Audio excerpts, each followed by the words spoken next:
Base?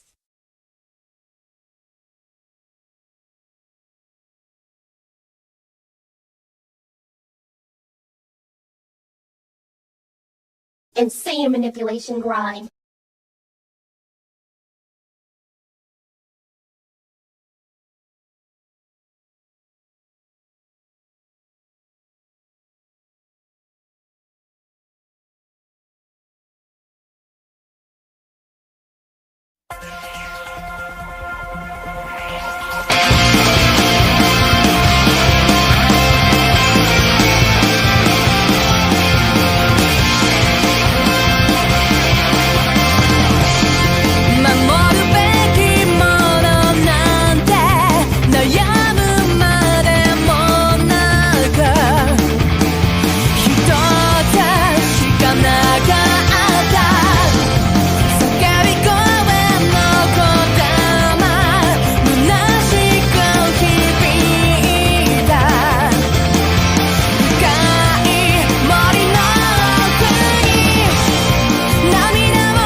validation, vanity. Forget it. Weasley little liar, dude. Bloodlust right now.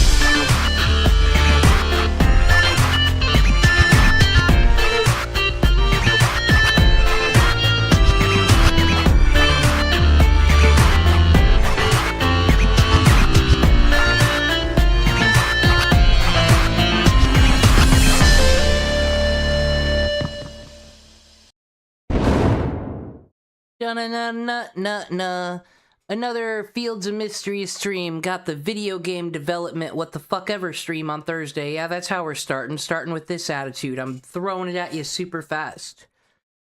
And then I probably got other things to do. So, I'm still having fun with the Mistria thing. As I said, this dumb little, oh well, since we do our Jesus streams, I'll make it Jesus related so I can play a video game on my own stream. I'm really gonna reward myself this day. And I don't know, I'm having fun. This is, playing Fields of Mistria. Game just came out. I got it before I ever played Stardew Valley. I bought it because it was on Steam Early Access, and I saw a picture of it, and I said, my, that color palette is pretty, and that looks like the Sailor Moon. And I bought it. That's all it takes for me. It's just... because I was thinking about this, when did Harvest Moon fall off? Because I was playing the Rune Factory games. I like the DS ones, and they were, like, gonna release the... well, they did. They remade the first one for the DS, but I just... Bandai Namco doesn't get me hype. I prefer the 2D pixel art farming sims. Harvest Moon never did it for me, is all I gotta say, and it's just new game year after year, same concept, same gimmick. I like these new ones, but in case we need a refresher on the rules, here we go. I even put a little flow chart down here to help me understand things. Because, you know, this is a Christian challenge, but I'm not Christian, so I'm out here fucking getting high, being all sorts of degenerate. But not in the game. It's a community, a place of kindness and love, Fields of Mistria. So, my character isn't doing those things. Alright, I'll go through the rules before I start up the game and explain what we're doing again. Rule number 1, keep the Sabbath, which is Friday. On Friday, I can't do anything. No harvesting crops, no doing quests, no doing anything that involves money, actually. Just none of that. This day is for the Lord, friends, and family. Number 2, help others first. I gotta drop what I'm doing if there's a quest. Now, luckily, I've been being a little fake bitch, and I'm like, well, technically I can harvest my crops because if there's currently a quest saying sell this, do this, donate to the museum to raise your renown. But like, I'm also gonna get a bunch of quests at the beginning of the new season because summer's coming up, and like, am I gonna have to keep dropping everything I'm doing to go fucking fishing and shit? I might as well make a living off fishing and fuck farming, but I do want to grow some bread. No hoarding. I've been keeping shards, peat, sod, wood, rock. I'm not keeping any of the ores, though. I'm gonna have to just figure that out on the fly. That'll give an extra challenge when it comes to crafting. As far as food items go, I'll keep wheat, I'll keep sugar, and, like, I'm stuck with soy sauce in my fucking inventory right now, because it's not... I can only keep wheat, sugar, and rice. I'll put rice here so I don't forget. You know, basically the basics of the basics. What if fucking Moses comes in here and throws all the plagues at me? I need to have my rations ready to go. All the items that aren't in my inventory, they can't be in the chest. I put tools in there from time to time, but just to get them out of my inventory. I'm actively using them. But no, we can't be hoarding things. Can't be hoarding gems, ores, none of that. It's all got to be given away to the church or fucking sold. But we can't sell it on the Sabbath, so I got to make sure if I fucking want to get rid of something and it not be in my inventory, it's got to go in that fucking box on Thursday night. Only be defensive against monsters. Now this one sucks. I'm gonna have to work quest, because the idea is I can't go kill monsters to grind them for their materials. Like the lanterns, they drop the little electric thing, which is helpful because that makes cool lamps and stuff. I can't go slaughter them. That is not what a good Christian would do. If we got someone shooting pellets at me and the floor demands I kill something to make the staircase appear, it is what it is. But other than that, I shouldn't be killing monsters. Prioritize marriage and multiply. I need to find me a man. Up for grabs is Hayden, March, and, Ias. I find the other men in the village to not be Christian enough for me. So, they're all in the friend zone. Commit to one relationship. Like I said, I don't know who yet, but we can't be dating multiple people. Now, as far as my skills and perks go, we've got to upgrade fishing. What the fuck does... Loaves stands for cooking, and then carpentry, like Jesus would do. This whole challenge is WWJD.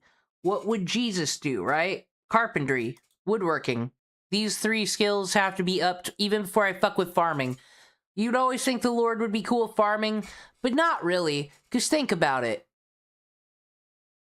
Abel offered God a cow, and God was like, whoa, awesome. Abel brought Cain. It was Cain that brought the vegetables, and God was angry. So let's not work on farming too hard right now. Every Sunday, I need to at least talk to 5 villagers to spread the word of the Lord, or a heart event will work. Can't do anything else until we get that done on Sunday. Never sell animals or put in daycare. They get the best care. We don't let the animals go hungry. We don't leave them out after night. And just no lying ever. I gotta say my truth when I'm doing these multiple choices, not what I think the person will like to hear. I live my Christian truth in this game, of course. I made a little chart to help me figure out what to do here, what I don't know. Okay, so, like, taking care of the animals, that is work. But what are you gonna do? Let animals starve? God will have to forgive you. I'm sure God doesn't have a rule against feeding living creatures and taking care of them on the fucking Sabbath. He doesn't want you fucking farming them, eating them or nothing. But you're supposed to feed them, so animals always come number 1. But that's the only thing we can do on the Sabbath. No farming, no other bullshit. Just talking and loving. Active quest. When we have to drop what we're doing, sometimes I won't pick it up off the bulletin board because I know I can't do it and it's too much, and then it disappears. I'm sure it'll be back, but if I have quests in that journal, I better be fucking doing them. And then after that, the priority is working on our romance options. And then profit. And this is how we go to heaven, everybody. Now that's the plan. As per usual, though, I'll play a couple days and then we'll watch some wonderful slop YouTube stuff as we go. I took a long nap today I didn't mean to take, but that's how it be, and I don't know, I'm just gonna have fun tonight. Nice, chill, cozy game stream.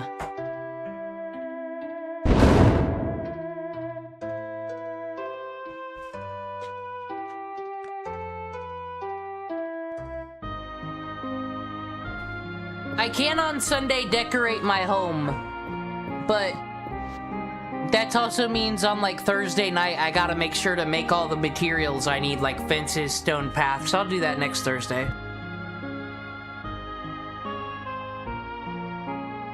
Currently level 20. Hi, Strawberry, my poopy. We can take the puppy outside. Be free. Oh, lemons. I didn't... Okay, well, Cherry lets me fill out the, spring crop list. Oh... This is good. The general store is what we want. We need a wheat farm, damn it, so we can do the loaves and the fish thing.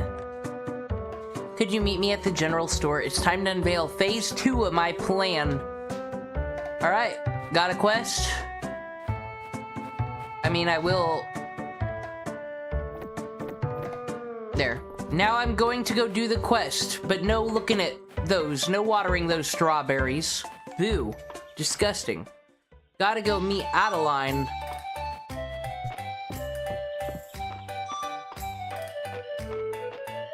Said I can't even go get that lump in the ground. Quest comes first. I can talk to Celine, though. She never did nothing wrong. I have a question, though. Why can't Nora, like, make profit and then upgrade the place herself? And then sell me the upgraded inventory because she wants to make a sale and a happy customer today? Why is it up to me, the newcomer, just asking to upgrade someone else's piece of business? That's all I wanted to ask. Oh wait, it's because I'm the chosen and I help others. What a weird attitude to just have. Hey DC. So what's all that about, Adeline? Your letter was pretty vague. Mistria bounced back from the earthquake quite nicely, don't you all think? It's almost like some random person came into our lives and fixed everything for us. I'll say, you've unearthed the real talent for managing things, Adeline.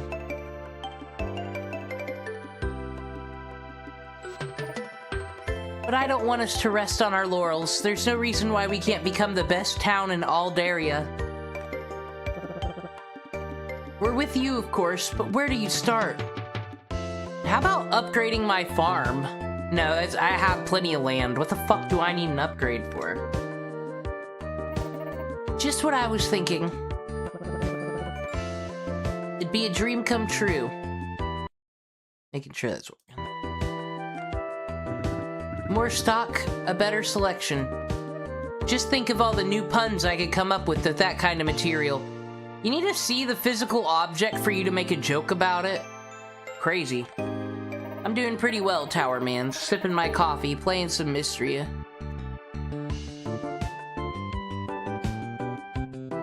Exactly. Everyone who lives in Mistria would see some benefit. That is, if you two are up to the challenges of running a larger store. He seems a comedian type. Yeah, fucking Carrot Top out here with his goddamn props. Absolutely. I thought that might be the case. Unfortunately, since this isn't a recovery project, I'm afraid the capital... So what you're saying is us, here in Mistria, we do taxation without representation, do we? We give them money and they don't send us shit back? Ain't your parents up there? Are they hostages? What? Stock more seeds. Yeah, I'm just gonna say what I want. I want those fucking wheat seeds. Oh, a hard bargainer. You got a deal. Now, I've already secured Ias and March's involvement, and I've come up with a list for each of us. DC, from you, you'll need 500 stone. Oh man, I'm gonna be swinging that axe today.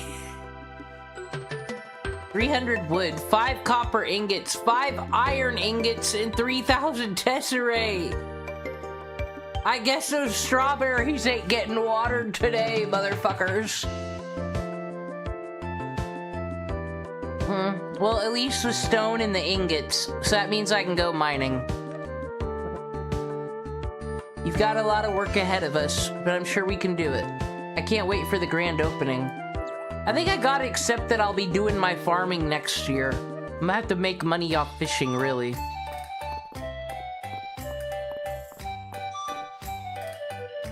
Well...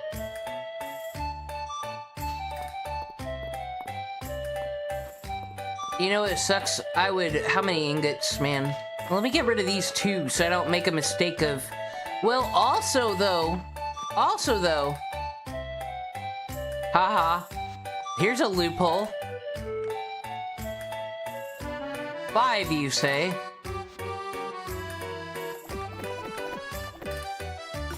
Done. Okay, so now I don't have to go too far in the mines. 300 stone's a lot. I could just buy this shit if I wanted to. 3 more coppers. So we need to get 30 ore. I'm gonna get my shit and go to the mines today.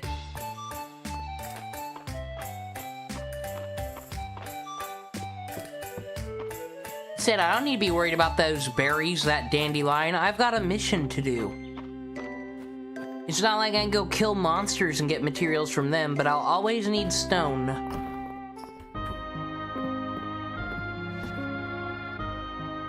Alright. Said I keep my tools in here because I'm extra like that, but this is like the only chest I really need. Well, there'll be chests in the barn. What I like about this game versus Stardew, but it's part of Stardew's gimmick with the crafting table and whatnot, is you can lock the chest so it doesn't count as your inventory, but when you craft and whatnot, it just counts everything in your possession everywhere. I love that. Alrighty, so we'll get our shitty pickaxe. It would be lovely to have copper to upgrade it. And I got a baked potato. That'll keep me alive and sane.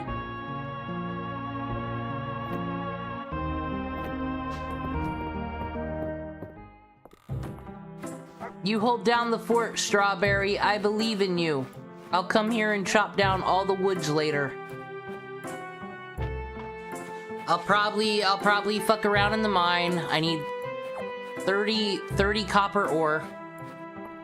I can also do the thing where I just, whoops, ran into a bush.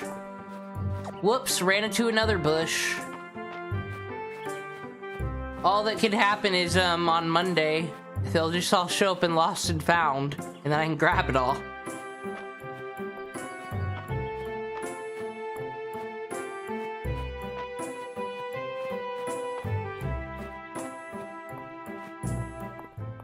Can't pray to this statue, because it's not cooking related. Look at all these monsters that I can't fight. Go away! Unless they're like really up my ass and I need to do something. Said, be defensive.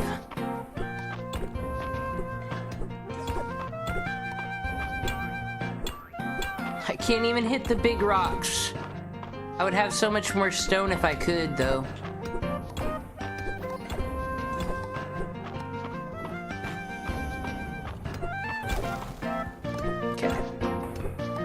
What is nice about all these rocks when I have the exit is like, I got a house. You can't come down here and get me, bitch. There's a ladder in the way. Ha. See, like those things, they'll shoot me. Watch him do it. Luckily, he's stupid and he's in front of one of those stalactites.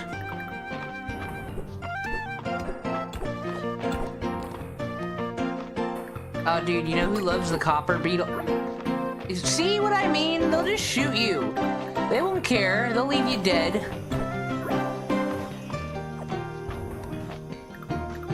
See, now I'm allowed to hit the lumps in the cave because copper might come out of them. Chests have copper. That cave worm might know where all the copper's family lives.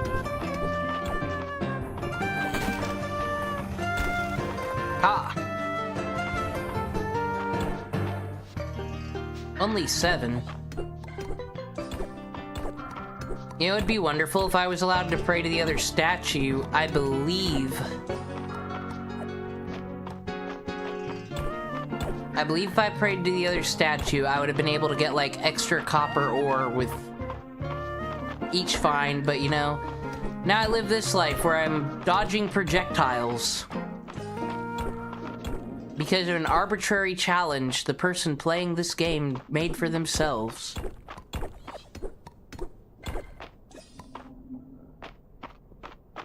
I'll probably... Well, here's the thing. I could just spend 1,000 on a new pickaxe. I don't gotta fucking get this copper.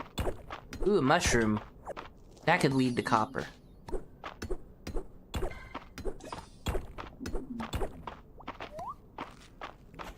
Fuck off, green thing. Look at that magic.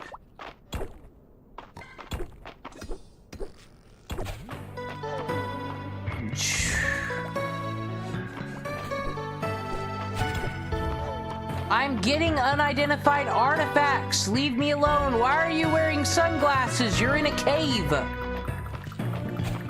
It's dark. Are you the blind?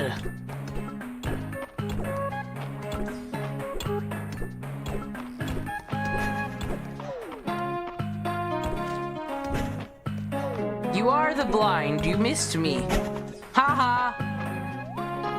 Actually, just running away from the monsters and not feeling the need to, like, beat up every single one of them feels kind of neat. It will be annoying if I'm ever trying to fucking fish, though. Like, how am I gonna fish this guy? I didn't, but how would I if that fucker's shooting me?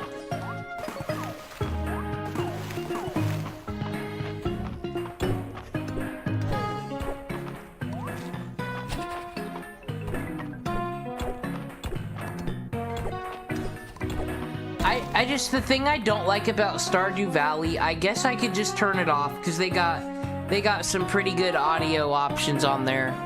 But like the bats and shit, the way they screech, the bugs and the zzz, it is the most annoying sounds in the world. I think that is impossible. Oh, I've accidentally already broken the rules not thinking of it many times. What happens is I just like cry about it. And then I get back on my feet. You can't ever be Jesus, so what am I to do?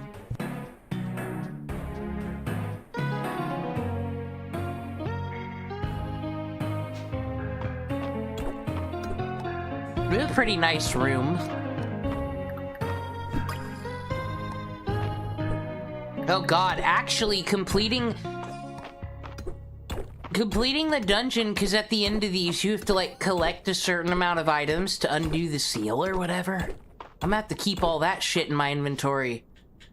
Lantern Moth, you're hanging out with me forever. That's what that means. Sometimes a Lantern Moth likes not showing up when you need it.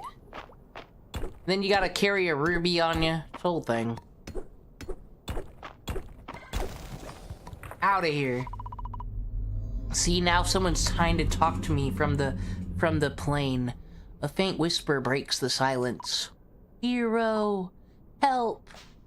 Who the fuck are you? Oh. Well, what a nice time to go back upstairs. I got anything to donate? Because remember, donating things to the museum, getting renown, and selling crops, that's always a-okay. I guess I could water those strawberries.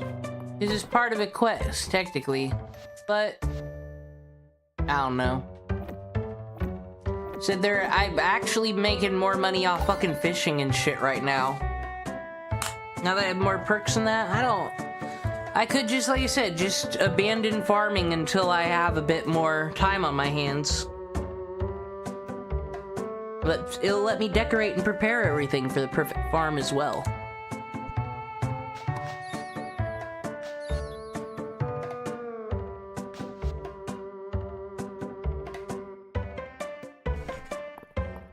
Upgrading my inventory would be pretty sweet. I can't ever wear this outfit. I'll learn it, but it has pants.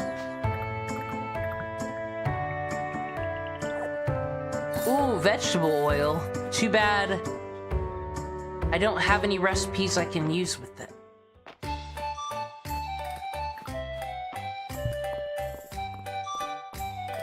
Oh shit, it's shopping Saturday, I forgot. Hi. Vera, do you like cooking oil? I mean, Darcy. She doesn't. No, an embarrassment I am. Hey, Celine. Oh, DC, my parents said you're awesome. You're so cool. Thank you, Celine. I do care what Mary sells, though.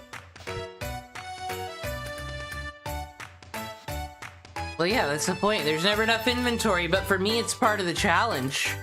Like, oil, there's always a recipe to cook with that. If I had some catfish, I don't have the recipe for it, but I could cook some catfish.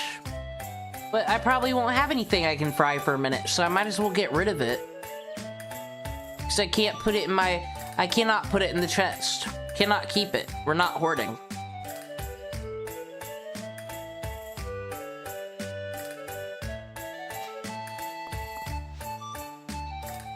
Mary's got all the good shit, though, like the cake counter. A Boca cake counter. I could fucking... do you all have cake counters in your house? Growing up? Bet you fucking didn't. Cherry wallpaper. But all this other stuff is ugly, and I don't want it. But... ooh. Oh, no, we're gonna treat ourselves to a starry floor. I deserve it. I also deserve these candles, really, but I'm not going to.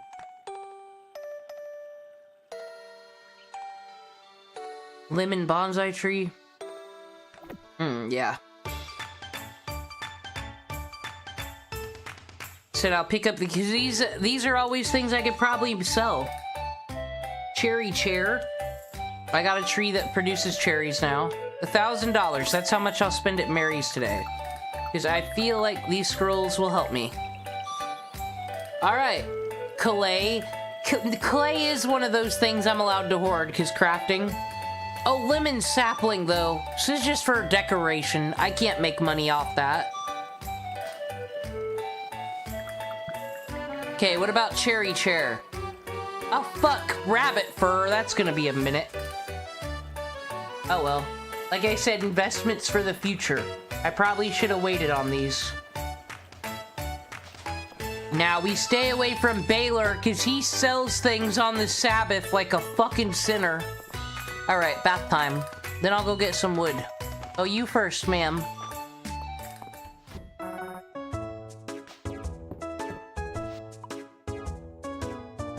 Thanks, Dozy. I'll head on in.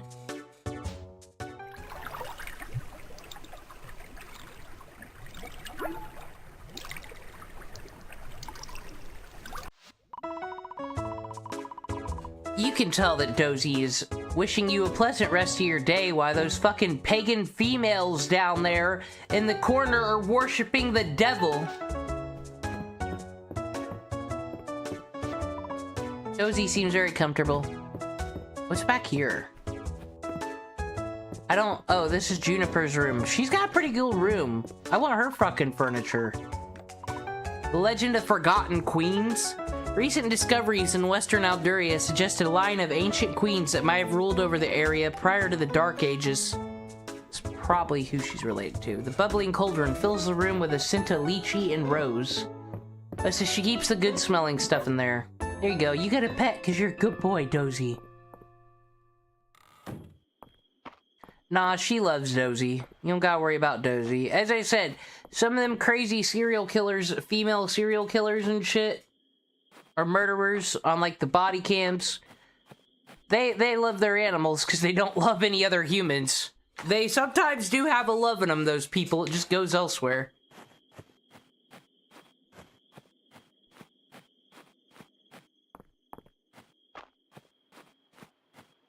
Oh, I was going home. It's gonna be late by the time I'm getting there, but I'll have a horse one day. Oh, that's a fucking dead end.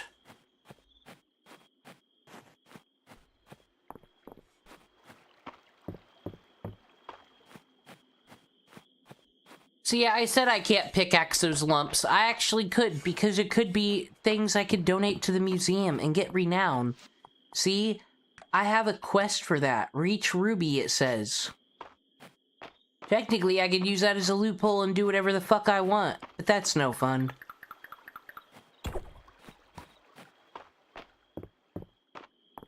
Alright, might as well sell what I know I can't fucking use.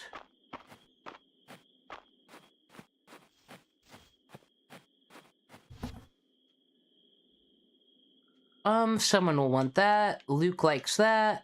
Get rid of the oil. Get rid of the shroom. 1 ruby.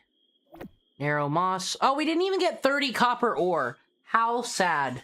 Honestly, I'm never gonna get to use a soy sauce. I think I'll just now get a recipe where I could use it, but I might as well let it go. That's like $60. I get rid of it. $60? That'll make up for the wasteful furniture blueprints I just got.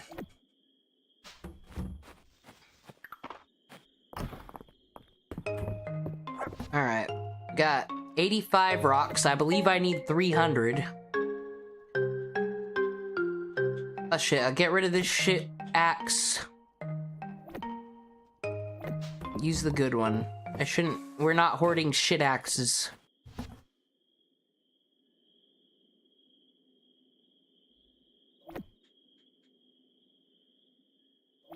Alrighty. Yeah, I can water my fucking strawberries. Tomorrow's the last day of spring.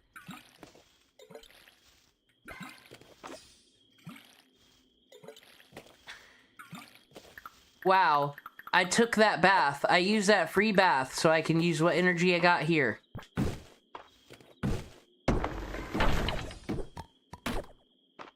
Yeah, I can't make ramen with it anyway. Honestly, I'm better off, like, growing shit like potatoes and turnips, and then just hoping to get extras when I cook them. And then that's just, like, free profit. Free, easy-to-manage profit. It's how I got 4,000 stacks going into next season. But it said donate to the museum, so I sure as hell gotta buy me some stuff. But I'm definitely gonna have this general store upgraded before fall, and then I can buy wheat seeds, rice, all that. Great. Mash them, boil them, cook them in a stew.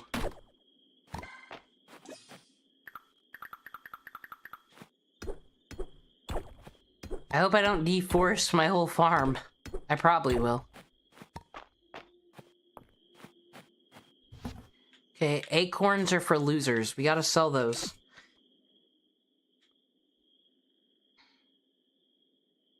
Now, hardwood's basic enough, I can keep that. I keep, like, being like, okay, no more stuff in this box, but, like, it's hardwood, you have to. Can we never be able to craft anything with it if we could only hold a little bit at a time? Alrighty. 53 wood.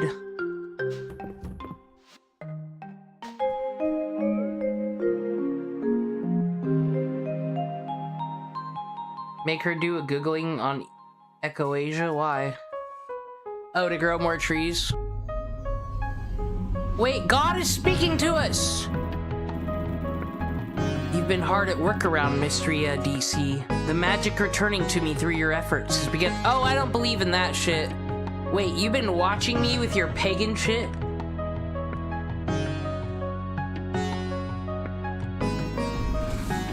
The powers and sight of a dragon are vast. As I was saying... Oh, I don't want to can't skip the cutscene. I have now recalled a particular spell suitable for human use, as well as the means by which to bestow it to you. I will now grant you the full restore spell. You will be able to access it from your journal, and as its name suggests, casting it will fully restore your health and stamina. Actually, I have one of those stamina vials in the box I gotta get.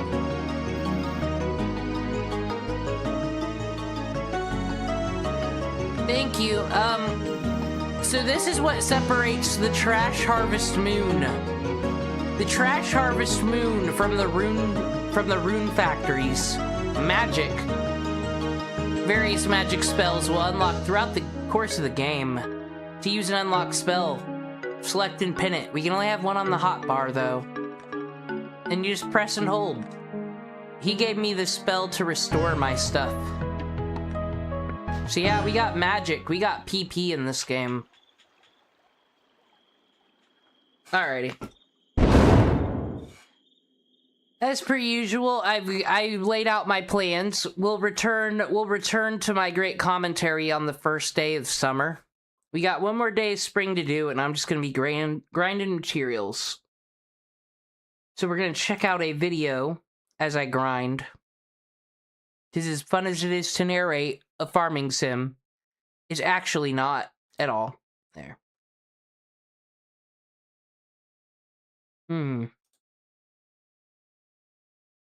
It's... Tabs! No one pay attention to me, I'm being a crazy. Do y'all want to learn about Alpha Greg and his Chipettes? Wang put out a new video, and it's chipmunk related.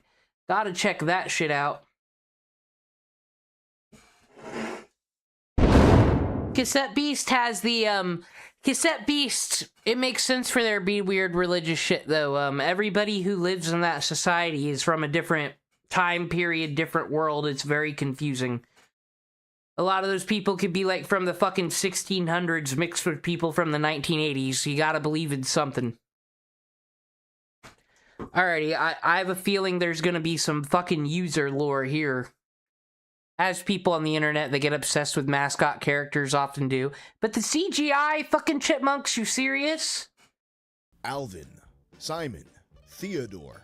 In 2018, these were your potential answers to a highly debated post. Which chipmunk was getting the best head? There were passionate discussions from people breaking down this image, like it was one of those episodes of Detective Conan found on Osama bin Laden's hard drive. People were constructing arguments based. Did Osama bin Laden have an episode of Detective Cohen? I kind of want to go back and watch a lot. Weren't we going to watch it on Anime Saturday when we were doing that? We might. I love Conan. Based on the chipettes' positions, what angles the boys were sitting at while receiving, and even trying to read into the expressions in the Chipmunk brothers' faces. One man who I can guarantee had an educated take on this subject is the subject of today's video. Ladies, meet the man of your dreams. Alpha Greg, a confident... That's not Dan Clancy, the CEO of Twitch, because it sure as fuck looks like him. Gold chain wearing, middle-aged Pittsburgh man. Just listen to the sweet nothings my dude Greg will whisper to you while you sleep snugly in his sheets. My girlfriend said, there goes another $200. This vacuum is not sucking. I said, the damn thing must have went and got married. Know what I'm saying? Greg, just lying in bed shirtless, barely awake, telling you his biggest turn-ons. We put the first man on the moon years ago. Why did we not put all of them in there? Leave me here with the bitches and the hoes. Know what I'm saying? Greg's a real lady pleaser. Some of those women he's pleasing. There's AI-generated girlfriends. Most famously, the chipettes. The very ones who were given head. Today on Tales from the Internet, we're diving into one of the most unfiltered characters that the Instagram algorithm has ever served up. Greg Westlake, aka Mr. Goodbar 21. Mr. Goodbar 21, you know, he doesn't go for every woodland creature outside, but he does prefer the ones that know how to party with Corona Light Extra.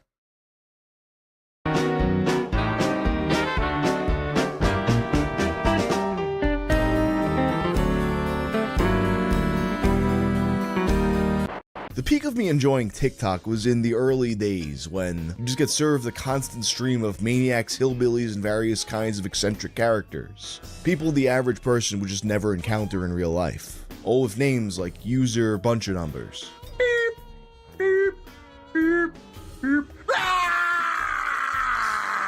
Then, as was discovered by The Intercept, they instituted a secret official policy. The no ugly people rule, which frankly is the most Chinese thing I've ever heard of. It instructed TikTok employees to deboost the accounts of disabled people, people with As you should.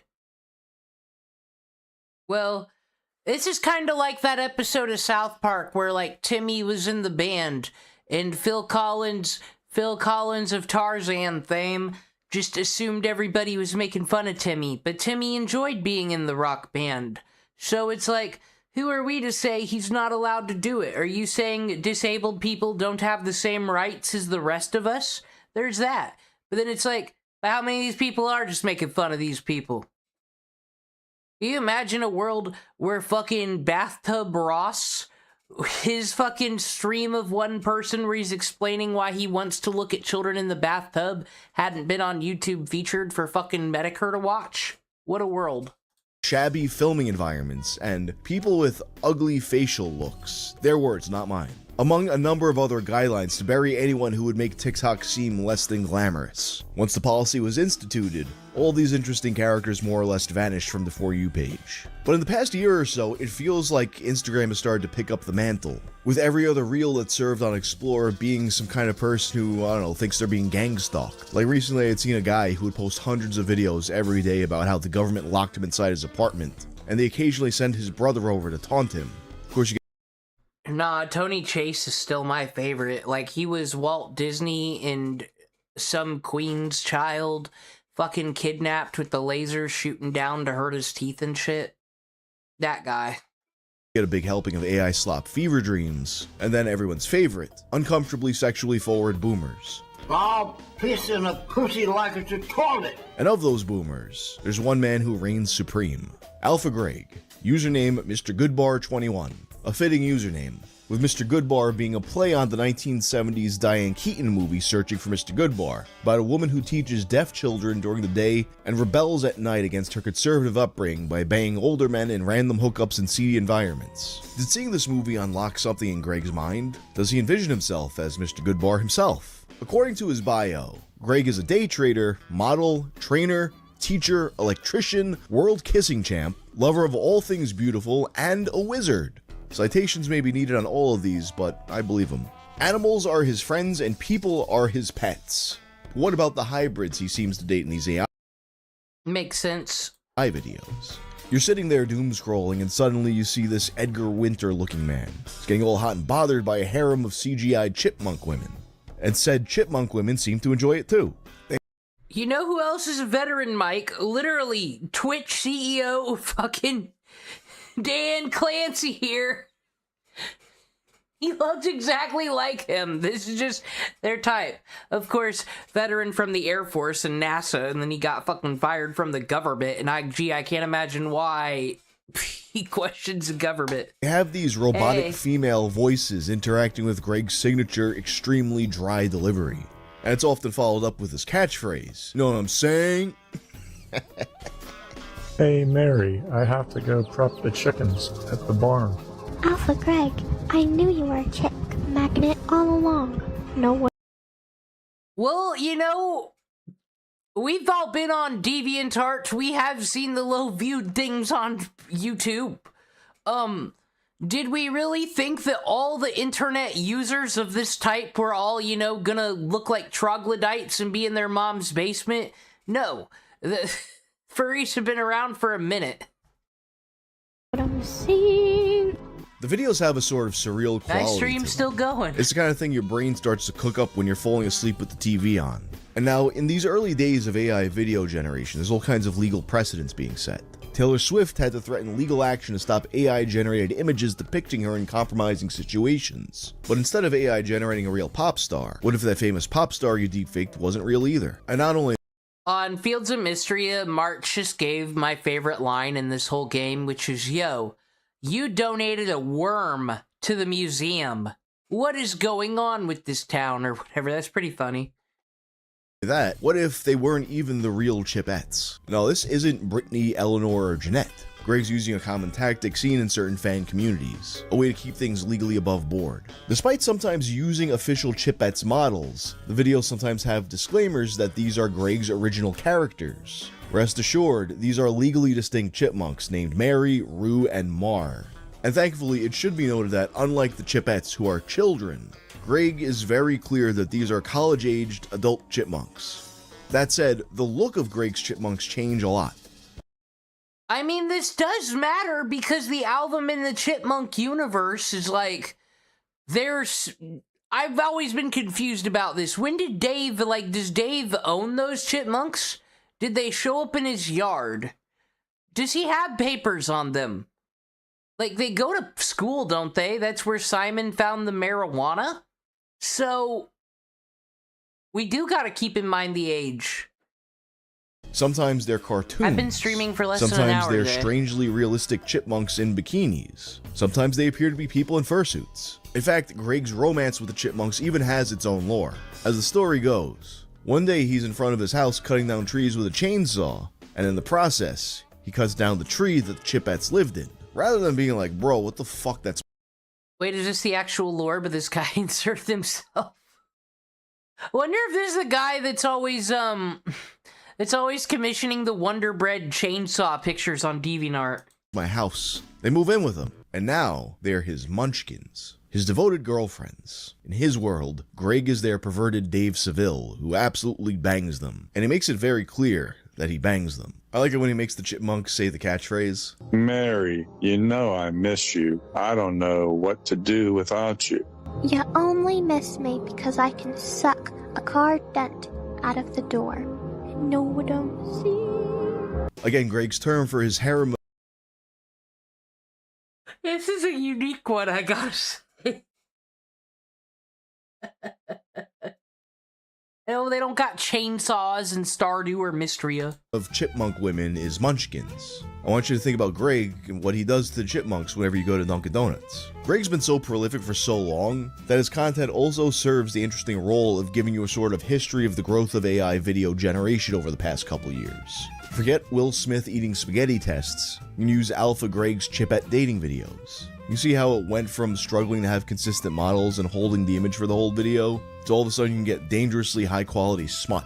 Make America sexy again. Oh yeah, Alpha Greg. I love those nuts. Know what I'm saying? Know what I'm saying? What the fuck? It's just some brand fucking crazy. You almost can't hate it. He needs to create like Harley Davidson fucking knockoff shirts, but with chipettes on the back of it. With a few prompts, this man can live his deviant art fantasy life. Now he is the Giga Chad who mogs, and the girls of rock and roll are deeply, hopelessly devoted to him. They are his personal cheerleaders, encouraging Greg in all his hobbies: karaoke, sports, and rock and roll. And he didn't earn the name Alpha Greg by skipping leg day. Greg is constantly at the gym. He's actually in pretty good shape for a guy that age. Imagine working out at the gym though, and the guy next to you stops between sets to record a video of himself talking about eating ass. A girl's butthole is like a 9-volt battery. You know it's wrong, but at some point, you're going to put your tongue on it. You know what I'm saying? And then, I guess when he's used up all his video generation tokens, to keep the story going, he'll just start giving text updates like the girls are there and they're right next to him, just off camera, spending the holidays together. Alright, so you think a man being in love with cartoon chipmunks is weird? Well, that's a you problem, buddy. With over 13,000 posts, no amount of hate is going to slow Greg down. And he's got a warning for anybody who doesn't like it. For those of you who don't like the chipmunks, too bad, yo. I don't care what you like. Maybe you'd like a concussion with one of these nunchucks upside your... Like this, once again, y'all, this needs to be a character in someone's video game or some shit. But then he just show up, this woman's butthole is gross. Am I right? My chipmunk girlfriends. And someone would be like, this stupid Toby Fox Undertale-like game with this stupid random NPC. Garbage. It's like, no, you could have the craziest NPCs if you just based them all off internet people. And then be like, what? You gonna accuse me of not doing realistic writing? They're real. Fucks.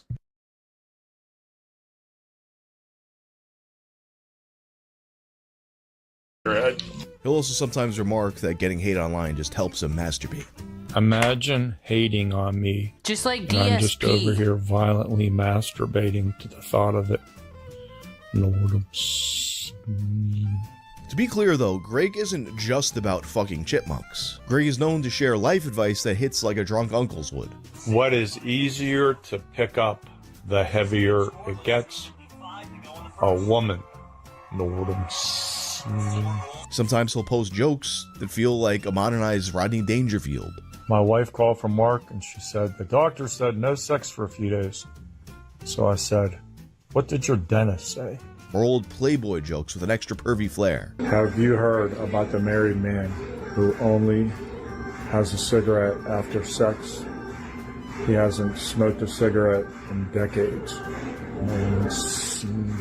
And although he does keep most of his actual private life private, he does tend to open up more during his occasional nunchuck streams. These longer videos mix life talk with martial arts where he's practicing on his I would respect the Hassan Pikers and Destinies of the world so much fucking more if, like, when they would do their crash outs and bitching about each other, they'd do it with fucking nunchucks.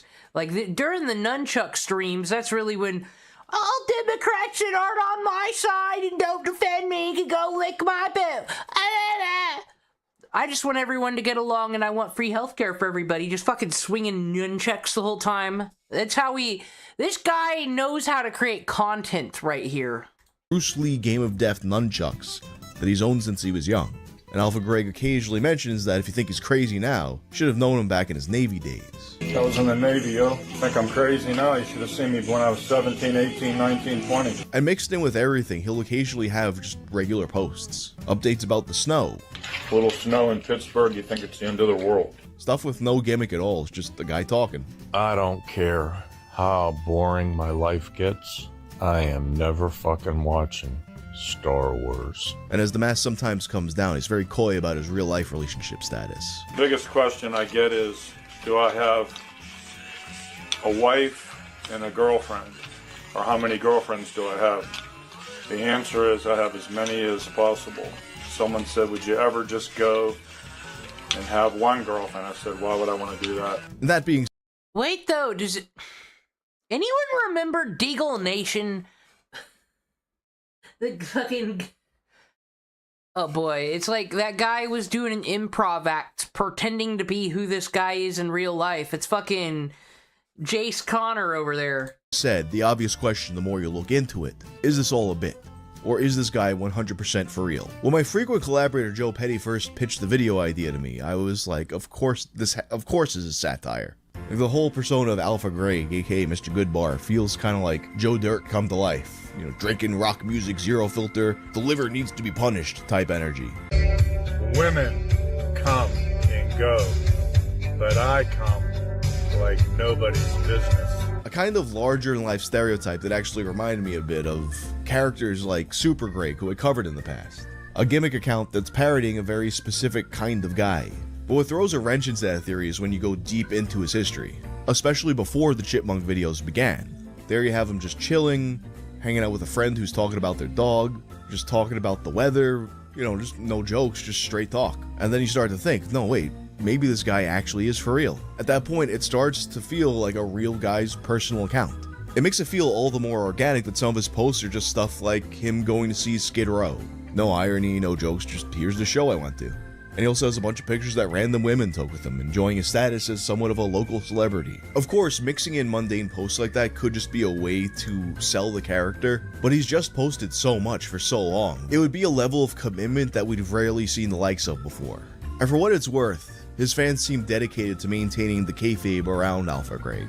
For example, sometimes people will come around and be like, you're grooming the chipmunks. Because, you know, they don't know the lore that these are adult chipmunks. And his followers will chime in and be like, hey, he's protecting the chipmunks. Or you just want the chipmunks for yourself. People who've messaged me about him in the past seem kind of split about whether or not he's doing a bit. And recently when he went viral on Twitter this past July, the majority seeing him for the first time seemed to think that he was completely... This was the last video I seen before my melatonin knocked me out last night. Whoever this Twitter user is, they got bigger problems going on. serious, along with people also debating whether or not Lynchian was the correct term to describe him. Personally, I don't think it is. That being said, I think he's a real user. He's just older and not in the Navy anymore, where they don't have to hide these things behind closed doors. I think the actual truth about whether Alpha Greg is a serious character or if it's satire is a little bit of a gray area. You know, on one hand, I think people do have a bit of a bias. Like, they see a guy this age posting like this, and they assume he just has to be dead serious all the time.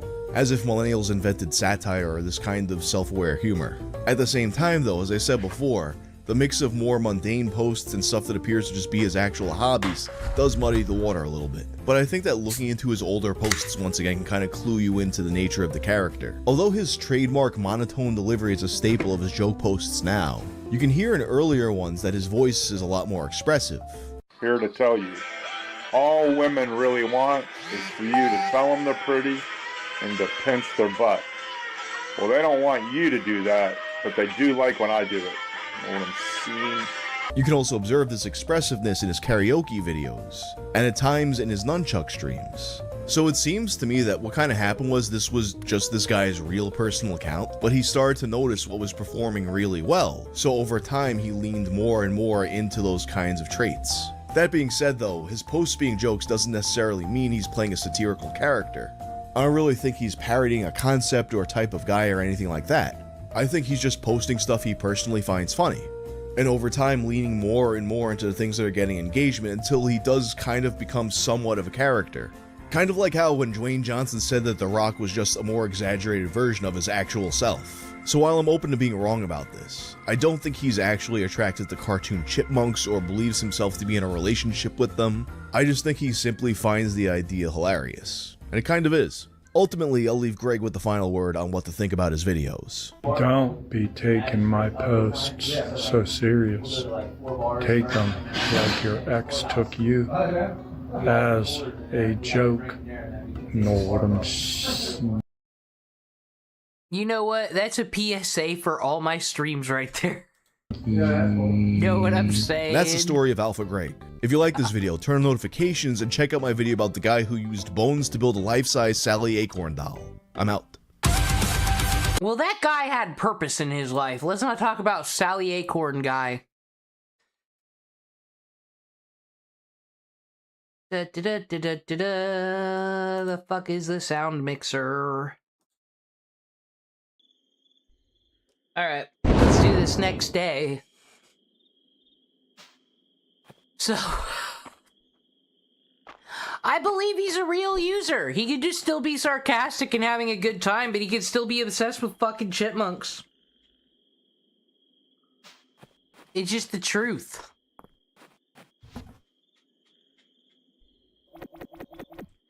Dude, we're gonna have money tomorrow.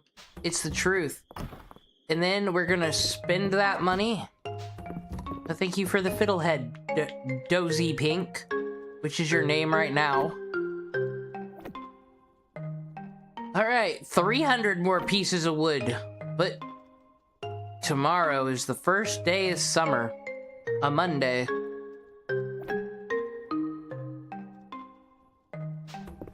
Alrighty.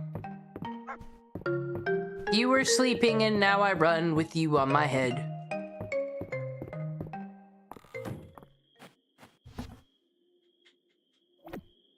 Alright, and I think I can get by with this much inventory. I can give this copper ore away. I'll keep the brick. My boy March loves copper ore, it's true.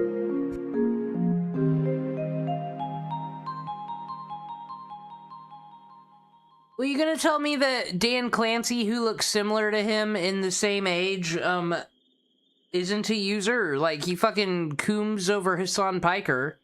They remember, it was his birthday and they sent him like a fucking, the Twitch staff sent him a happy birthday fucking song video. It was so cringe. I would be mad if I were Hassan.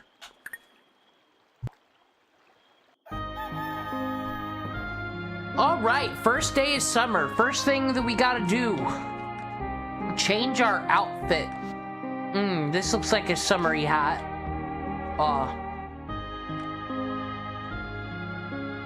No pants.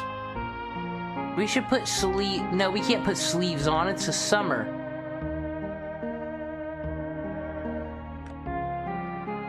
We can wear a skirt, though.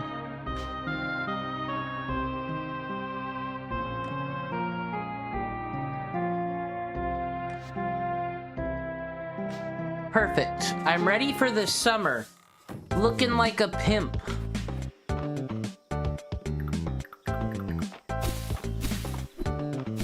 Off to the store, I suppose. Might as well get rid of this one potato. I hope I get some more stuff to cook so I can make some restore things. That's pretty rad. Yeah, he's a Shiro-looking guy. Well, I think he's more Ranma. Male Ranma, not the water Ranma.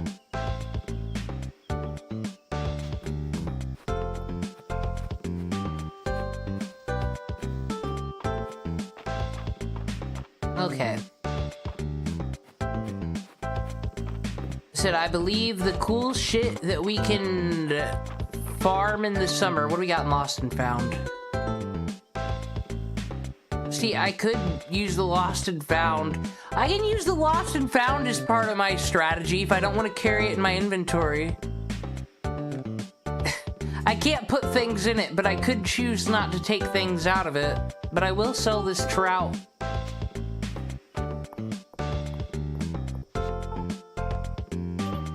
Oh, Luke, I got this for you while you kids talk about your kid things. Whoa, I love it. Look at those little eggs. Thank you so much, DC. Always grab one of those for Luke. He loves them. I also grabbed this fucking mana potion. What am I doing without that? Nah. Hi, Raina. Hey, DC, insider tip. The special at the end is pretty good today.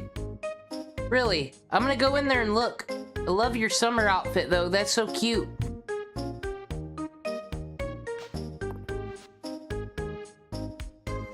Alright. Let's see. Maybe corn.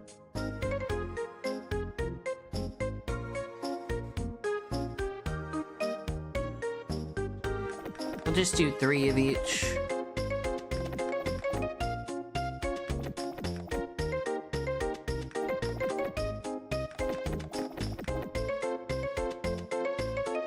Alright, that's a perfect investment. Like I said, I think I can do better right now just fishing. Oh, I gotta make sure there's a fucking special.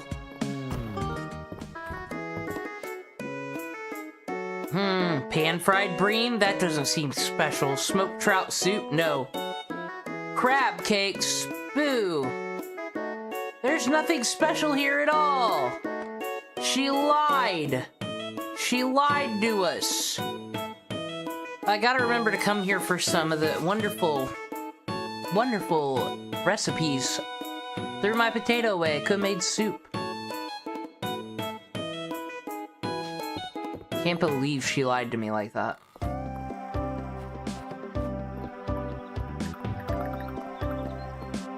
March, where are you? Probably in the usual place. Hi, Adeline. Elsie says I should take the day off and go to the beach. Everyone's telling you to take time off. Why won't you? Why do you have to be the workhorse, Adeline?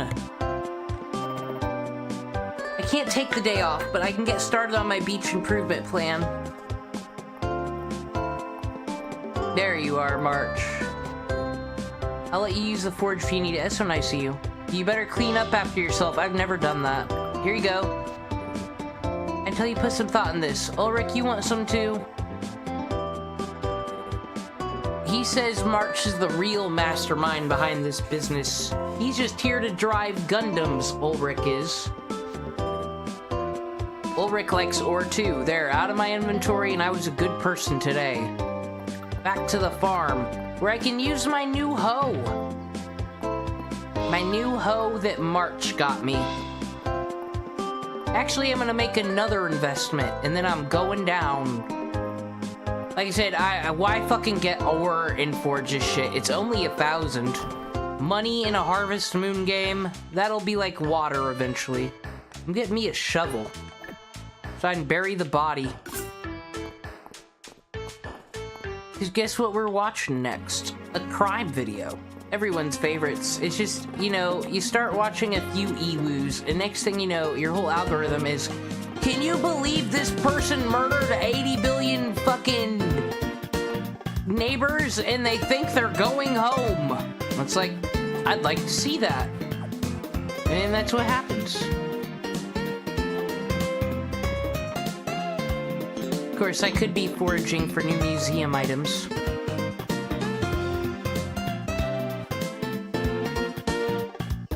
I think I'm gonna set me up.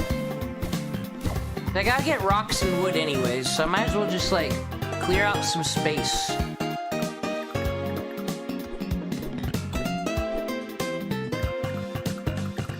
Who's a filthy liar?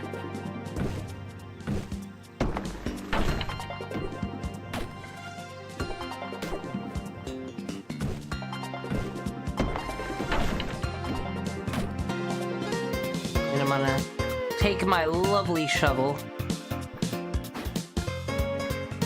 And everything in this game is like done in threes as far as your tool upgrades and whatnot goes. So it'd be the typical 3x3 Harvest Moon square you're used to.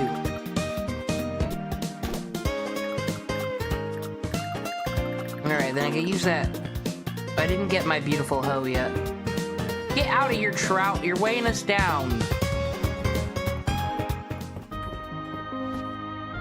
Yeah.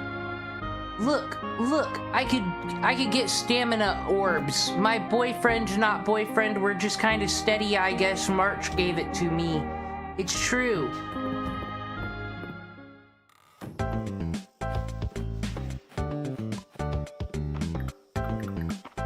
Stamina orb for me? Nope. And I got this in a heart event. Alright, we'll do it this way. Tomato. Corn, since they all regenerate and whatnot.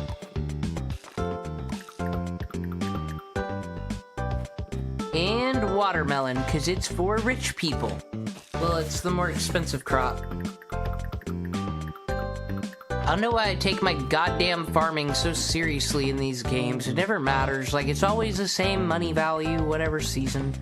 Who cares if you think the watermelons look pretty, you know? They're like corn. Okay, 6. We'll do another 9 pattern. Said get all of our wood as well. Be lovely to build fences and decorate and whatnot, but wood and stone, most important thing right now.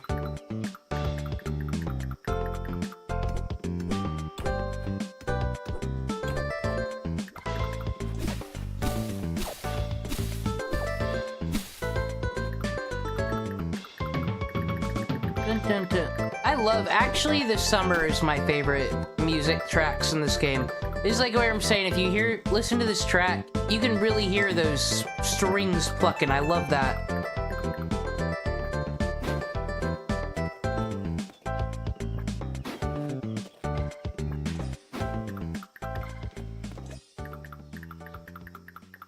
Then I guess I'll go forage for the rest of the day now. I'll work on my wood and stone. Going outside? Gosh, that's asking a lot of me.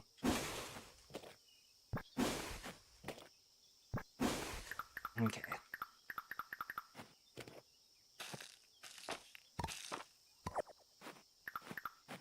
Then it'll be expensive, mid, cheapest. Perfect. This will work for right now. My little garden over here. And I'll just put the surplus shit over there. Take a lot of decorating, but I'm hoping when I get me a man, that'll take some of the load off my plate, and then I can have the best farm ever. It probably won't go that way. Well, I've been enjoying playing Stardew since I never fucking played it before. I like all the Easter eggs and secrets I keep finding out, because I don't look up anything in that game. I just let things happen.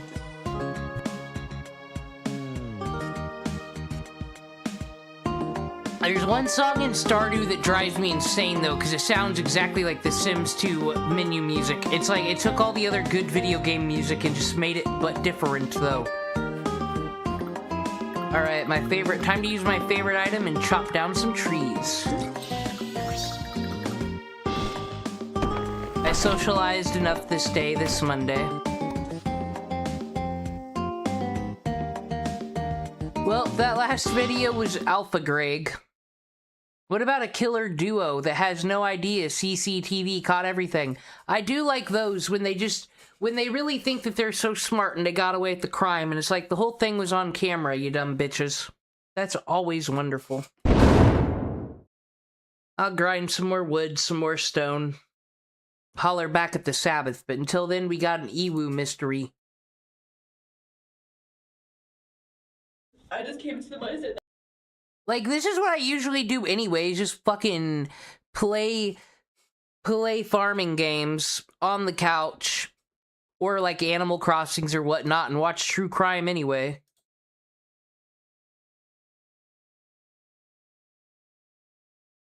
I'm just really bad at finding the sound mixer. Okay. It was okay that she died. That it's okay to kill people and stuff like that, whatever the case is. Like, everything was coated. It was on the fridge, it was on the stove. Just so much blood. When a 17-year-old and her 33-year-old boyfriend are arrested. Oh, a 17-year-old and a 33-year-old boyfriend. Okay, actually, I think I had a different title than what it's showing now. I think I had child wants to be with her predator so bad she kills his parents or something. Arrested in Mexico after fleeing the United States. Investigators are confronted with claims of 2 separate murders, a multi-state crime spree, and more than one chilling confession. I wanted to be treated as a foster. A retired... Oh, God.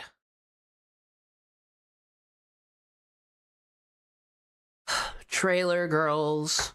What? Detective with multiple law enforcement qualifications analyzed this case. On May 5, 2023, the Canton Police in Ohio receive a troubling report of a missing minor. A detective immediately reaches out to coordinate with... Oh, look, as I said, here in the Midwest, hey, a minor, a child, didn't show up to school, parents reporting them missing. Oh no, everybody, let's investigate. But meanwhile, in California, a girl can go missing and be shoved in a Tesla to rot to death. Okay, but keep acting like y'all are superior than us. Just, you know, a body was left in a Tesla to rot for 4 fucking days and no one questioned it or was looking for anybody. It's almost like everyone there is too obsessed with themselves or something. That they don't fucking smell rotting death.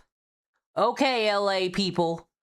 The Sylvania Township Police Department. Hey, I am investigating a possible kidnapping involving a Jonathan Jones. They were stopped in Arizona by the Border Patrol in a Nicole Jones vehicle. That's Jonathan's mom. Her son, Jonathan, was with a 17-year-old official missing, Caitlin Coons. On April 18th, Caitlin had been reported missing after she ran away from her foster home. However, this wasn't the only reason authorities were currently looking for her. Now, the 17...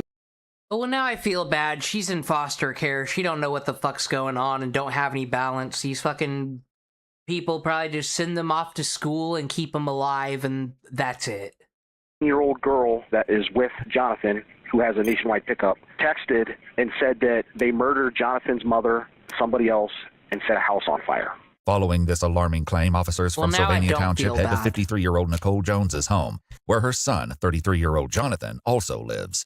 There, they quickly realized that they aren't the only agency searching for Jonathan and Caitlin. You guys are marshals? Yeah. Okay. Are you working with the detective? Is Canton? Yeah, okay. It's like a fugitive investigation, but then I guess... The one lady said that she killed her in arson.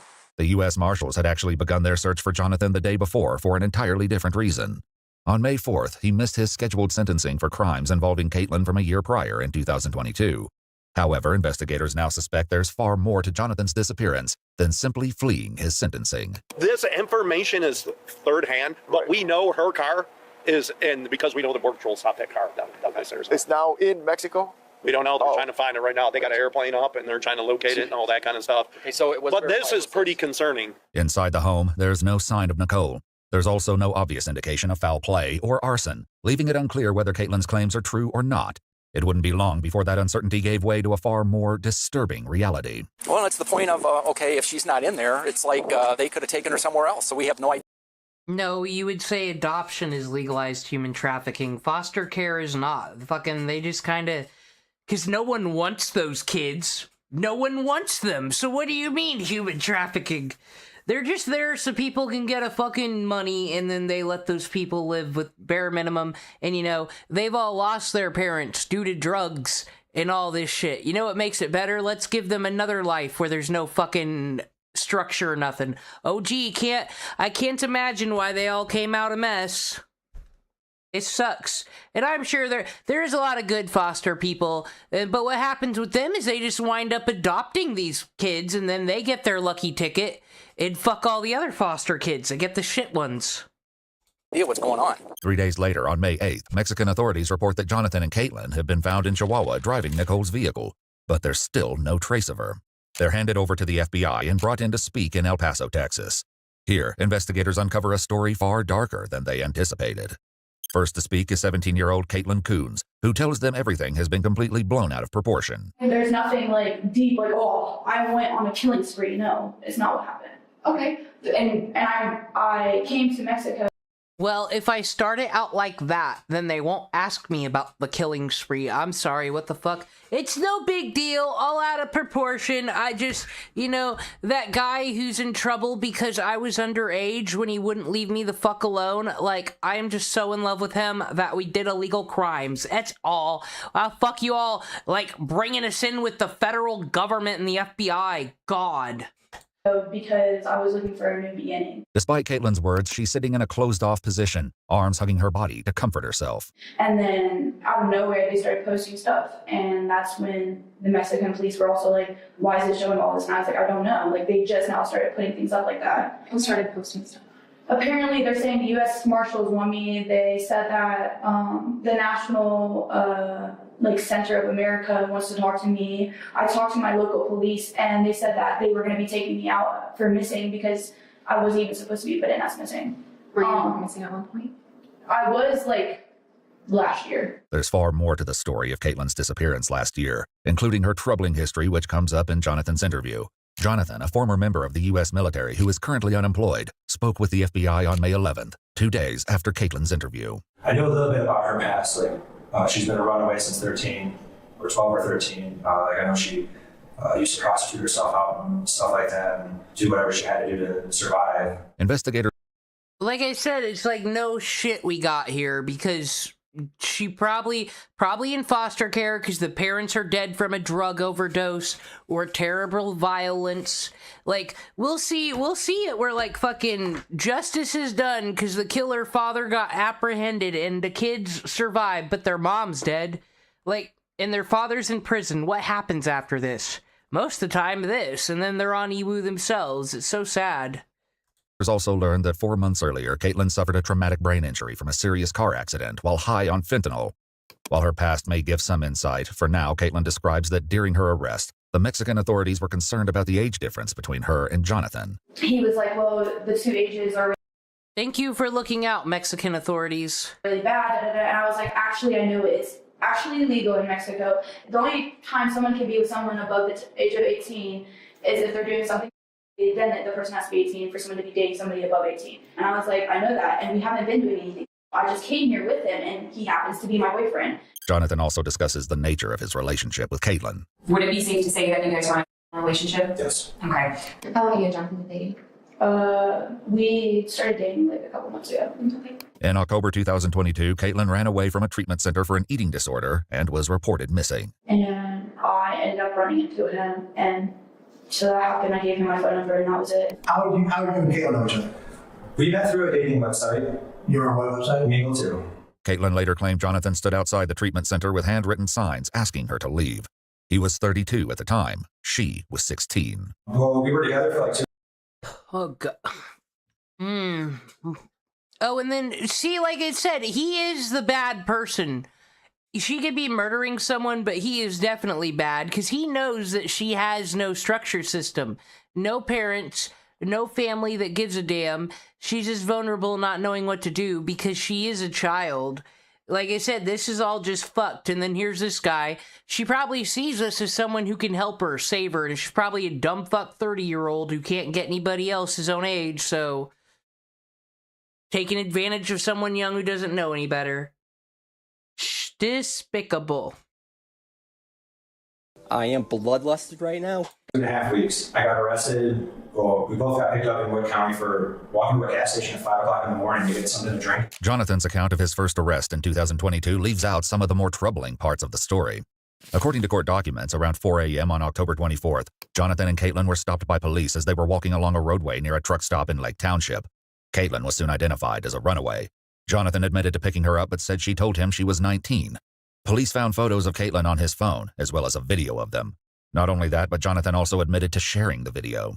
As unsettling as this is, it only marked the beginning of an alarming series of crimes. Of course the flip phone had a Monster Energy drink logo sticker on it. Of course it did. Then they took me to Wood County Justice Center. Okay. And I spent there almost 5 months there. On March 10th, he entered a guilty plea to 1 count of endangering children and 1 count of attempt to commit pandering obscenity involving a minor. The other counts were dismissed. Jonathan was released on a personal recognizance bond with an ankle monitor while awaiting sentencing. Though he was ordered to have no contact with Caitlyn, they started talking again over Facebook. We chatted for a couple of days. Oh, Mike, goddammit, why aren't you looking out, sir? It's supposed to be Mistria video. It gets confusing here with my controls sometimes. I apologize. Why are we having two videos play on top of each other? And the next thing you know, she showed up at my door. In April? End of April. Yeah, end of April. Okay, end of April. Caitlyn had arrived at Jonathan's mom's house only 3 weeks before these interviews with the FBI. He was living with his mom up around. Living with his mom around? Yeah, his mom is like a cool type of mom. Like, she loves to play card games, go on walks, you know. You know, when we were trying to, you know, take her to Mexico, she didn't want to come because she was talking about her Superman boyfriend. And I was like, she said that she was apparently dating Superman. I was like, oh, okay. I'm not going to stop you there. I think she's honestly getting to that age. So she was gonna go to Mexico with you guys? What? She was gonna go with you guys? No, she wasn't. She said that she was talking to her, you know, Superman boyfriend and stuff, and that she had things to do, and I was like, okay. And I was like, yeah, she's about to come to that age. Despite Caitlyn's claims, Jonathan says his mom wasn't even home. She went out, like, I'm guessing on a bender, because she went out a couple of days before Caitlyn showed up, and she never came home. So she does that sometimes. Yeah. So I want to talk about your mom for a minute. Like, so some of your family members, I think it's probably the same concern you have. I think it was your brother, maybe your brother, or maybe your grandfather filed a missing person on her. Okay. Because nobody's seen her from her. Right. Like, did she have like a fight with somebody, or? No, I mean, well, her and I got into disagreement because she found out I was talking to Caitlyn, and she did not want me talking to Caitlyn. I told her that I wanted to get back, you know, be like back together with Caitlyn, like where we could see each other, date, and whatever, and she just was not happy about that at all. She was like, no, as long as you're living under my roof, not happening, blah, blah, blah, blah, blah. Are we almost done with questioning? It's a long time. Yeah, I mean, because I feel like we talked about what happened in Mexico. I feel like I know where everything there is to need to know about if there was to be something, and I am ready to get back in there. So. I got that, and obviously I can tell that you're getting like a little bit upset, you know? What does a person's brain do, I wonder? The mental gymnastics that must happen when they do, like, sometimes they actually, never mind, they go through it on these ewoos. But I think maybe we've seen enough confessional videos we don't get more, but you are just, you know someone's dead. She knows someone's dead.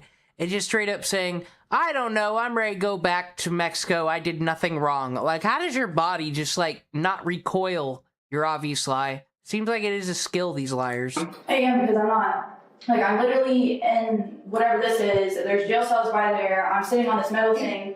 I could literally, you know, be out and about. So, I'm ready to leave. That's all. Okay. So we do have some more questions. Tell me about this Facebook message that you sent. Caitlyn recently sent concerning messages to 2 people, including her ex-boyfriend Michael, who she discussed earlier. He's trying to tell me that, you know, I'm wanted and that I'm about to be going to jail, so... Why would he say that? What? Everything that, like the U.S. Marshals or something? Yeah, because I used to be with him when I was younger, and because of the cops finding out and everything, he's trying to get at me as best as he can right now. So he's trying to, like, help the police and stuff, and I'm like, you know, there's nothing to help out with. I'm not doing anything wrong. Caitlyn tells detectives that she dated Michael when she was 14 and claims that he currently has access to her Facebook account. Why would he have done that? Like, why is he so pissed off? Because, like I said, the authorities are on his side right now, because back when I was 14, when the FBI got involved back then, because they thought the same thing, that I was, you know, a kid, even though I wasn't. I can't believe they keep thinking that this guy that you've been with since you were 14 is a pedophile. Whoa. It's when I ran away to go be with him, and I did stuff back then. That's the reason why I know not to do it right now, because I'm not 18 yet. But I did it with him, and so the police got involved and stuff. So ever since, you know, they put him on probation and stuff, and told him that they were going to be keeping a close eye on him, every time that, you know, something's up with me, you know, he would be the one to be like, oh, I know everything, I know where she could be at. Strangely, Caitlyn's Facebook account shows a post on May 7th, just 2 days before this interview, where she claimed to be at a Dave & Buster's in Ohio with Michael. Investigators went to the restaurant and determined that Caitlyn hadn't been there, and in fact had been in Mexico at the time of the post. She had, however, been in contact with Michael. After receiving disturbing messages from Caitlyn over Facebook, Michael and a second person reached out to a detective in Canton. In these messages, Caitlyn claimed she and Jonathan had killed 2 people, committed 2 cases of arson, and were on the run in Mexico. The usual. Caitlyn just telling all of her friends what's up in text messages, probably. She even asked Michael to send her money through Nicole's PayPal account. Describing Nicole's fate, Caitlin wrote that she lies in Sylvania, Ohio, and that her next plan was to join the cartel, asking Michael for his help with that as well. So it says you killed 2 people. Okay, but like, you understand he has access to be able to hack it. So let me finish. Okay. It says you killed 2 people. Mm-hmm. We can't find Nikki. We don't know where she's at. I didn't know she was missing. And you guys have her card. Mm-hmm. And you guys had all of her credit cards. I didn't know that he had her credit cards. During their arrest, Mexican authorities found Nicole's wallet, social security card, credit cards, ID, and health insurance in the vehicle. I didn't know she went missing. That must really. Is she being a Breaking Bad LARPer? She might have just murdered 2 people. We don't know if the fucking son did it. Missing. I used to think that, we killed her, but I didn't know that she went missing. Damn. So who killed her? Sounded like she killed her and then is fucking leaving the boy, and the boyfriend just had to deal with it, and he's getting left out to dry. Could you imagine, like, killing your mother because she won't let you date your fucking 14-year-old girlfriend because you're a pedophile, and then I guess someone like this wouldn't give a fuck, but like, now your mom's dead and you're gonna have to sit in prison, and no, you did it all for the girl that threw you under the bus. We don't know. No, but I want to know who killed her because she was a nice mom. Okay, so I'm saying, we know hasn't been seen for a while, and it says we killed 2 people. We don't know that she's dead. Okay, but you're putting that on me when I thought that she was doing perfectly fine and everything, and I told you I didn't send those messages. Despite Caitlin's assertion, investigators soon learned Jonathan had already been making disturbing admissions long before his arrest. In fact, he admits that he took some of his mother's things and pawned them while driving to Mexico with Caitlin. So that individual that you pawned it to, we had a conversation with. Okay. And he kind of remembered a reason why you were pawning it. Do you remember the reason you gave it to him? I told him my mom passed away, just didn't want to have it around. In Tempe, Arizona, Jonathan pawned women's jewelry, and in El Paso, Texas, he sold a pistol and empty pistol magazine for $80 before entering Mexico. So is your mom deceased? No. How do you know that? Oh, I don't think she is. Last I know she wasn't. When's the last you knew her to be alive? A couple of days before Caitlin shot that door. However, he claims that tensions between his mom and Caitlin had been brewing for a long time. I do know that both mom and Caitlin have said about each other that, if one or the other interfered with something, that they would go to the extreme about. Like my mom saying, "Oh, let her be crazy. She tries something, I'll shoot her, blah, blah, blah, blah." And I know Caitlin has said on numerous occasions, like, if your mom tries to stop us from being together. His mother should stop them from being together because she's underage. So she should. Then I will take action in my own hand. So when we talk to him, and he's going to try to point the finger at you, we're trying to help you. There's a difference between being 17 and being 33. Mm-hmm. Okay? I get that, but I just don't know. I think you do know. Well, it's a matter of fact of, do put it all on him, even though it's not all on him, or go to jail. While investigators... Well, thank you for... See, this just isn't fair, though. Well, like... Because she is 17 and she just straight up told the cops, it isn't all on him, it's pretty much on me as well, but I'm ready to sell him under the bus, so I just gotta make a decision about this. She's, like, straight up said that in front of the interrogator. It's on camera. They have suspected Caitlin's involvement in Nicole's disappearance. They are likely unprepared for what she says next. It was on me. I told him that I gave him 5 hours. I ran Oh god, she's gonna take the whole fall, no. away from an independent living house, and I told him he had 5 hours, to kill her, and he told me that he couldn't do it because that was his mom. Caitlin said that some things may have happened in the house when you guys left. So to be more specifically, Caitlin placed a lot of blame on you. I was trying to cover for Caitlin by telling you I didn't know about my mom. Jonathan explains that his mom had no idea Caitlin had arrived at her house, and in fact, she didn't know she was inside the home, hiding in his room. Jonathan claims the couple was discussing their future together. She said I had like 5 hours or something like that to figure out what we're going to do to be together. And so he wouldn't do it. So I strangled her out and I took a rock and banged her head a whole bunch of times. The brutality of the attack is only outdone by the chilling way both Caitlin and Jonathan discuss the details. Jonathan says he was smoking outside when he heard a noise in the kitchen. I hear something, I don't know exactly what it was, but definitely sounded like a voice struggling. The voice struggling? Yeah, like somebody getting hit or something. Through the door and everything, it sounded like, oh! When I went in, okay, I'm not going to forget this scene because there was a lot of blood. She was in the kitchen and there was just blood everywhere. I don't know exactly what else she did. I confronted her about it and she's like, I had to do it so we could be together. While this confession hints at the motive behind the attack, it isn't the full story. And then I told him about it and he was shocked. So then I let him give him a moment. He threw up and then we went to go get clean. So if a woman kills your mother so you all can be together, forget the part where he's like dating an underage girl and she was even more underage when they met and shit. She killed his mom. Most of you cool with that if your significant other kills your, parent? I don't know. Supplies that I cashed out. And then you see where she bleeding from or anything? I couldn't tell because just everywhere there was blood. Everywhere. Like everything was coated. It was on the fridge, it was on the stove, it was like near the sink. It didn't get into the sink, go figure. The one easy place to clean didn't go. Just so much blood. Was your mom breathing? No, I definitely went and checked for a pulse. At this point, I didn't know what to think or anything. I think I was in shock. Not happy about what happened, that's for sure, but like, not relieved. I don't know how to explain the feeling because like, I was pissed, that's for sure, because I did not want that to happen to my mom. Like 100% did not. But I was happy that her and I could be together without interference. After that, we both hopped in the shower so she could get the blood off. Following this, footage from Lowe's captures the couple calmly purchasing a tarp and cleaning supplies. And then here we go. Oh, thank you, Marine. Thank you, Marine veteran, for helping this woman kill your mother so you can be a pedophile. That's fucking wonderful. There's that monster logo to haunt you once more.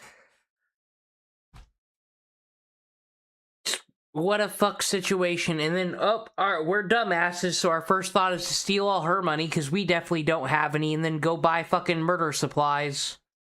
Including bleach, a mop, and garbage bags. She didn't seem face at all. All at the same location. Wonderful. Like she almost seemed like she was just continuing like business as usual. How did you feel after you killed his mom? I got very high and I was tripping really badly. I was like, oh, that really just happened. Like, I really just killed your mom. And he was like, yeah, you did. And he started crying. And then I was like, I'm sorry. And then, I had to toughen it up because then that was when I went to go hide the body. Caitlin claims she was the only one to clean up the scene. However, Jonathan contradicts her, a detail that would become critically important later. Like, I know we used towels to clean up like where we were going to lay the tarp because we didn't want to get blood on everything. But Caitlin ended up putting those in a trash bag because it was also the garbage came the next day, so we put those in the trash can for the garbage crew to pick up. But after we cleaned off an area for the tarp, we got her onto the body onto the tarp, and we rolled it up and put it into the back of the car. There was a New York City serial killer where he just put the bodies in the trash can and the garbage people just picked it up. Seems like a flawless body disposable fucking way to me. Can't just be throwing bodies in rivers and then next thing you know, you bury it in the middle of the woods and a fucking raccoon got a hold of a limb and fucking wolves and coyotes are running around with shit and the police find it. Sadly for them, well, no, not sadly, we're glad they're caught. Not that they were never not gonna get caught, like, honestly. I don't think a whole bottle of Airwick is saving you from the smell of death. Eerily, one of the initial investigators predicted this very thing. Hey, mom's probably in the trunk. And what? I said, that dude's mom's probably in the trunk.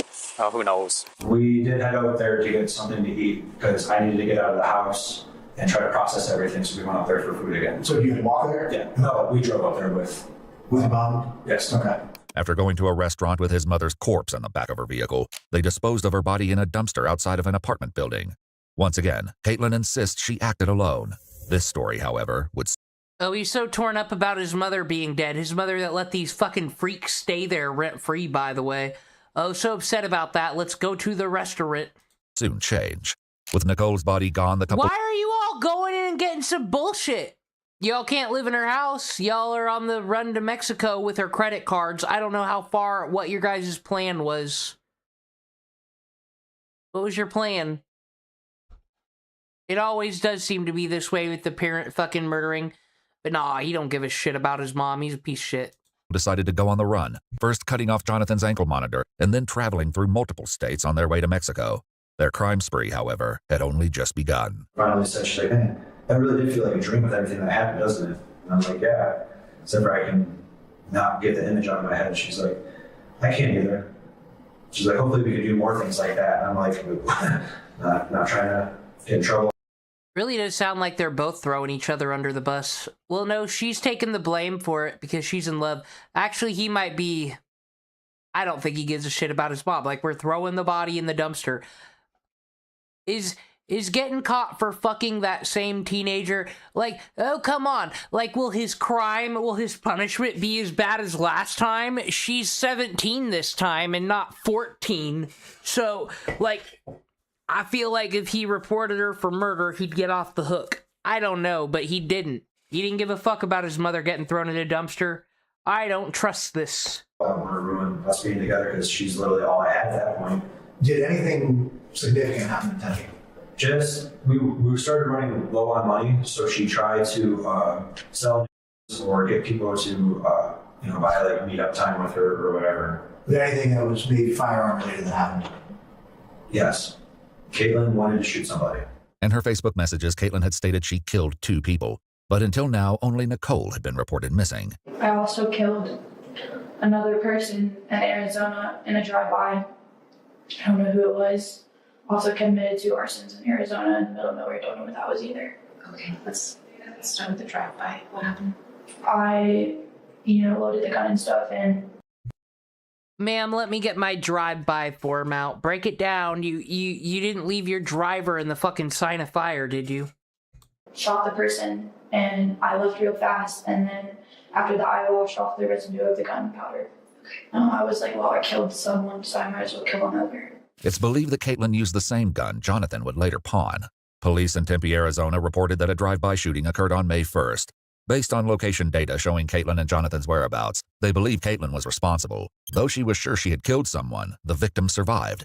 Despite this, you're just a fucking mother killer. You only got one. The cartel ain't taking your ass.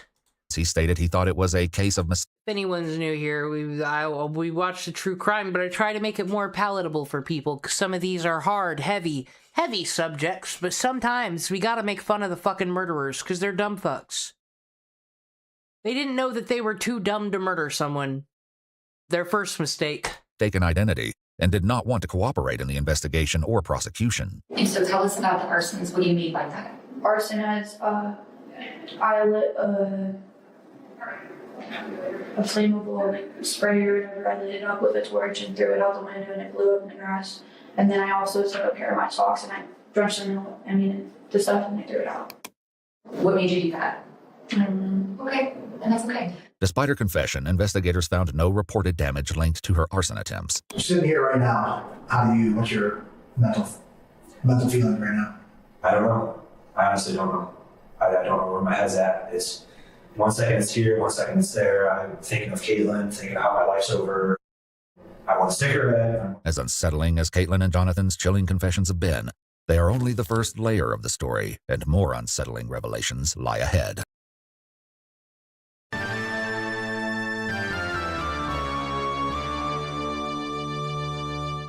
Once again, real life stranger than fiction. There could possibly be more.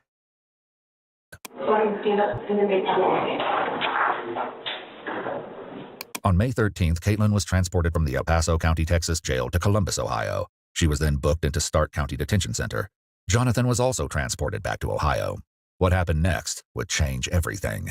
A detective in Canton received a letter from Caitlin reading, "I want to answer the questions you all have. I don't remember my statements due to intoxication. And what I've heard I said at the time in Mexico/Texas is false." Following this shocking claim, a proffer meeting was held in April 2024. where Caitlin would flip the entire case on its head. Any questions before we start? I'm just anxious. That's all. I'm just anxious. That's Okay. all. And that's a I very, cried before you came in here. that's a perfectly normal reaction. You get to be normal the rest of your life, okay? Caitlin's new statement begins by painting a very different picture of her relationship with Jonathan. I would, AKA did some ambulance chasing lawyer get in here and be like, well, he was a pedophile, so we're gonna build you as the biggest victim. But like I said, I could believe it. It's easy to take advantage of a person like this, but if she's really bashing people with rocks, like doing this and that, it does sound like she kind of just wanted to murder someone, and that's not a problem, and she shouldn't be in society with us. This is her attitude, you know? But I also buy that he'll just use people and throw them the fuck away. I don't know what to say about that type of relationship. I would say, like, at first, like, it was just a friend, then boyfriend, but then, like, just a manipulator. Like, he just abused me and stuff like that. So I don't know what you would call that. Okay. In what way did he abuse you or manipulate you? He abused me multiple times and stuff like that. Along with adjusting her claims about her relationship with Jonathan, Caitlin has a new confession about Nicole's death, one that doesn't just challenge her earlier version, but contradicts it entirely. She starts by saying she was asleep in Jonathan's room. That's when I hear, babe, babe, babe.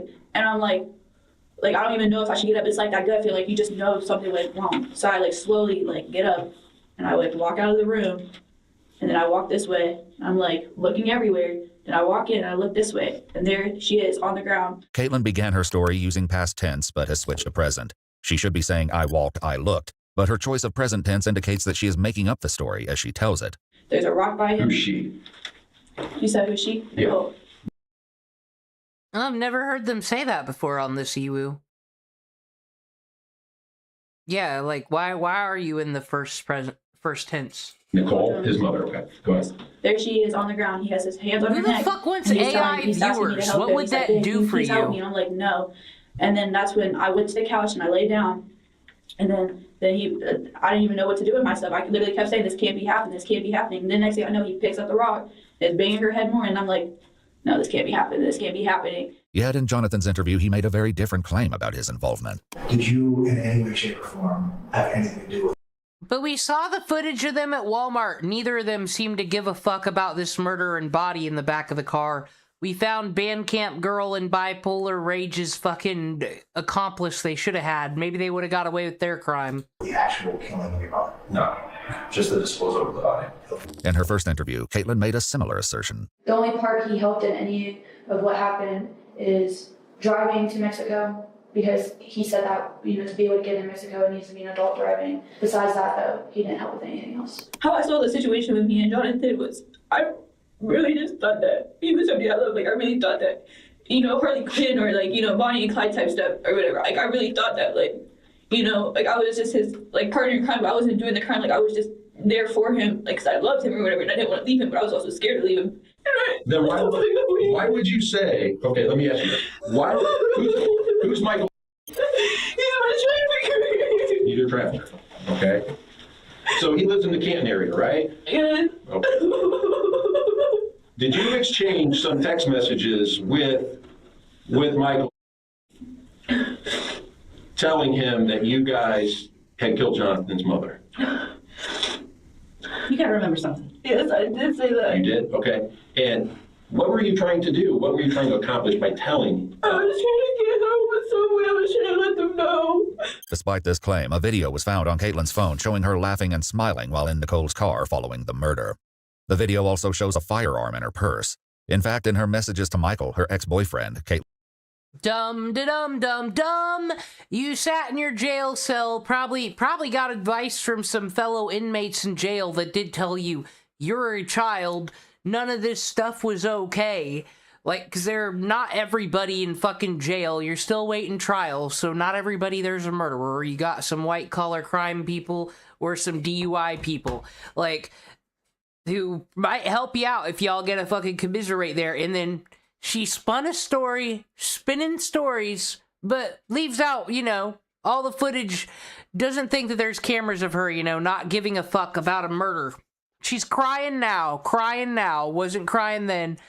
I, as the jury member, saying that bitch guilty.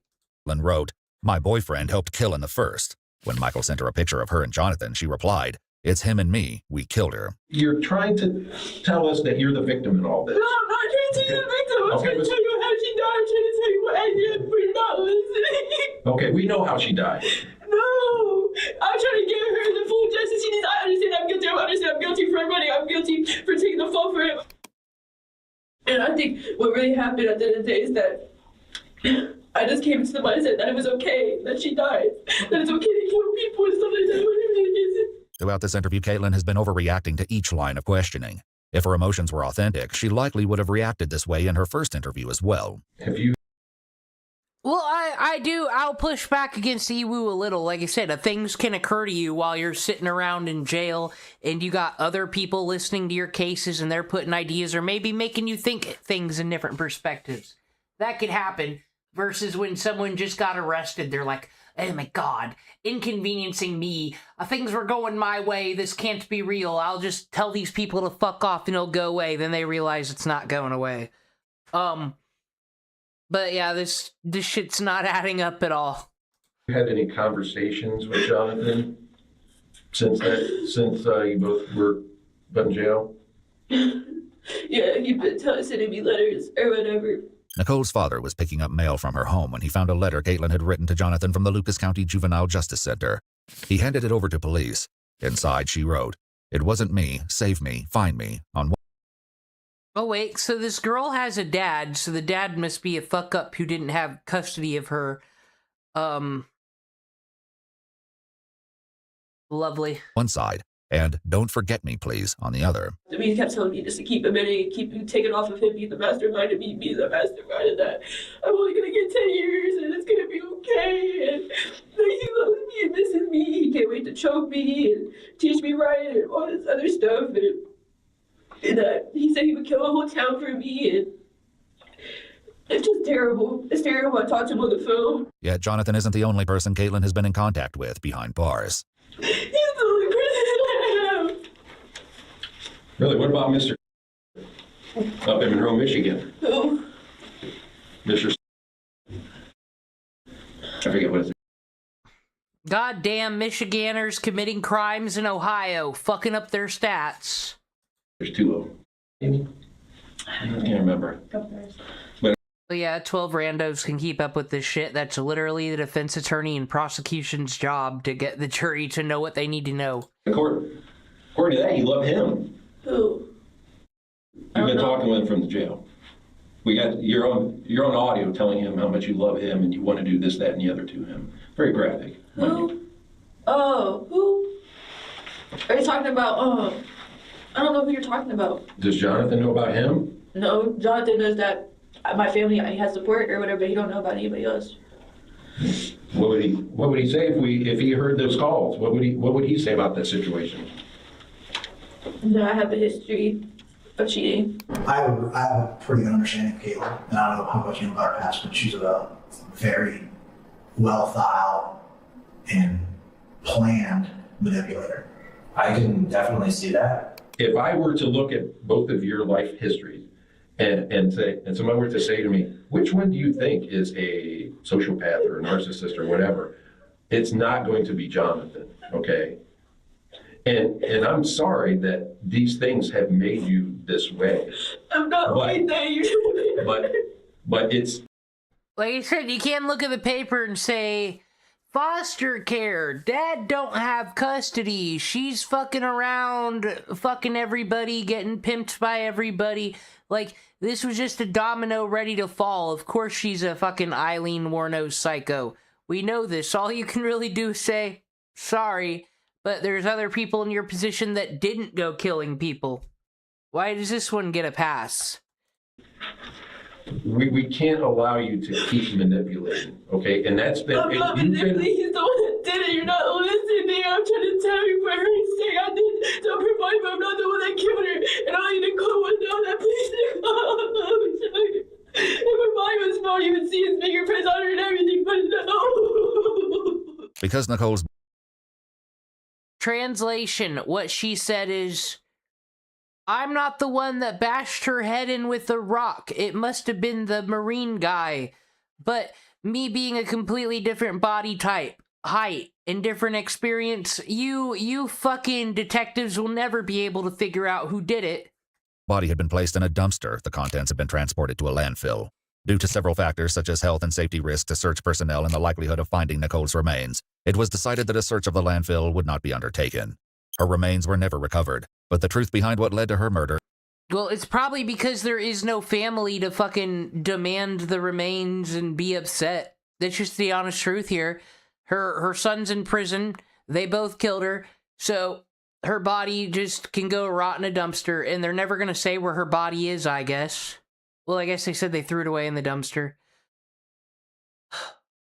Well, where did it go? It shouldn't be that hard to figure out. ...is finally about to come to light. I was scared of him too. Please don't let him get away with it.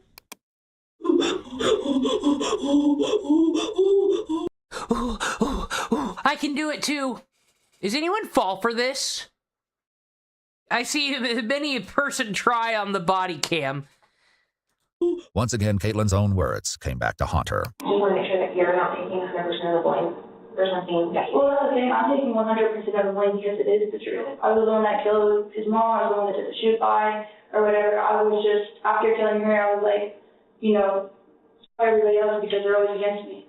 After multiple confessions and conflicting stories, investigators are left to determine where exactly the truth lies. Yet, despite their many contradictions in both of their earlier interviews, Caitlin and Jonathan agree on one crucial point: what led to Nicole's murder. And, you know, she was just like always all over her son.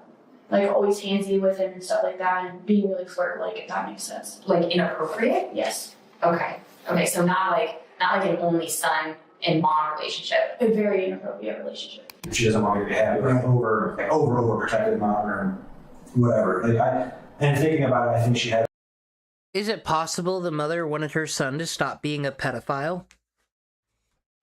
Like a weird crush on me. Like, I don't know. I don't know how all that worked out because I know from like a lot of people have said, including her mother, my grandma, before she went to this memory care unit, even said that how my mom like acts with me is just not normal. Do you think she deserved to act that? Yeah, I do. And I mean, it's not like she was about to die anyways. So it's not like literally, like we all die at some point. It's not like she was literally about to die. She was literally about to die? I'm meaning it as like she was old already, and people, all of us, people in general, we all die at some point. 67-year-olds, get the fuck out of here. Caitlin said you're all gonna die soon anyways. Motherfuckers are living to like fucking 130 now. God damn, it's like 60 is the new 40. She was literally close to that age of dying, so I feel like it doesn't matter if I killed her or not, and I killed her because she gave me really two good reasons. She wouldn't let us to be together, and she was very inappropriate towards him. And it's like, she didn't have friends, she didn't have family, so it's like, honestly, it's like I killed nobody. I really felt like it was a movie. I thought that Jonathan loved me. I thought that we're just gonna go off and beyond. Be terrible together, be worse together. Caitlin's dreams of being terrible with Jonathan were dashed by the consequences of their actions. For Jonathan's first case... Whoa, I can't believe it. So while they killed someone, they thought it would be a great fucking idea to just take credit cards and run off and buy all the murder supplies and cleanup supplies at Walmart, did they? Said, yes, stories change when it don't go the way you thought. In 2022, along with having pled guilty to endangering children and attempt to commit pandering obscenity involving a minor, he was also charged with vandalism and failure to appear after cutting off his ankle monitor and fleeing to Mexico. He was sentenced to 4.5 years in prison. For the murder of his mother, Nicole Jones, Jonathan... Oh yeah, what a great person Jonathan Jones is, where it was totally her who's a psycho and did all that, and he's just like, well, what am I to do? She's all I have left. Oh wow, where you see already in trouble for shit, he was.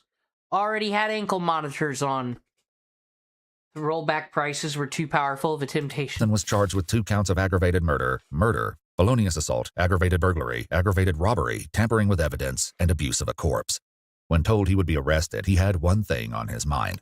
Is there a way I can see Caitlin? Probably not. Probably not. Jonathan entered a no contest. I do love that that's one of the privileges. At least that's an actual punishment these fuckers get. Like, Sure, because in prison, a lot of people can actually make money. You can walk out of there with $250,000 by the time you're done stealing work from the Indian scammers and scamming people on the phone yourself.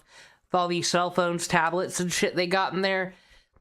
Catfish, romance scams, all that shit. But, it's kind of difficult to talk to the person you did the crime with that you love oh so much. You have to get a third party to, like, send your letters to each other and shit, because you're not allowed to talk to them. That is a privilege that you fucking lost, not being free anymore, right?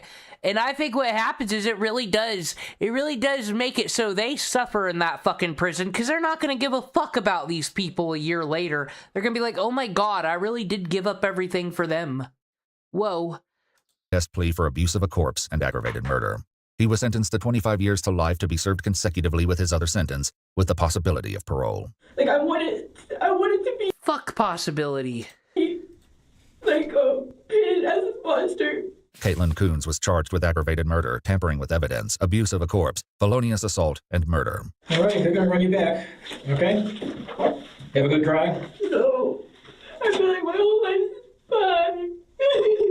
She initially pled not guilty before withdrawing and pleading no contest to aggravated murder and abuse of a corpse.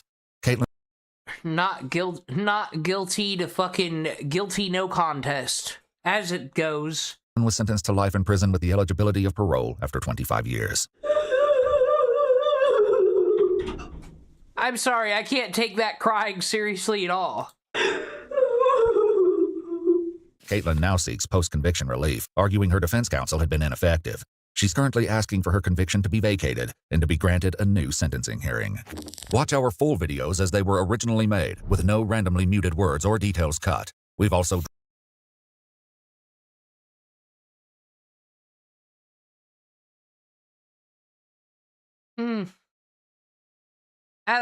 Yeah, let's do another one on crime story time. I've been falling behind on these.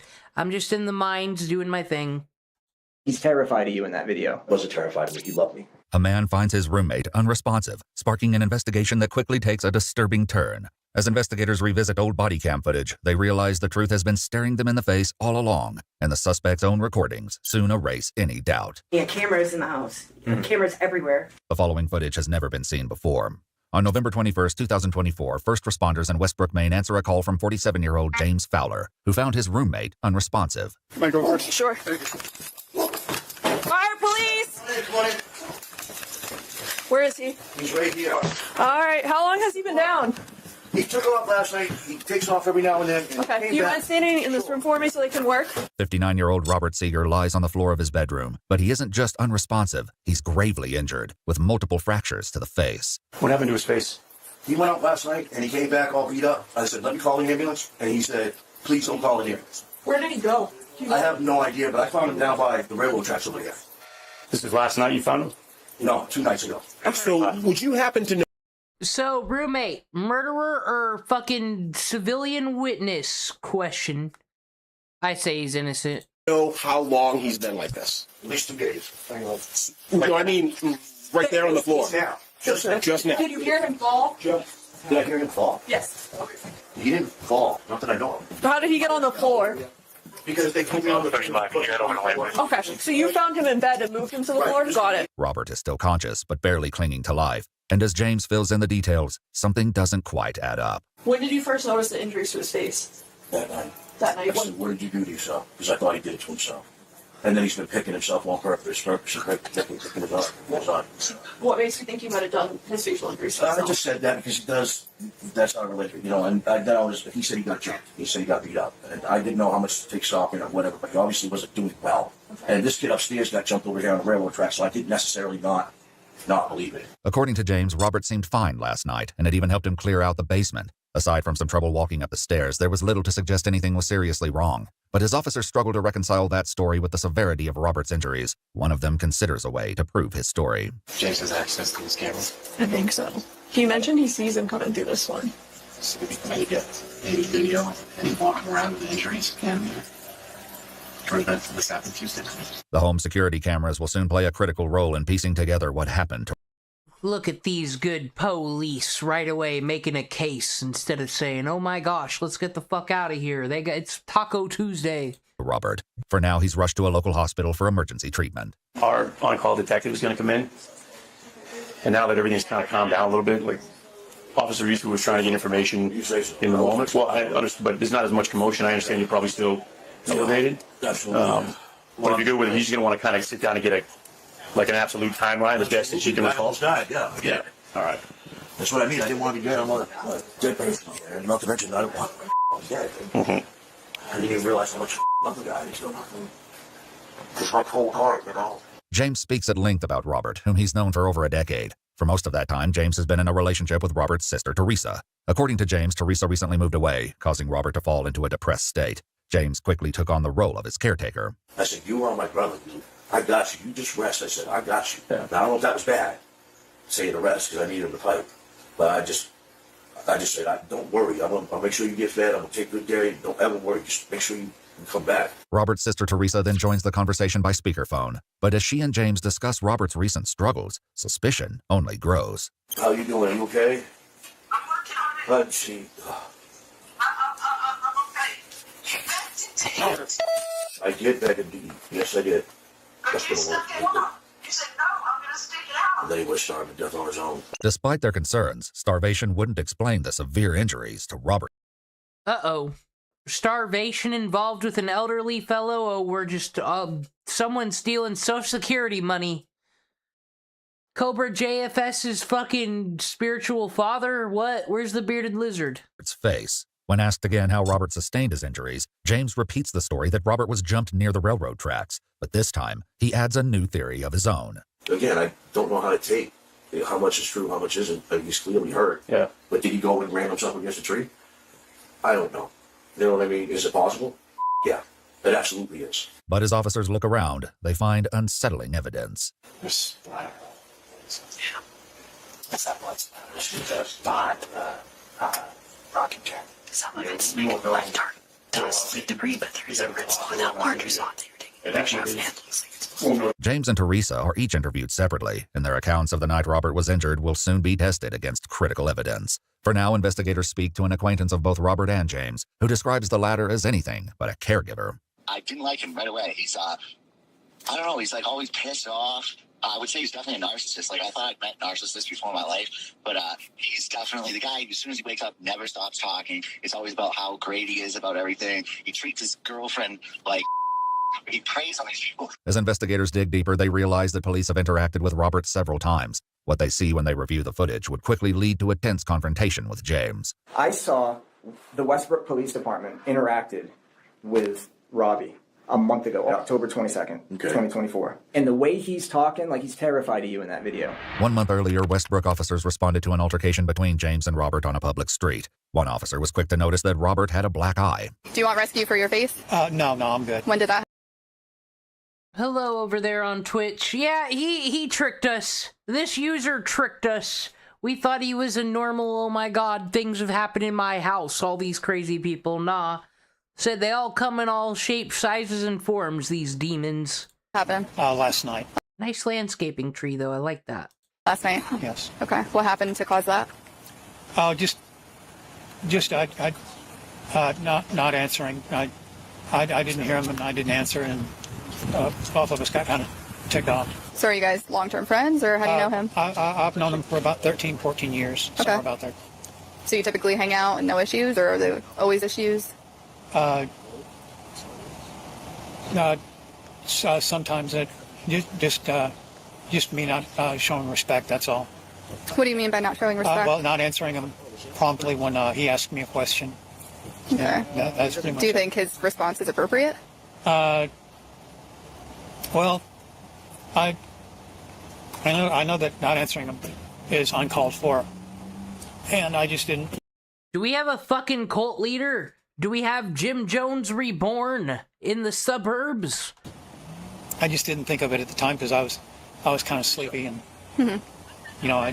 that's basically it. Robert told the officers he just wanted to go to a homeless shelter for the night to get some distance from James, but James interjected, and Robert quickly changed his mind. All right, shelter, Robbie. Is that what you want? You want to leave your house yet?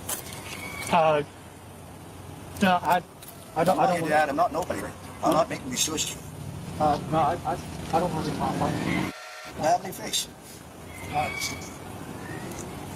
After reviewing the past encounter, the detective can't help but draw concerning parallels. You know what it reminded me of? It reminded me of like a battered wife, like a domestic violence person who's in a domestic violence situation. He was terrified of you. And he wasn't terrified of me. He loved me. But the detective isn't finished, because...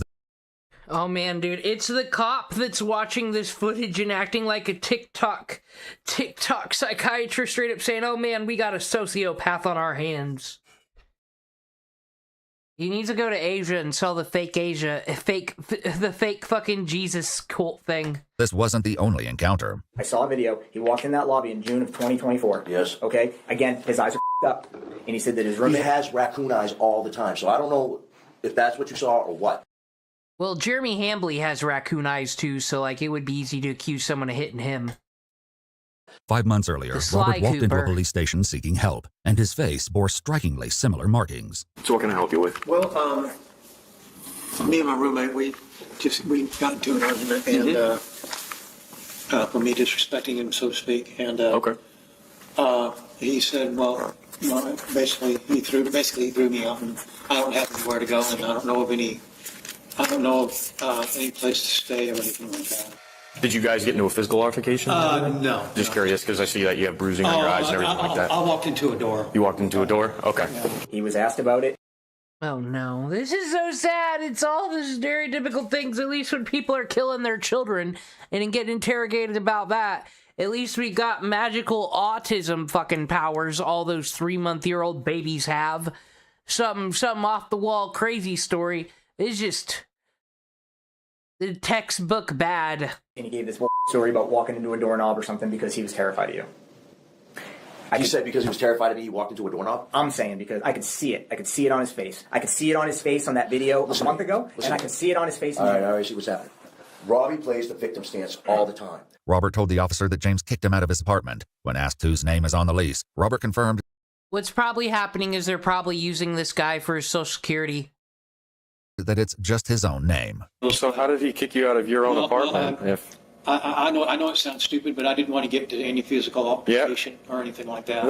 Then all you have to do is call us. Well, and we get there, and then we could help you guys hash it out, and then you don't have to leave your apartment. I think it's beyond hashing out, honestly. Because he can't. If your name's on the lease, and if his name's not on the lease, well, he helps me pay my bills sometimes. I hear you. I understand that. But I don't want to get into any kind of physical or altercations with him. I just want to get the heck. I just want to get myself reestablished and get the heck out of Maine, so to speak. No offense to the state. No, I hear you. I hear you.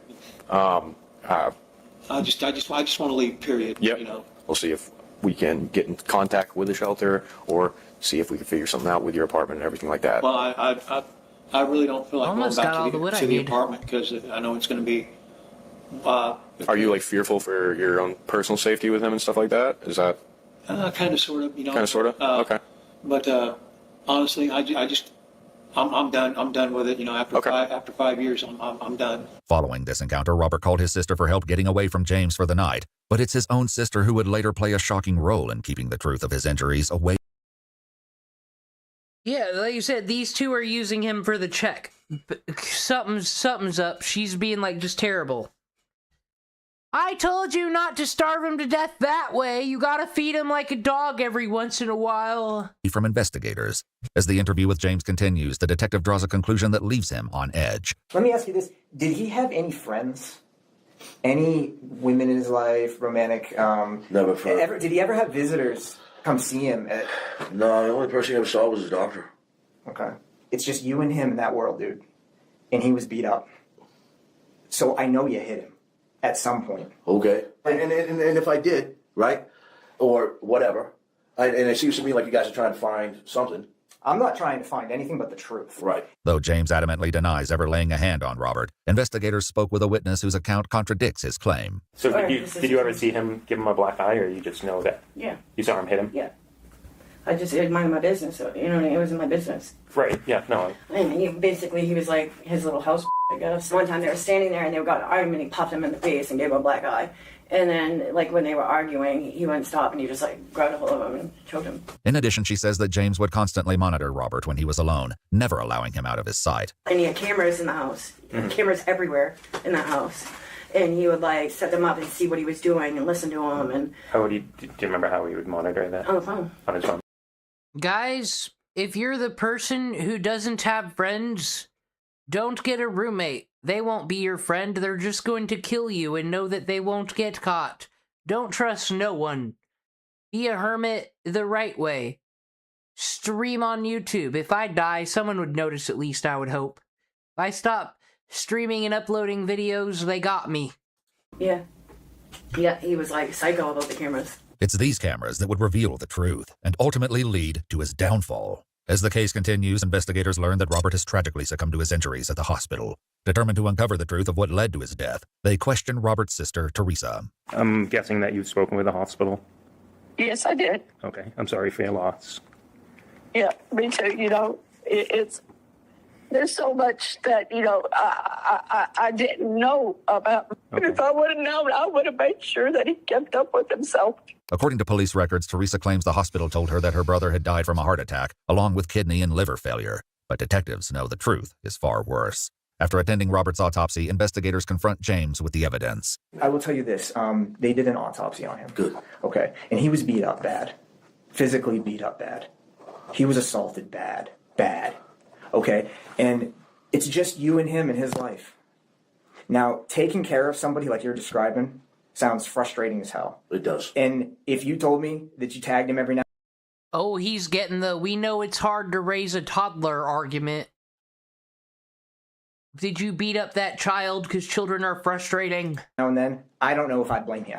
Okay? But what I'm telling you is, there's a difference between getting mad and cranking somebody every time that sometimes it might deserve it, and intentionally wanting to kill somebody. There's no other person from where I sit right here, unless I hear a logical explanation, that would have inflicted those injuries on him other than you. How can a punch cause all that? Oh, I don't think it was a punch, dude. That's ridiculous. This is more than a punch. Robert suffered multiple facial fractures, including breaks to his nose, cheekbone, the roof of his mouth, and his left eye socket. According to a press release, Robert's cause of death was blunt force trauma injuries, and the manner of death was ruled a homicide. As investigators try to determine whether James is capable of murder, someone who knew him makes a deeply disturbing allegation. Would you put it past him to have an anger so bad that he would kill somebody? No, I know for a fact he killed a dog. Oh, that's so sad. He claims that the dog was not listening to James, and as a punishment, James tied the dog up in the shower with no slack in his leash. When James returned, the dog was dead. That is so sad. Yeah, it's horrible, man. So yeah, I think you could definitely kill a person. With James clinging to his denials, investigators turn to the evidence they found in his apartment. Do you have any explanation on how there's so much? See, this is why I still argue that the best time in the world was when we lived in colonies, like 30 or 50 people. I do not understand how the Mayflower people survived. How we made it this far, honestly, Americans. That is so shocking they made it. At least everyone could hold each other accountable and someone would do something about the person that leaves dogs to starve to death, but it's like, man, it's like, who the fuck wants to learn meet our neighbors and go to block parties? I know we'd all rather play Minecraft and watch our favorite YouTubers so we can hear people that say only things we like and validate our opinions all fucking day. I know it's what everybody wants, but sometimes you need to know what the fuck's going on in your neighborhood so you can save the doggos. God damn it, that's all. Blood on that wall, both sides near that chair in the corner near the TV. Protected himself. It wouldn't be. It's consistent with like blood coming out of the body. Blunt force trauma at medium velocity, I think is what they explained it as. Right. This fucker's got blood splattered on the wall and is like, these cops will never figure it out. The attitude on these fucks. They always think they're gonna get away with this shit. For you mean with a weapon? Not necessarily a weapon. Okay. Just getting punched. Slap. All I'm going to tell you is I would not do that to Rob. You understand? I would not do that to Rob. Well, if there's blood sprayed all over the wall. Mm-hmm. Then I understand you're going to believe what you want to believe. I'm telling you, he picks himself a lot. And it was to the point where I'm telling you that's not from picking, but... Okay. Something else that officers saw at the crime scene left them convinced there was more to the story than they'd been led to believe. I've seen that. Bleach containers and that. Yeah, I took pictures of that. You saw blood as well? Yeah. What about the bleach bottles in your house? I cleaned. Was it because, did you buy that to clean up the blood? No. Buy what? What bleach bottles? The bleach. Empty bleach. No, they're old. They've been there forever. And Robbie's usually the one that mops the floor upstairs. I need an explanation, dude, because from right now, it looks like you beat out of this guy to kill him. I certainly am not going to go to jail. over something I didn't do, over my brother dying. Fortunately for detectives, they don't need a confession to expose the harrowing truth. Instead, they turn to the home security footage and compare what they see and hear on camera to the accounts that both Teresa and James first shared regarding Robert's injuries. The night police were called to the apartment, James told investigators that Robert was clearly injured, and he spoke to him with concern. I'm like, I'm your brother, bro. You don't have to worry. I said, if you're really hurting or whatever, I said, I'm going to call an ambulance. You just wait right there. I said, you relax. However, the home security footage tells a completely different story. Can you just get up? I think because this guy sounds like every person ever in Law and Order that's like, yeah, he used to work here, but then he was weird always talking about pedophilia and stuff, and now he doesn't work here anymore. I'm gonna keep fucking stacking crates on top of each other. So it's like he couldn't have possibly been the murderer. He sounds like a witness. Start moving. Just don't give up. Just keep trying, dude. You'll be all right, I promise. In the footage, James is speaking over the phone with Robert's sister, Teresa. The fact is, I don't control Robbie. Only when he pisses me off. And right now, I don't feel like beating him in the head no matter what. And that's on me. No, I can beat him later. I don't need to beat him right now. You know, why waste my time? You're on the guy. I'm all set. James tried to call the ambulance, and Rob said no. I heard that myself because we were on the phone talking.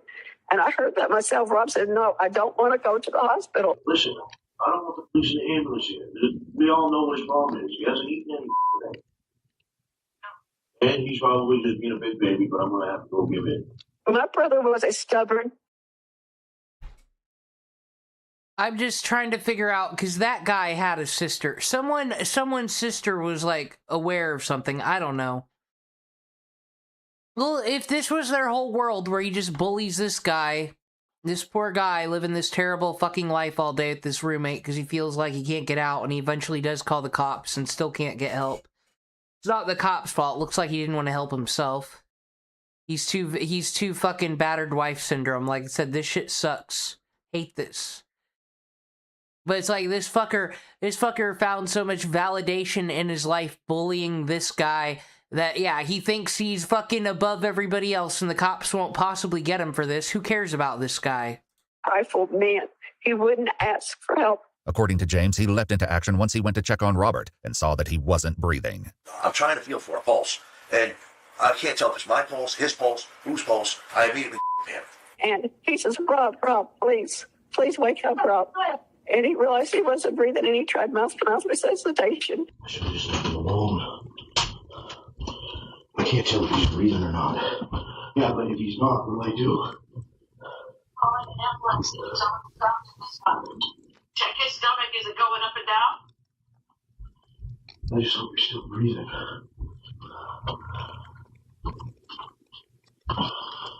I could call him and say he just got beat up. I just got him home and now he won't wake up. James can then be seen walking through the kitchen carrying what appears to be a hammer or mallet. But we're already talking about me. Not me. Because he's got marks from me on him.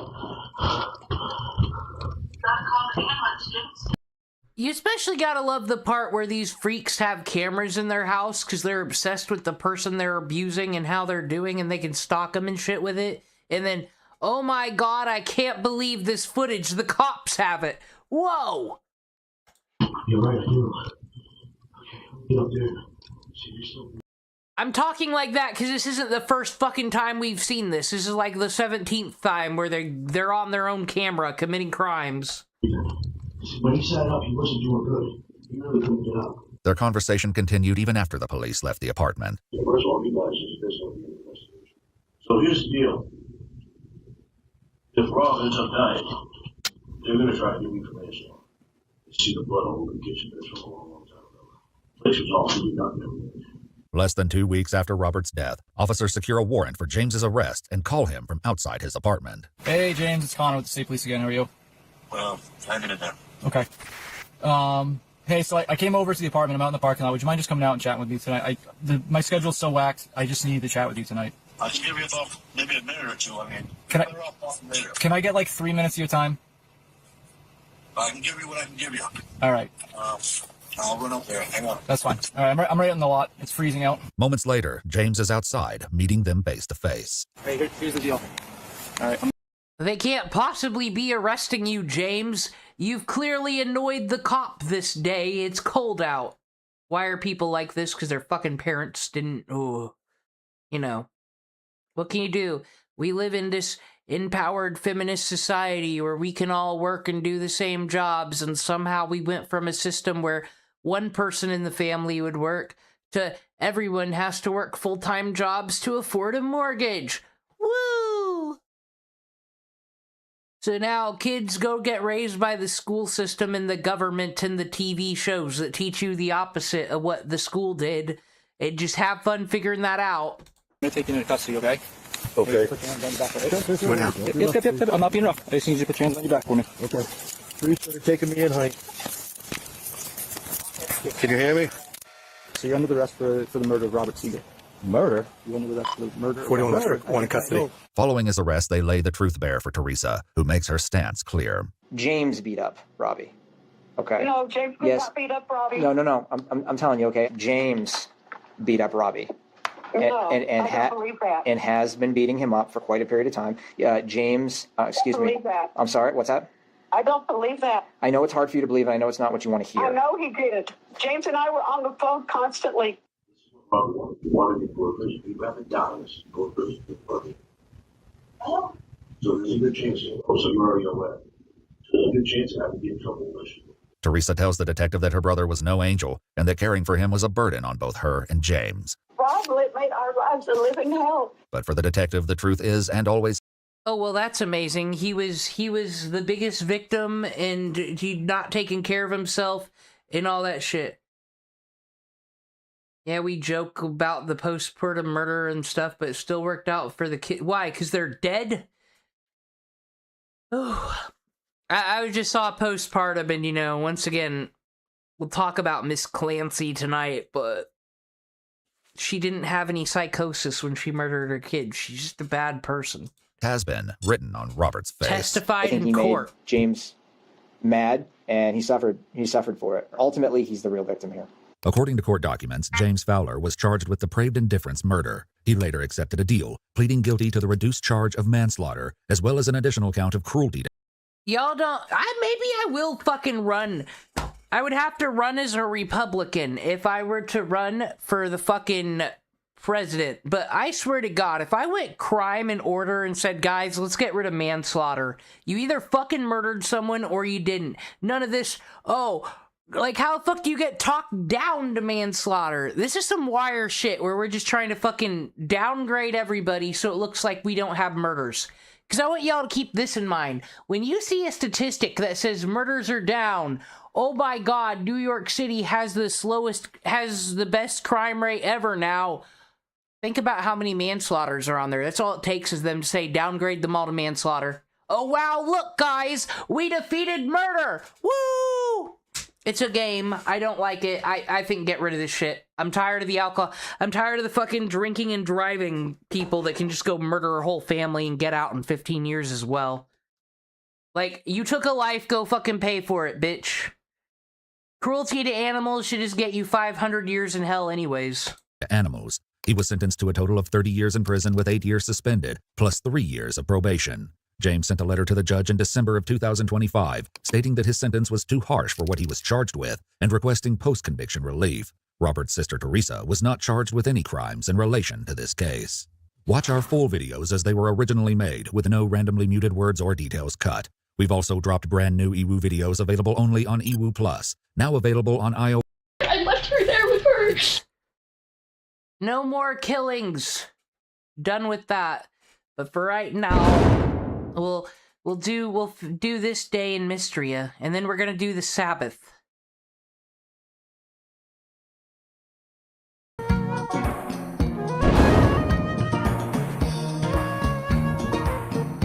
I got all the wood I need. I just need like 200 rocks. Oh wait, my magic is refilled, so I can heal myself when I'm out at least. Oh, look at all that copper. Oh, mana potion, it's my day. This ain't even Stardew where I got luck today. I'm just amazing everywhere I go.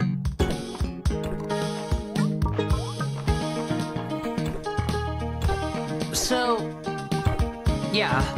today's Thursday. I want to get these rocks done because it would be nice to have a Sunday where I could actually work on, like, decorating my farm.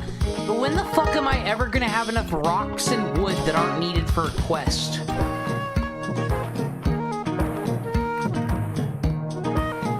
Ooh, look at all this copper.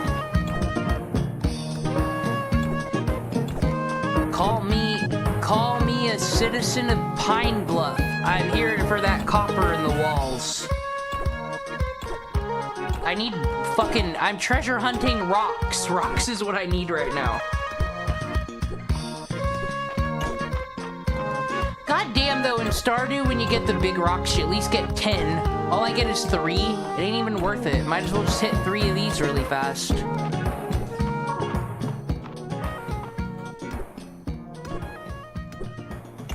But what's also awesome about the Sabbath, though, is I'm gonna have to walk around like an idiot because I'm gonna have nothing to do since I won't have any rocks or wood. But I can get some more perks. I really hate that I can't kill these monsters. That sucks. I just gotta run away. Run away. Go away, green slime guy. Not doing it. Not looking at your crazy dance. Maybe I can LARP my way to floor 15. Ooh, I love me rubies.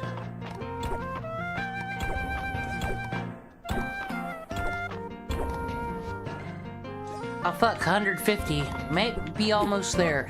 See, why are you shooting me? God damn, I have to... See, this challenge is really throwing me for a loop. I'm not used to being able to go caves and having to take this shit. It's not fair. I'll go get rocks at my house where it's safe. I need to get back to work on flirting with my boys, though, but I'll do that when I break the fast at Friday at the end. We'll get the exciting installment of Dungeons & Dragons and what those kids are up to.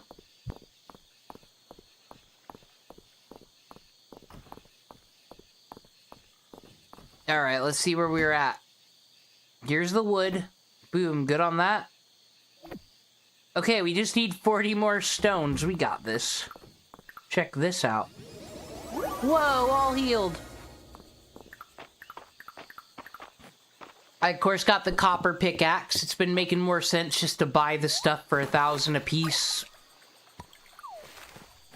I'll probably save my copper to actually do, since I gotta max out woodworking. Make some, like, carpets and shit. I don't know. Throw... Why is there a fucking acorn on me? That's just a waste of inventory. Get rid of 4 of those. Shadow flower, you're worth $50. You gotta go. Or is it an artifact? Are these forgeables? Because they're... I think it's a flower, because, like, it'd be cool to, like... turn it into an item. Oh, I forgot, you get decorative items. Never mind. We'll go into that later. Get out of here, shell.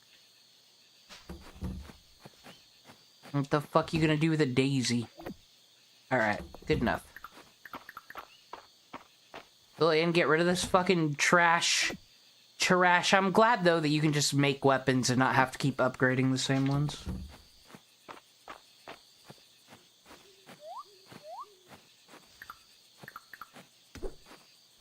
Alrighty. Busting rocks. So...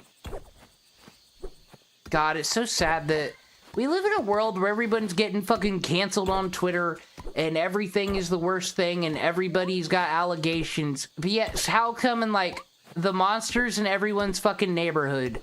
Like, who's out here watching YouTube drama crying about their influencer getting attacked while, like, a real fucking abuser's living next door to you? That's what's weird about this world to me. These fuckers, these boogeymen that everyone talks about do live in real life, and they get away for it for the most part. Everyone's used to looking for boogeymen that aren't real, with narratives they created in their heads. Insane. I don't need no wood. What am I doing? But it's always good to chop down some wood, I guess. Gotta do what I gotta do. Tomorrow I cannot sell anything. I cannot work. I cannot water my plants, harvest my plants. Quests don't matter. Nothing matters. Just gotta praise Jesus.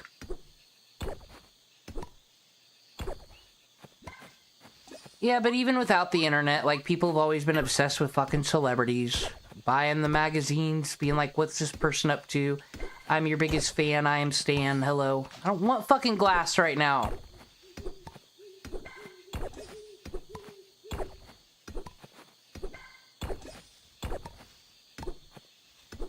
Okay, I should have enough.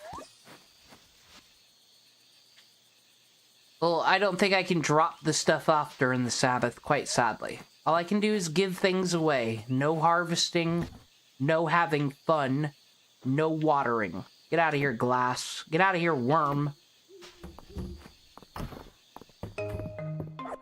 I haven't sinned this week. I've followed all the rules. Thank you, Strawberry. I gotta buy him some tweets.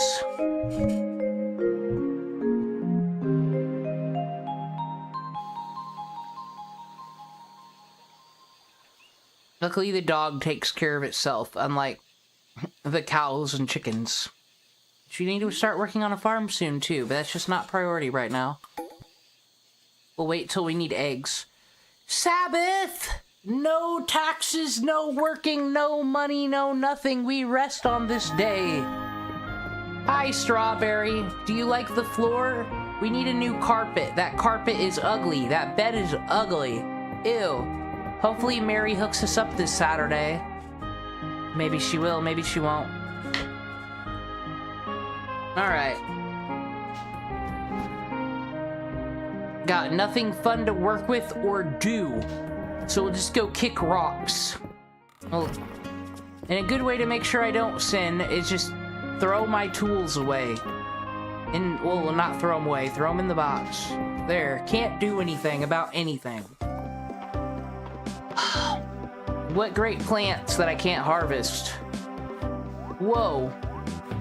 These are real cucumbers, but you'll never know about that.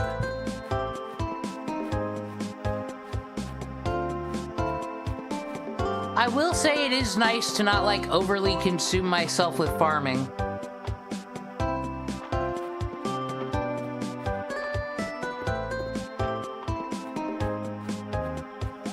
So were you not allowed to go fishing on the Sabbath at all? Or is it like you can't sell fish? Because, like, what's wrong with catching some fish and eating dinner with it? Or is it like you only gotta eat bread or something? And then what confuses me is, like, do those traditions go away because Jesus? Like, why can't Christians do the leave the fucking chair out for Elijah thing? The First Testament didn't go away. That stuff still happened according to your own lore.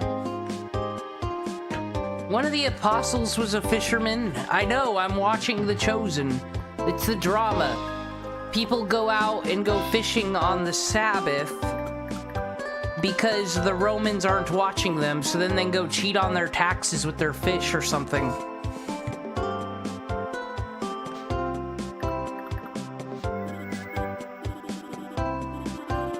There. I think Luke is my first. I know you love this item thing.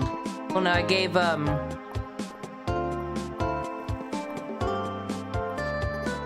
early mornings are my least favorite time in Mistria. Everyone's so cheery, like they're about to break into song. Like, I could go to the beach. Actually, that's where I should go. The beach is where all the socializing's gonna be. Then I'll go to the inn go to the inn for the other socializing. You all ain't meeting no weird 40-year-olds, right? Okay, just clearing it. Making sure my community's safe. Out.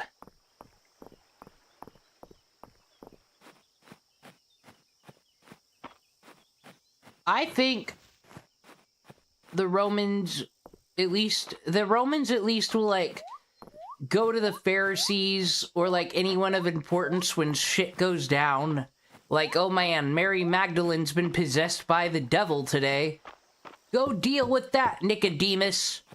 It's like, well, there is representation with taxation here, I guess, because They do try to make sure the people aren't killing each other. They've seemed to have brought policing to Israel. How's it going, DC? Life on the Holy Cross treating you well? As good as it can. As good as it can, Hayden. I know it can get a little lonesome living out on the edge of town. Feel free to drop by Sweetwater Farm anytime, okay? You sell musical equipment, bro? I'm always happy to have company. Alright, so this is the famous Sweetwater Farm. Yeah, we can go pet some cows. No! I can't work this day and you're throwing peaches and tablets at me! Disgusting! I didn't grab those peaches, did I? I think I did. I think I sinned. It's okay. We'll give them away. We'll give them away. We won't sell these peaches. That's illegal. These are substandard sin peaches.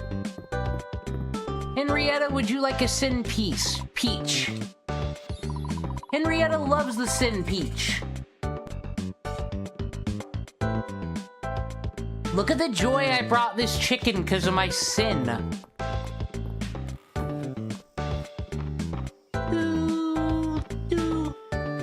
I don't want it!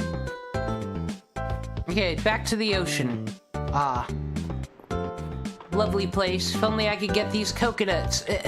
I can't, I'll have to get them tomorrow. Anybody hanging out? It's a beach party day. Friday, beach.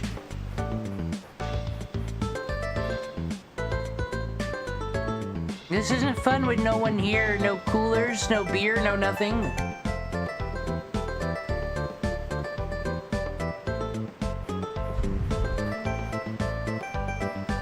Well, God, if I were Martin Luther, I'd go fucking cry about it for 17 years now, wouldn't I? But I've moved on. I just gotta give 2 peaches away. This is usually where everyone hangs out in the summer. Ain't coming down here. It's too early for them. What pussies? Afraid of cold water? Bitches. Now, this shop, I would surely hope, is not open on the Sabbath. Everyone's leaving their cash registers open, though, because they're just so trusting. I guess I'm stuck with this tablet, but I ain't donating or nothing. Just carrying it around. Yeah, I haven't donated that one yet.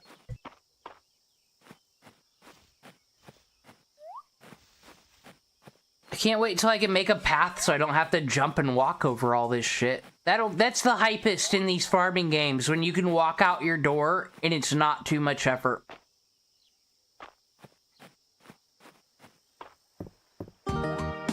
God wanted me to have these peaches. No, Justin Bieber did.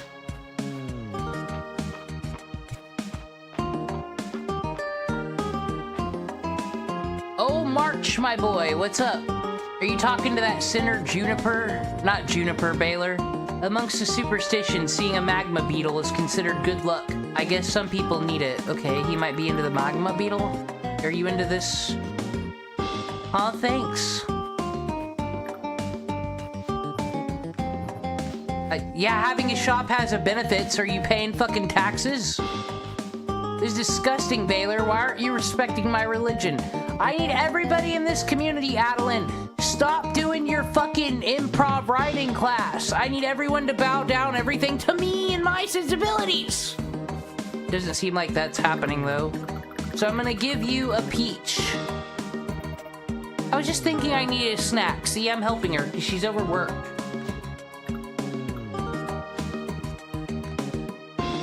Hemlock's been sourcing new wines through Baylor lately. Oh great, Baylor's bringing in new fermented things. But I think that's their little side project. Wine, you say? Maybe I should start my own side project.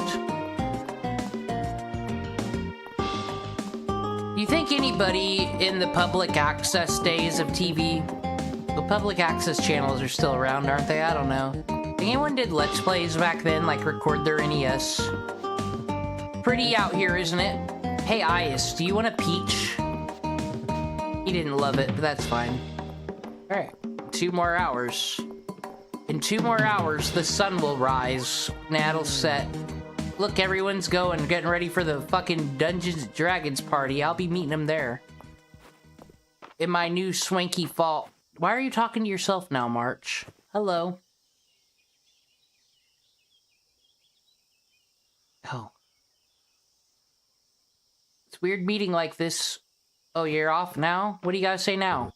Not now, DC. I have somewhere to be. Me too. That's what the Me Too movement's about. Me following you to the bar. You won't ever see me. Oh, I'm like a spy. Well, I used to be a spy, but then I got burned. So, like, now I follow Landon. So I can stalk March. That makes sense. I was at Gaming in the Clinton years, but that wasn't a public access show. That was on the internet. Alright, do I got any gifts anybody would like? Nope. We'll accept Ulrich. Ulrich likes ore.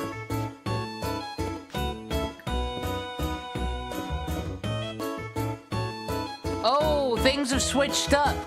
Welcome to the first drawing club session of the season, DC. We've got all kinds of talents here.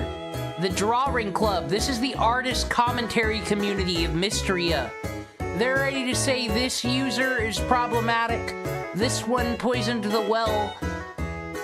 Landon's real name on the internet is I Love Kim Possible a lot. It's just a whole mess. I joined the drawing club because I wanted to start sketching my animals. They grow up so fast, you know. Fallon's the model this week. I thought she'd be quite stiff, but actually seems very comfortable with her poses. And understanding a muscle groups is a must in my line of work. Now, are you ready? Next pose. Wait, I'm still drawing. I can't create a masterpiece under these conditions. You know what, March? Speak your truth. It's not about creating a masterpiece, March. It's about having fun and spending time with your big bro. Your bro? Why don't you go chisel a fucking statue, your bro, in the middle of town? That's what he wants. It's not about being the best at drawing. I see. So it's about being the best at having fun and hanging out. Yes, it's about the friends you make along the way. Mr. Balor didn't like insects much until I showed him the jewel beetle at the museum. Just goes to show there's an insect out there for everyone. I'm not gonna give Balor an insect, though. We haven't unlocked gossiping yet. Summer, crazy. Well, thank you for welcoming me. It is the only club in town. Okay, that was the drawing club. Let's see what we're up to over here. With Elan's blessing, I'll be the host for a new adventure. Balor's the DM now. He's into it. He went from not liking it to loving it now. Now let's set the stage. You stand before an imposing gate, decorated with bones and blood of fallen adventurers. Yay! A perfect place to introduce ourselves. I'm the scholar Aram. To research the architectural secrets of the world. That's what you do already, bro. That's not a roleplay. Failed RP, Eland. Keeping it true to life. Cool. I'm a bird watcher by the name of Silver. Silver the Hedgehog, seeking the legendary dragon hawk. That's a hawk, not a dragon. Common misunderstanding, peasants. A bird watcher and a scholar. Did anyone pick a combat class for ascending the deadly blood tower? Me! I'm a cool elf who's also a dragon and also a knight. My name is Mary Sue, and I have a cool sword and claws, and also my mom is here and is the queen in Fire Emblem GBA, but then she died, so I'm actually inheriting the kingdom. Duh! Him. Yes. I'm this child's mother, a simple elvish trader who negotiated a pact with a demon, and then I fucking gave birth to this thing. My name is Supreme Warlock Grimblade! I'm beginning to understand where Dell's imagination comes from.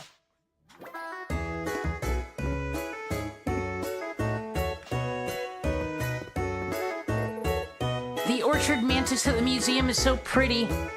Luke says they're mimics, yeah. Oh, dude, we're hitting it off with Celine. Might have a heart event for Sunday.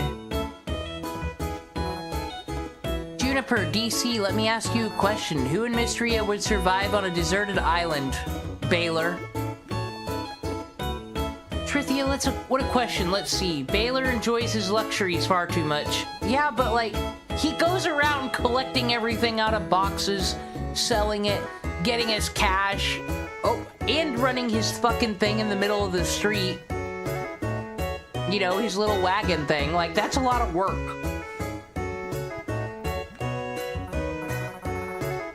Oh, they might surprise you, but I wouldn't say either is my first pick. Oh, we didn't see who else Holt would simply perish if we didn't have someone else to hear his jokes. On the other hand, Adeline would have the island organized. Yeah, Adeline's making it. Hayden? Raina? No, Raina needs her kitchen and her cutting boards, Hayden. He's like you, isn't he? He'd have some crops going and animals befriended before the week was out. I suppose. Mostly, I forgot this is Juniper. Mostly, I'm just glad it's not me on a deserted island. Looks like the dessert club hasn't started missing. They're the fucking drawing club. Oh wait, everyone's here. Oh, I know that look, Adeline. You're thinking about going back to work. Aha, since you mention it, I was in the middle of documenting quality control standards. My favorite thing, which I should probably get back to. Sorry to see you go. How about one drink before you hit the road? Does she have a designated driver, Hemlock? Oh, that tastes just heavenly. Try this, DC. Hot, sweet, fruity with a little bite. That's whiskey, I surmise. It's like hot tea with a little something extra. More extra for me, please. I want to wrap myself up in this drink like a blanket. Celine, you just turned to adulthood. Celine, you just started living on your own. And the first thing you're doing is becoming an alcoholic like the Karen Page from the Daredevil show. Hot toddy, hot water, lemon, honey. Everybody, here's alcohol advice. Whiskey, hot water, lemon, honey. Thought something simple after a complicated week was just the thing. Maybe you're right, and you know, I think it's very important the quality of control of this drink. That's mighty helpful of you. They gave me a drink. I gotta give it away. Give it away now. Who do you all think's into the hot toddy? I don't know if Ias would be. I can't give him anything today anyway. I think Juniper would be all about this hot toddy. I get the feeling she likes booze. Now, I can't give booze to children. Or coffee. Thanks. She's not that into it. I guess she's not an alkie. Oh well. And I guess the Dragon Guard has broken up because they got grounded for breaking into someone's home and trying to poison them. I once asked Mama why Miss Juniper and Miss Terithia laugh like that, and Mama told me to be shush and be polite. Well, yeah, you want to be queen, Maple. Anyway, that's how I know Miss Juniper and Miss Terithia are both up on the balcony. Alright, I think I talked to everybody. That was a good Sabbath. Spent time with the people, wasn't greedy, wasn't toiling in the fields. Grounded was Dell. And now it's time to pray at the Holy Cross statue. Dear Lord. Something, give me perks. Alright, yeah, pretty much cooking's all we can do right now, I think. Gotta work some more on my woodcrafting, actually. Probably gonna do that tomorrow. I mean, it is shopping Saturday. I could just go spend my money on some materials. Try to turn it around. If I get perks to make duplicates and extra things, it'll be profitable for me to do. What we got for cooking? Seasoned. Finding uncommon or rare forgeables will become more likely. Thank you. That I can get my fucking morels. Cooked dishes given as light gifts will reward more heart points than before. That's cool. That's more points for me. but it's gonna make me have to cook more.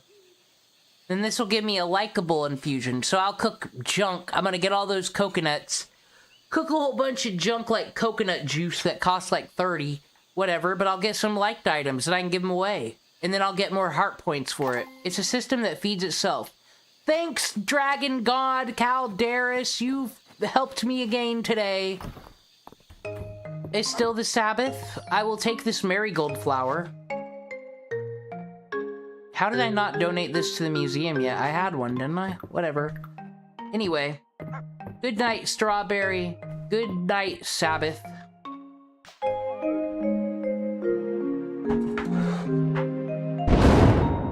Alright. That was the Sabbath. I didn't sell anything. I'm not a sinner. And I gave all the peaches away. Like a good person does. 3 hours in, psh, we ain't done yet. I'll come back and we'll see what Disney, what's going on with the TikTok psychic freaks. And we'll see what's going on with Disney mascots punching people in the face when I come back. While I do some Saturday grinding.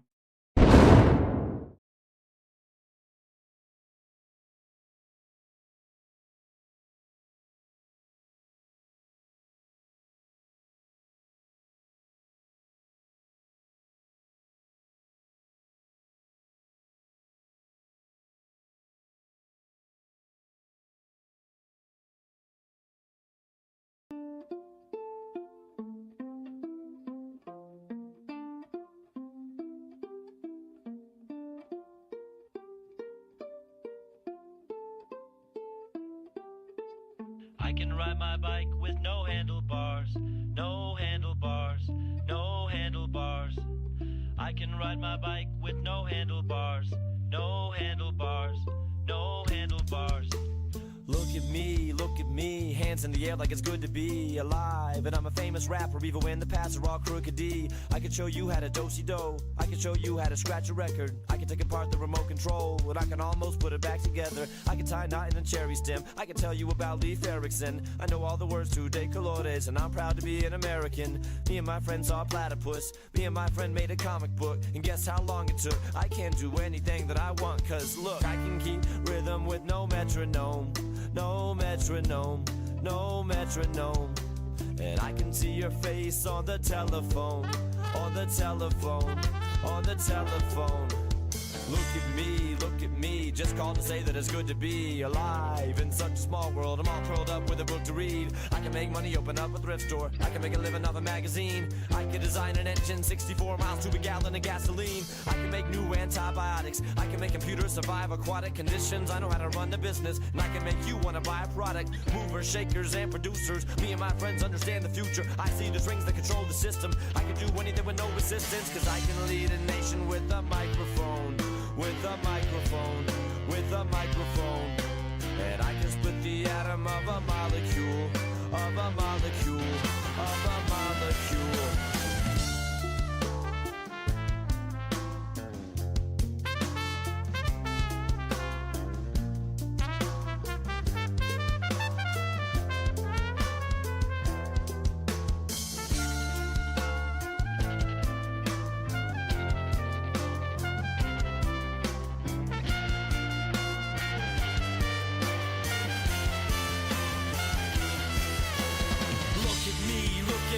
Driving and I won't stop, and it feels so good to be alive and on top.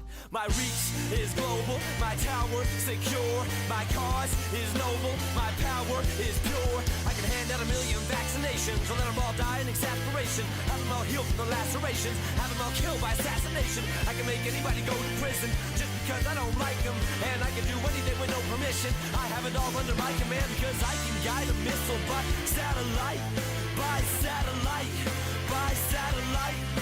And I can hit a target through a telescope, through a telescope, through a telescope. And I can end the planet in a holocaust, in a holocaust, in a holocaust, in a holocaust, in a holocaust, in a holocaust. With no handlebars, no handlebars, no handlebars. I can ride my bike with no handlebars, no handlebars, no handlebars.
okay, it's childish. Can't be no homegirl, drop it like the NASDAQ. Move white girls like this coke up my ass crack. Move black girls, cause man, fuck it, I'll do either. I love pussy, I love bitches, dude. I should be running Peter in Adidas with some short shorts. B-O-O all over me. My green is where it's supposed to be. Your green is in my grocery. This Asian dude, I stole his girl, and now he got that Koji beef. My dick is like an accent mark, it's all about the over-E.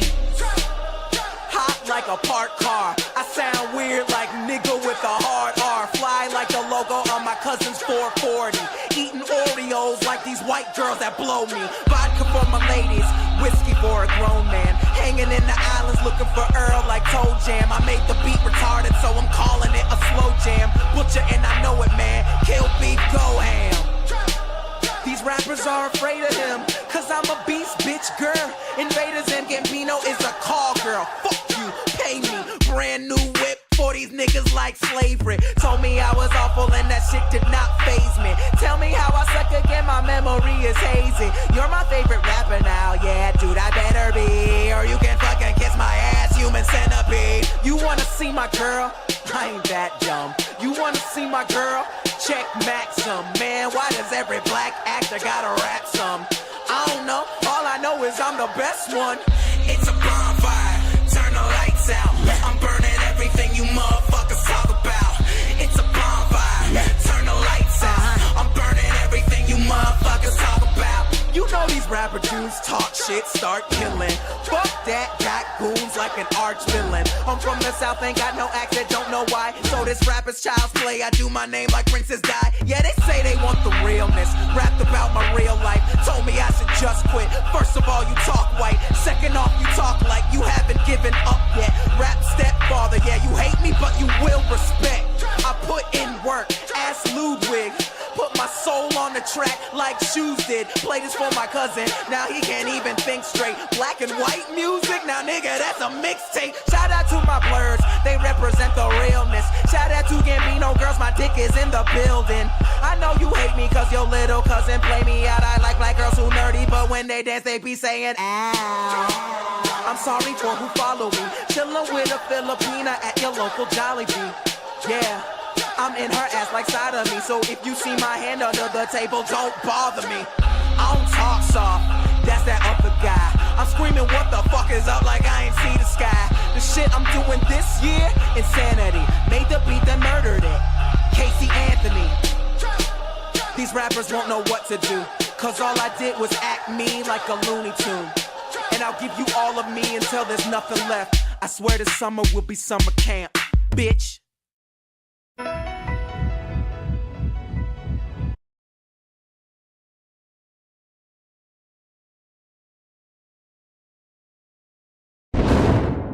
All right, how did this Disney mascot punch a child on camera?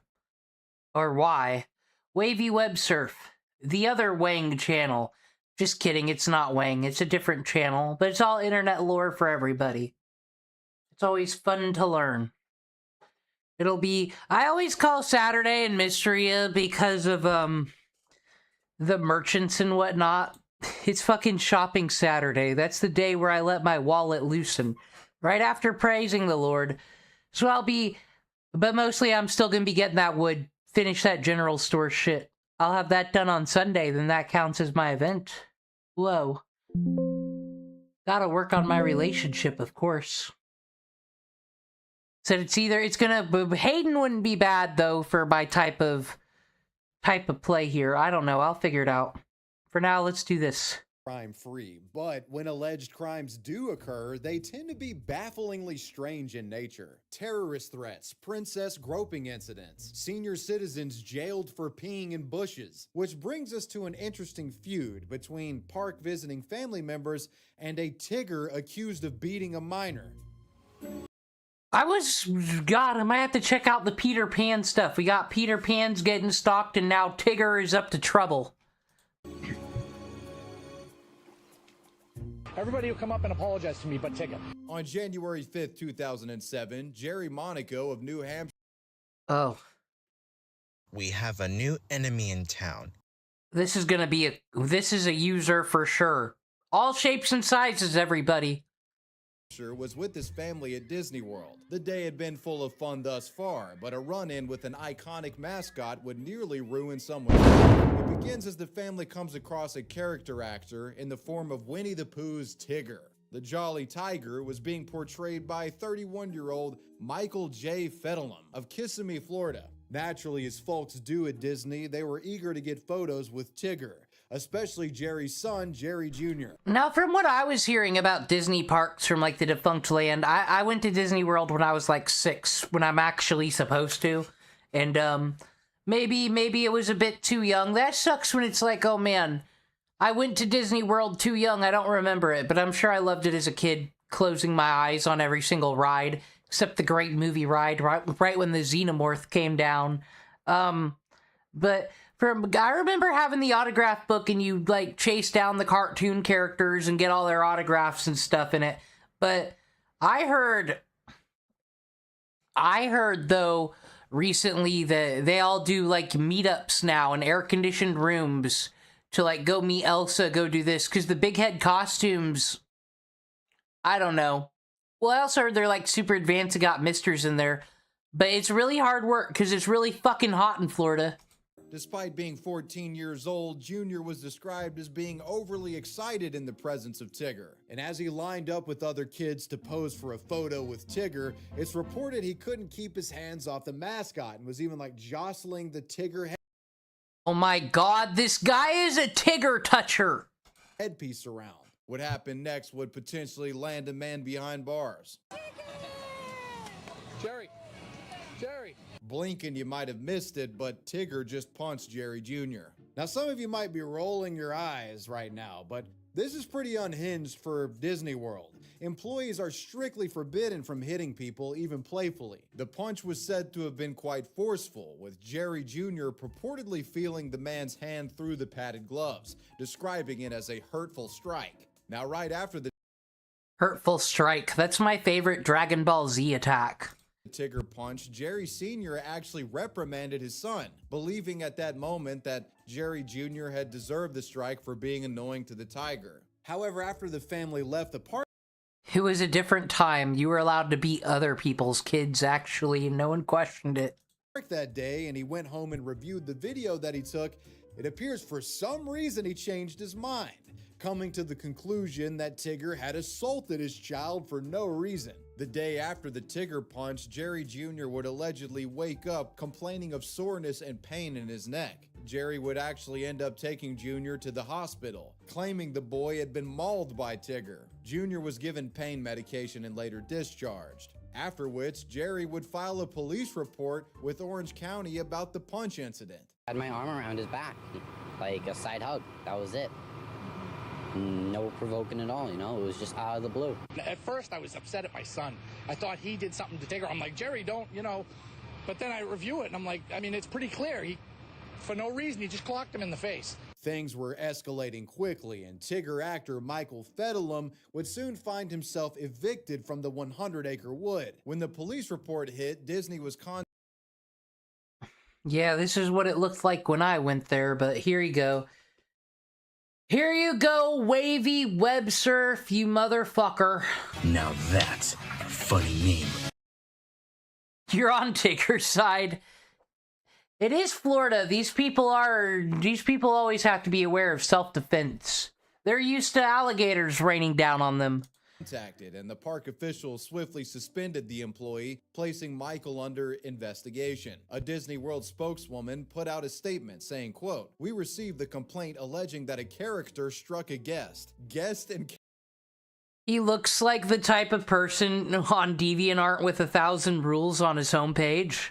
Well, you haven't been doing sexist comments at no one on DA, have you?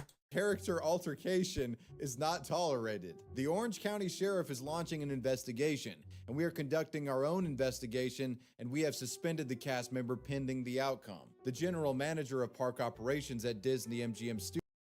You better turn in your badge, Tigger. You're a loose cannon. Studios actually phoned the Monaco family directly to apologize about the incident. Just wanted to follow up with you, as I promised you, and let you know that we have spoken to the cast member in question, and have reacted very strongly towards him. But Jerry Sr. demanded that Tigger apologize to him himself. Quote, "Everybody will come up and apologize to me but Tigger. He won't be a man about it and get out of the costume and come out and apologize to my son. I didn't want VIP treatment. I didn't want an extra day at Disney. I didn't want any of that. I wanted him to apologize, and that is the one thing they won't do," unquote. The general manager will apologize to me. Everybody will come up and apologize to me but Tigger. He won't be a man about it and get out of the costume and come out and apologize to my son. Now, does he want the man in the costume to apologize, or like... Because this isn't a very Tigger thing to do. But Tigger's never been around anyone else but Christopher Robin. Has Tigger been alone with Christopher Robin? No... Now, I want you to remember, this dad was okay with his son getting punched until he watched the video.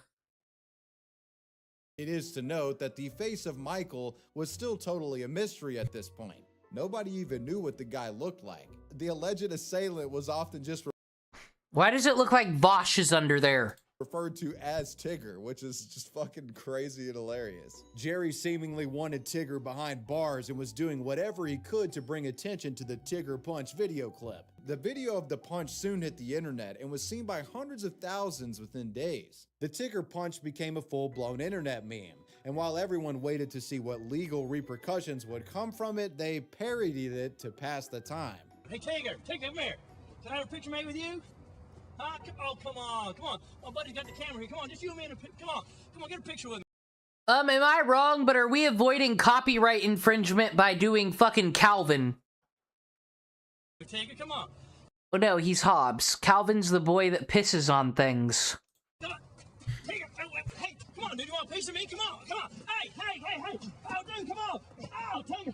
Hey, man, help me. Put the camera down, help me. I'm Tigger. While initial posturing from Disney seemed to suggest that Michael was totally in the wrong, internet discourse leaned in favor of the Tigger. Many internet gawkers came to his defense, speculating that Jerry Jr. had provoked Tigger prior to the punch. And also, let's just be real, it's not like the punch itself was fucking Mike Tyson level or anything. It sort of felt like Jerry and his bitch-made 14-year-old kid were overblowing the situation a bit.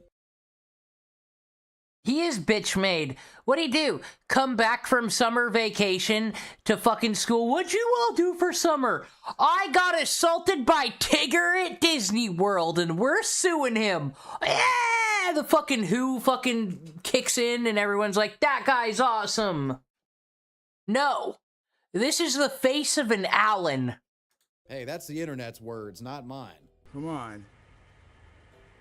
It wasn't even trying to hit you anyway. I mean, it's stupid, honestly.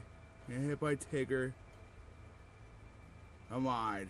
It's interesting to take a look back at some Disney fan forum posts about the Tigger punch case. Here's one Tigger defender's thoughts from January 8th. Everybody watch out. The Disney forum from back in the day's got something to say. Whoa, is that what wavy web surf is? Wavy web surfing? The fucking forums of Disney? Oh my god. I have a relative who was a Disney adult the whole time and I didn't know that was a thing because I was a kid and I liked Disney, but now that I look back, oh, he collected every fucking snow globe the Disney store ever released. Before there were Funko Pops, there were more expensive things to collect. But then he went to Florida, and then everything went wrong in his life. 2007. Quote, "As a former Tigger, I can tell you, after seeing the video several times, I can see that the kid was actually pulling on Tigger's upper back. There are only two things there, a zipper and a neck cowl. The first, well, we know why Tigger would want to protect that. The second, if pulled, severely chokes the performer. Furthermore, Tigger's hand came up as a reaction. Unknowingly, he brushes the kid's face, not punching him as the accusations imply. I know the sightlines in that costume. There is no way Tigger was aiming for the kid. It was reaction only. That's the news. Good luck, Tigger." Despite internet commentary asserting that the boy was a brat who deserved the Tigger tap, Jerry and Jr. stuck to their guns and were adamant that the Tigger punch was unprovoked.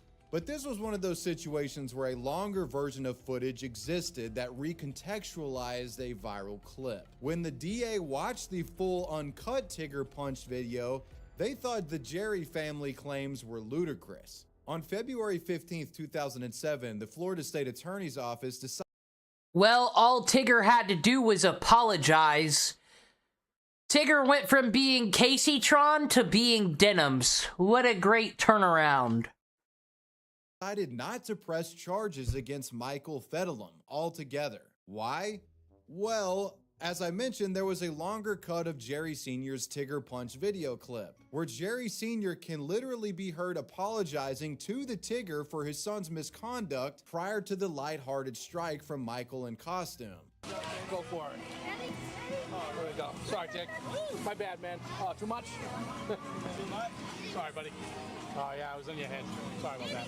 In light of reviewing this footage and assessing the motives of Jerry and Jr., the district attorney said this to the press, quote, "The family didn't react like they wanted justice. They reacted like they wanted cash," unquote. And I must say, for once, I agree with the district attorney here. It was pretty obvious from square one. You know, you recall, Jerry reprimanded Junior when this happened, but only changed his tune later after getting home and realizing, like, yo, I have this kind of like crazy looking unhinged clip of Tigger like swiping at my kid. Maybe we got a lawsuit against Disney on our hands here. And in my opinion, he probably sent Junior to the hospital to have a more robust paper trail backing up like that it was actually damaging and everything. This would be a pretty simple story to end with a clear-cut takeaway of Tigger being the good guy. But I would be remiss if I didn't highlight a troubling observation discovered when I was researching the story. This is an Orlando, Florida sex offender by the name of Michael J. Fedelum. Okay, though, but let's be honest. We can't go jumping to no conclusions here because it is fucking Florida. As I said, you need to treat Florida like an algebra problem.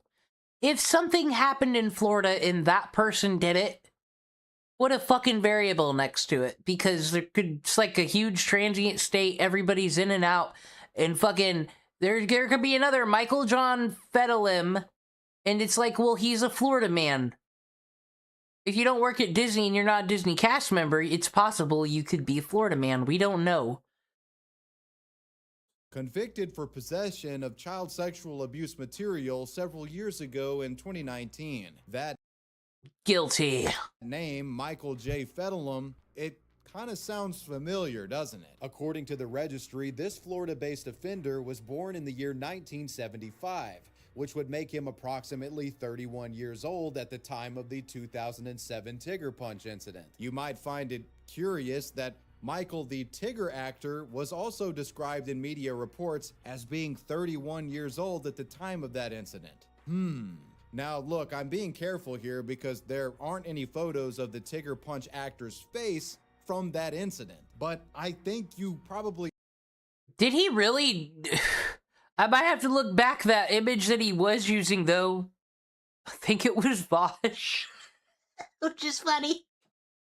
You understand what I'm getting at here. So just perhaps, despite how greedy and opportunistic Jerry and Junior seemed during... Is fucking Jerry Elon's cousin? They got that Elon face. The Tigger Punch fiasco, maybe these guys were onto something. Indecent exposure, while rare, it does happen at Disney. But sometimes the nudity is seemingly justified. Which brings us to the case of the Disney genitalia exposure. On September 24th, 2024, retired engineer and Argentinian tourist, 80-year-old Fernando Tadeo Bonnet, was having the time of his life at Disney World. It was a family vacation filled with rides, mascot, meet and greets, and overpriced food and drinks. Your typical A+ Disney visit. That was until this 80-year-old man had a catastrophic bathroom incident that landed him behind bars. You see, Fernando sadly suffered from serious prostate issues and loss of bladder control. He had to be diligent about bathroom use when traversing the park. And while there are a fair share of bathrooms available, you can find yourself in a situation where perhaps you're stuck in a line and thus essentially cut off from urinal access. Fernando found himself in this dilemma when with his family at the Ticket and Transportation Center on the evening of his visit. While waiting in the line, a sudden urinary urge hit the senior citizen. The man went into a panic, frantically breaking the line and searched desperately for a public restroom, pleading with Disney cast members for directions. And as one employee was describing where the nearest facility was, the urinary pressure was too much for the old-timer, and Fernando lost total control of his bladder and began peeing his pants. Mortified, the peeing man scampered over to a patch of bushes, pulled his dick from his pants, and unleashed the rest. Man, could imagine if Warren Jeffs never got arrested by the FBI and finally did prison time for, you know, having a harem of a whole bunch of fucking child brides in the name of Mormonism. He was on his way to Disney World. And I guess Mormons and Disney, that's like a thing. They love that place. But then again, they are an American loyal religion. Of his stream, purportedly doing this right in front of 3 Disney cast members who were said to have been horrified by the geriatric's genitals. On the streets here in Nashville, a guy taking a leak in public is pretty common, if not encouraged.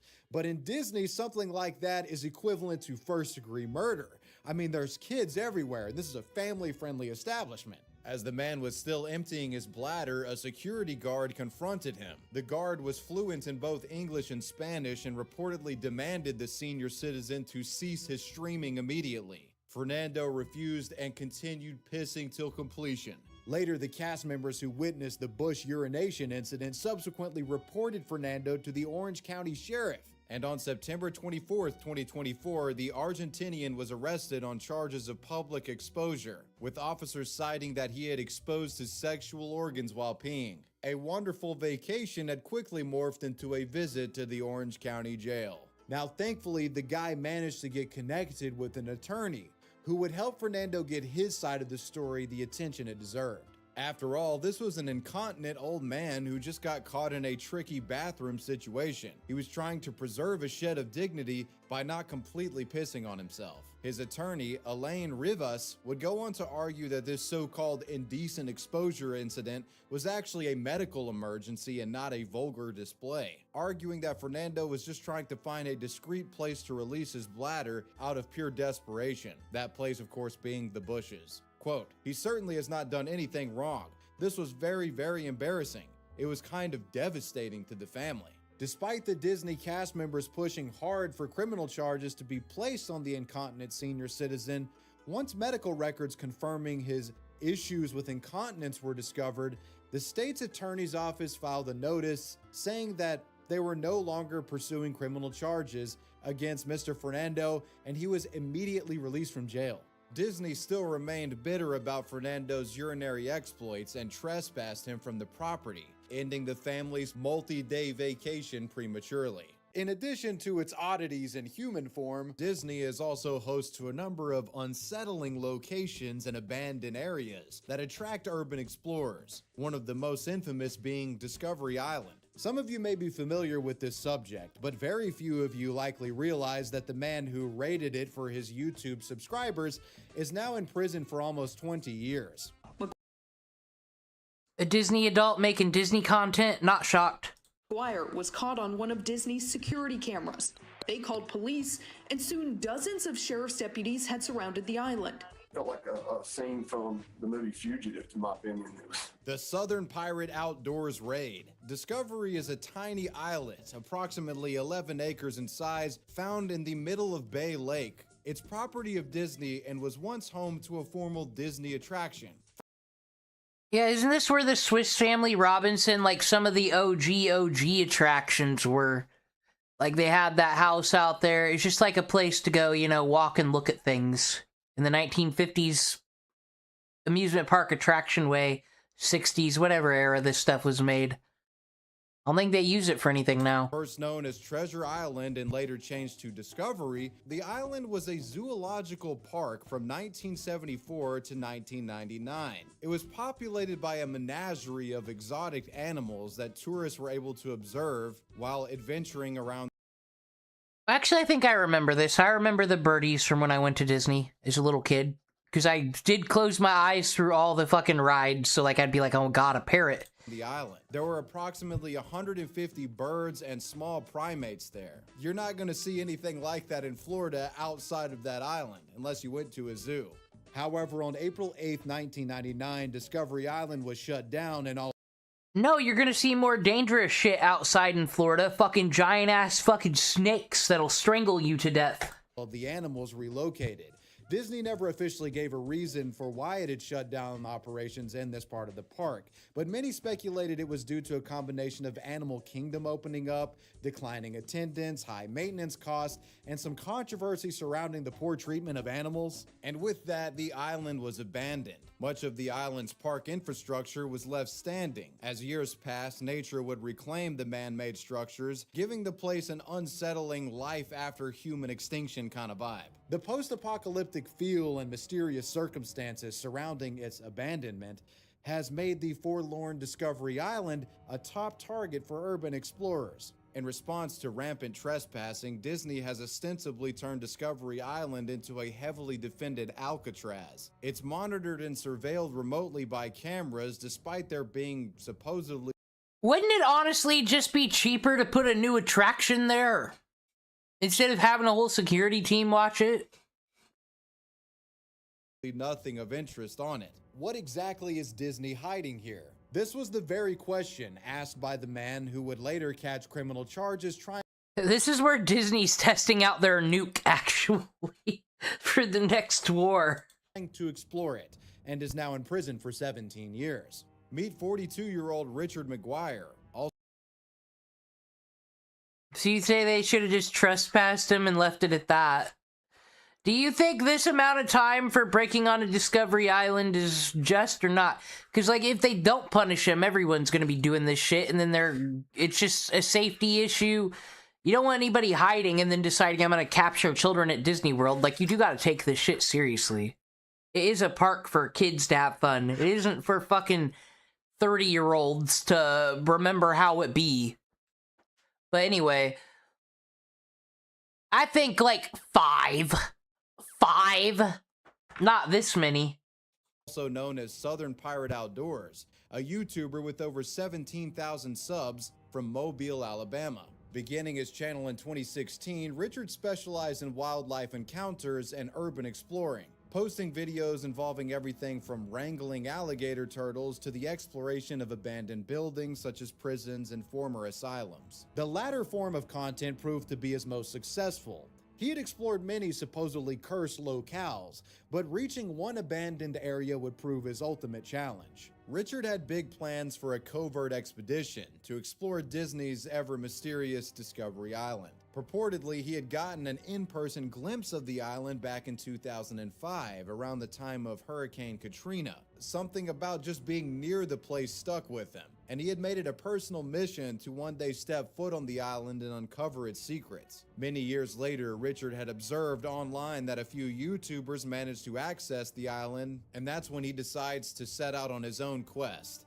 A quest to uncover the true nature of the place, its purpose, and why it was guarded so heavily. It seemed Richard was a believer in a conspiracy theory of sorts, where Discovery Island was effectively the real-world version of Jurassic Park, but not just like exclusively for dinosaurs. He speculated that the island harbored a research lab that developed, monsters and, sort of like cryptid-style creatures. Suspicious. We don't know that they don't. Where do you think that frozen head be? And where the whole operation was being protected and covered up by Disney. I mean, why else would they guard the island so heavily? It's got to be a gene splicing lab, right? The real Jurassic Park, fact or fiction, you be the judge. What I have researched about Disney Discovery Island is shocking. Conspiracy theories are true stories.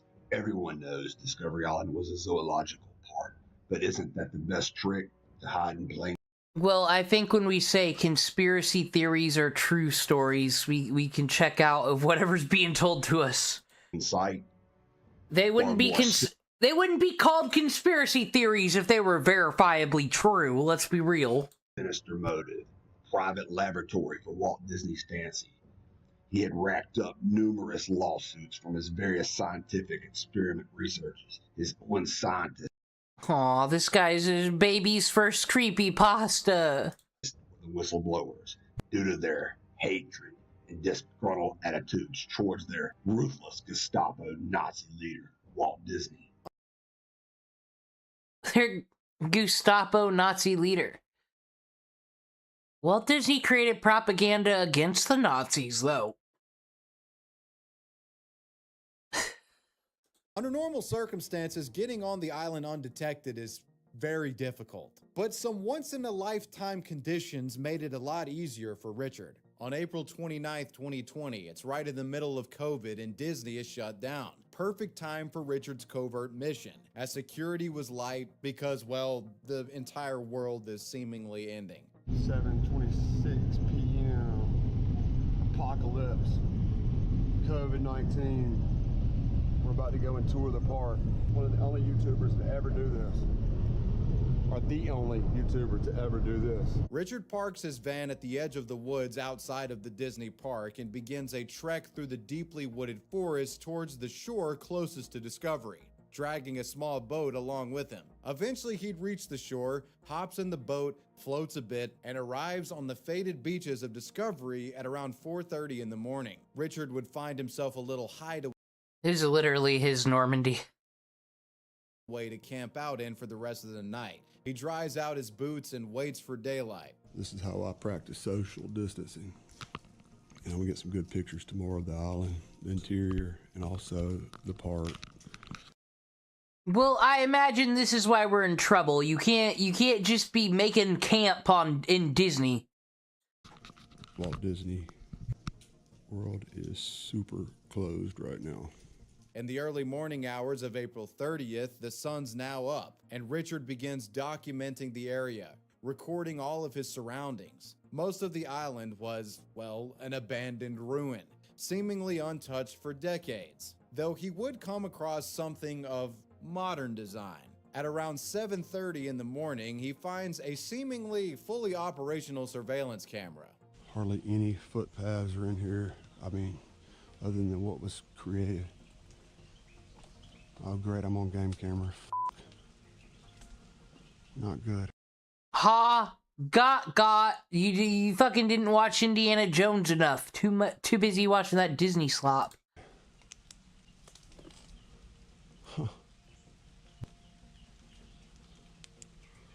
On game camera. It's time to get out of here pretty soon after that. Despite what you might think, the island was still actively being monitored, and when spotted, the security guard watching the CCTV feed immediately called the Orange County Police. If this guy believed any conspiracy theories that Jurassic Park was going down on Discovery Island, like, he wouldn't have made it this far. There would have been way more fucking cameras, right? Police. Orange County body cam footage shows officers arriving and beginning their investigation into the trespasser at around noon. More than a dozen policemen made their way onto the shores of Discovery. It became a game of cat and mouse, with the police on the prowl for any sign. Man, the most dangerous game. Disney edition. Disney should make this movie. This guy's in prison 20 years and then they go fucking profit off his crime. Signs of the unknown trespasser. What is this, what they hatch baby dinosaurs in? Fearing imminent capture and criminal charges, Richard decided he needed to hightail it off of the island, but he thought that his boat would get seen. He decides to MacGyver together an improvised flotation device out of trashed water bottles and began stealthily swimming across the alligator-infested channel back to the mainland. Fuck, that alone would be a good environmental message for a movie. Shore. Despite this crackhead-ass idea, it actually worked and he made it across the channel. But sadly for Richard, the police had discovered his parked van, which actually had Richard's girlfriend inside waiting. The cops assumed that the woman was in cahoots with whoever was trespassing on the island and said that if they didn't tell that person to come back, well, you're going to jail, homegirl. She called his cell phone, told him the jig was up, and being the stand-up guy that he was, turned himself in so his girlfriend wouldn't be arrested. On September 30th, 2020, in Orange County, McGuire pled no contest to trespass. Well, if he's really in prison for this long, I wonder, was it worth it? She better have waited for him. Passing and was fined. Wouldn't be a very Disney princess move to make. $100 plus court costs, and he was also banned from Disney World for life. Richard would later state that he didn't even care about the trespassing charge and was more so upset that he wouldn't be able to take his daughter to Disney World anymore. Richard's invasion of Discovery Island is truly remarkable for a variety of reasons, most notably for how much of it was recorded and how much danger he put himself in by crossing the channel the second time with no boat. Now, as far as him finding anything particularly interesting on there, that really wasn't the case. The place really seems to be just a giant nothing burger. I mean, that is if you're looking for something nefarious to uncover. It's just a piece of property Disney has to protect literally because otherwise folks would just go there and start encampments. As for Richard McGuire's YouTube channel, he hasn't uploaded any content in years. And it seems the reason behind this, well, it's due to him being in prison. On March 29, 2022, in Gulfport, Mississippi, officers responded to an alarm at a Tay's barbecue/shell station on Highway 63 in Moss Point. When they searched the area, they came across McGuire, who was hiding behind another business. The man then fled authorities when they approached, and in response, Moss Point released a K9 unit. The dog chased McGuire into a wooded area, where police then heard 2 gunshots. They later This goddamn clickbaiting bullshit. I actually thought this guy was going to prison for being on Discovery Island. Disney was like, we gotta bury him, he knows the truth. Apprehended Richard, who had in his possession a sawed-off shotgun and body armor. The man reportedly shot at the K9, but the pup survived. Buddy was released, and the Moss Point Police Department says officers heard gunfire. Buddy returned, collapsing from a gunshot wound to the chest. McGuire is charged with injury or killing of public service animals. McGuire has a lengthy history in Mobile County as well. Even if it's a police doggy and it's trying to kill you, you're not allowed to kill doggies. He's been booked into Metro Jail more than a dozen times from 1999. Yeah, but are these 3 repeats here? He wasn't happy the first time he got it. Didn't learn, though, and then he became a skinhead this year. To 2015 for several different charges, including assault and domestic violence. No, If you're like me, you're asking, what about K9 Buddy? How's he doing? Well, Moss Point Police posted an update this morning on social media saying he is doing much better, and he may even be able to go home with his family tonight. We sure hope so. He pled guilty to 1 count of being a felon in possession. Okay, the puppy didn't die. Of a firearm and 1 count of animal crushing, as well as burglary. And on December 3rd, 2024, he got 17 years in prison. Do they still do the 3-strike thing in California? Remember when California didn't like criminals and shit? Why not? Why do people not like that one? Like, honestly, when the fuck you gonna learn your lesson? Well, okay, no one gives a shit about your traffic tickets or this and that, but it's like, bro, if you stole a car, raped a woman, how the fuck I ain't gonna trust you're not gonna rob the jewelry store later? Just go in the box.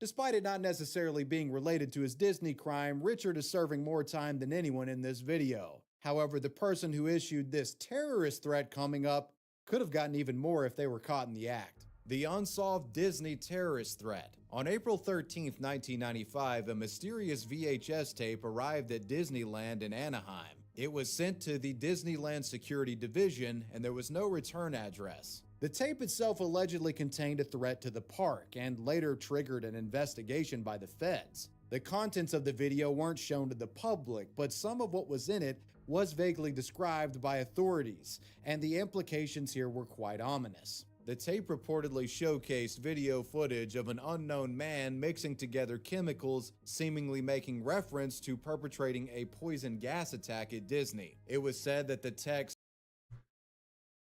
It had happened with the fucking An Shinrikyo in Japan. Some say there's no counterculture when it comes to politics and stuff in Japan. Oh, there was a counterculture one time, and they released sarin gas on a subway. And that's why there really ain't much of a counterculture. dead guest flashed on screen, implying the person wanted to kill Disney visitors. A date for this attack was purportedly shown as well, April 14th, 1995. After the video was received at Disney, the Disneyland security manager who was in receipt of it contacted the Anaheim Police, the Orange County Bomb Squad, and the FBI, who would subsequently classify this as a potential terrorism case. It's said that the FBI made 5 copies of this video and sent it to investigators. On the Disney premises, security measures were heightened, yet as the 14th came and went, nothing out of the ordinary happened, no terrorist attack. After the 14th had come and gone, the threat to Disney was made public. The FBI continued investigating it, but they had no leads on who could be responsible for such a threat, and they would never release the video recording to the public. In time, the story was completely forgotten about. Fast forward almost 25 years later. This is Todd Workoven, owner and operator of the YouTube channel Dr. Rip VHS. Todd's whole thing on this channel was archiving and digitizing old VHS footage that he found on tapes from thrift stores and places like Goodwill. He had quite the collection with some truly rare videos saved and published, but a 2019 discovery would top them all. At a Goodwill in Portland, Oregon, Todd had stumbled across a strange VHS tape labeled Jerry Hill 199 M-NY. Fucking FBI ain't dumping evidence in the Goodwill box, are they? -252958. On the side of the VHS, the words pertinent segment were written. When he got home and popped the tape into his VHS player, he was disturbed to say the least. It was an unsettling home video of sorts, and no audio is present in the recording. It begins with a Disneyland newspaper article. The camera focuses on an Orange County Register clipping about an incident from April of 1995, in which a man allegedly sprayed a chemical irritant at Disneyland, causing dozens of people to become ill. A caption reading, "Good boy," appears while the camera emphasizes this article.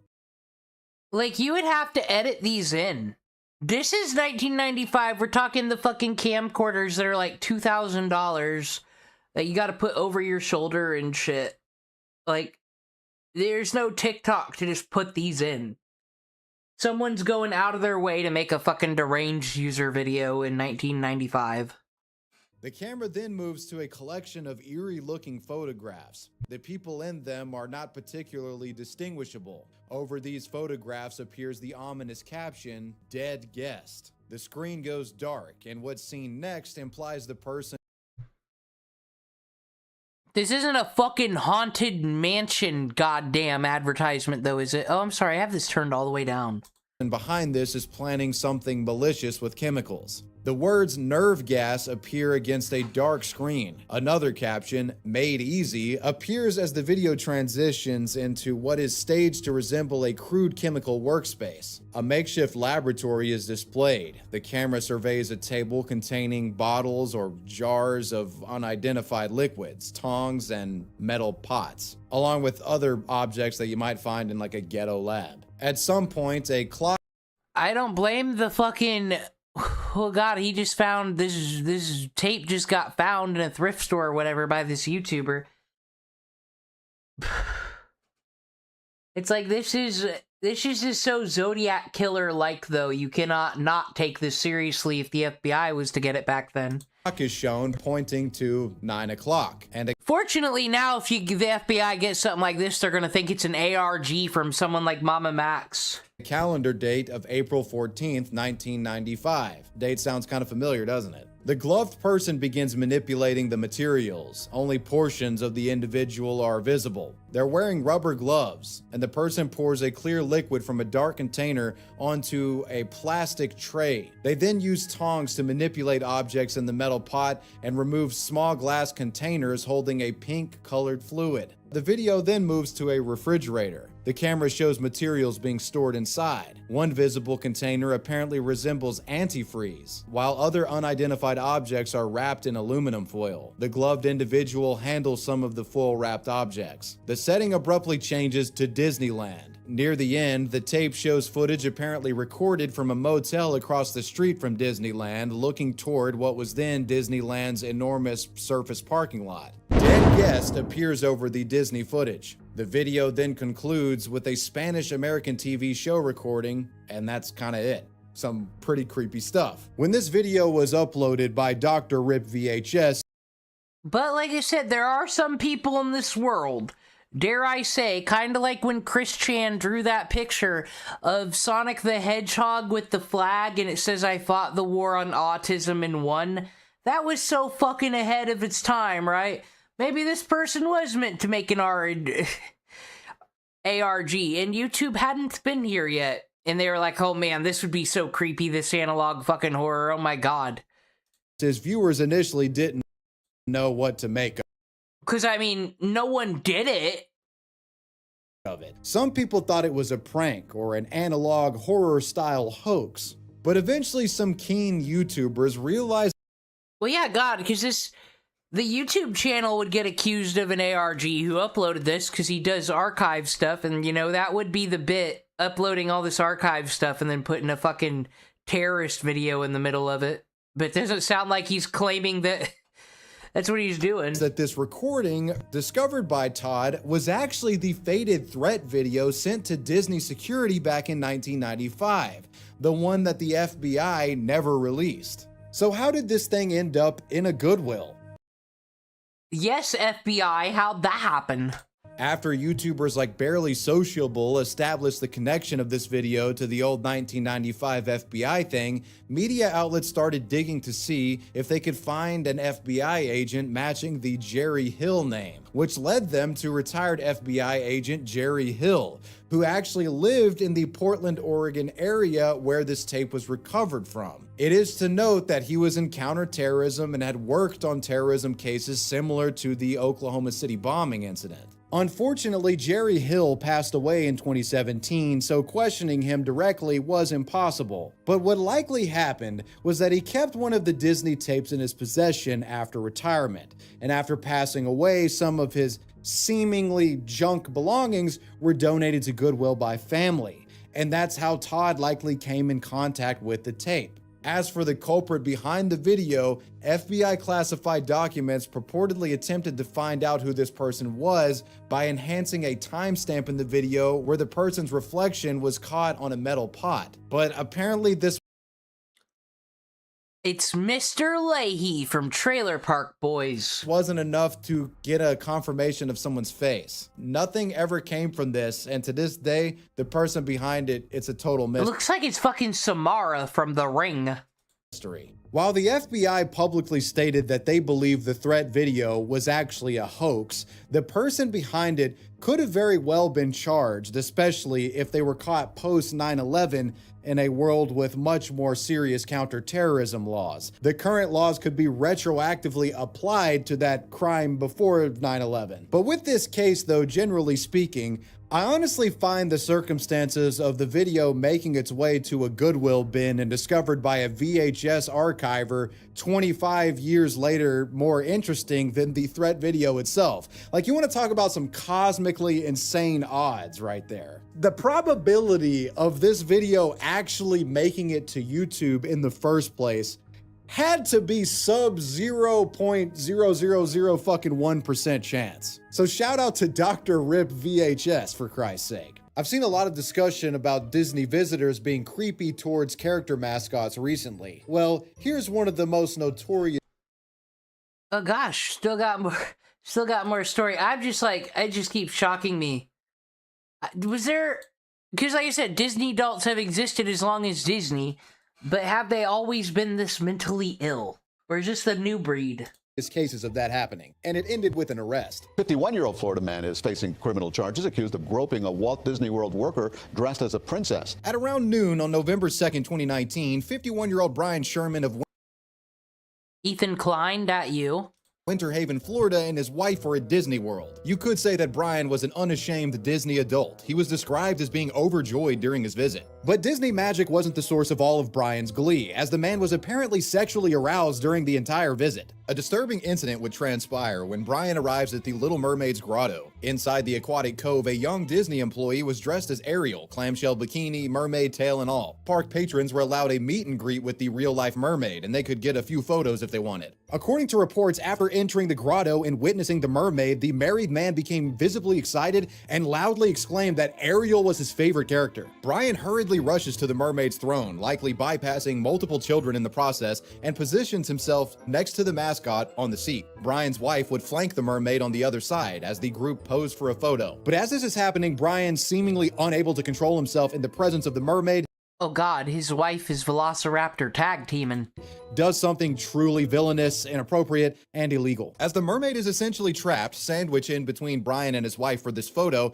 Brian gets a bit too comfortable with the Disney princess, putting his right arm around her and moving his hand down to where he's resting it over her breast. According to statements later given by the mermaid, when she realized this, she was so shocked and uncomfortable that she couldn't move, just frozen in fear. The mermaid's co-worker picked up on Ariel's body language and how uneasy she seemed, and politely asked Brian, suggesting that, could you do a different pose for the photo? Not one where you're like sexually harassing my friend. It appears Brian agreed to assume a different pose, but it wasn't a pose employees had hoped for. Likely realizing his time with the princess was now short, he just full-on groped the woman's breast with his hand. An affidavit from this incident says that only the, quote, thin skin-tight fabric was between his hand and her skin. This groping allegedly lasted for 3 to 4 seconds. It was reported that fucking White Bowser at it again. Once Brian had left, the Disney princess actor became distraught and was seen shaking and crying. A coworker subsequently closed down the meet and greet area, and the Orange County Sheriff's Office was notified about the now developing crime. Some of you a few sentences ago were like, he groped her and they still took a photo of the guy?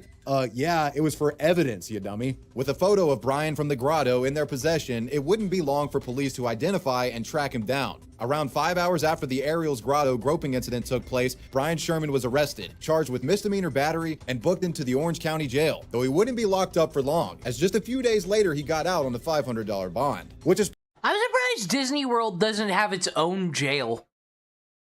It's just such a whole bunch of parks and a whole bunch of people in there daily. I wonder how many people in the Orange... Oh wait, this is Anaheim, not Disney World. Maybe they do in Disney World. I'm like, do you go to Orlando fucking jail? It's gotta have all the other fucking theme... There should be a theme park jail.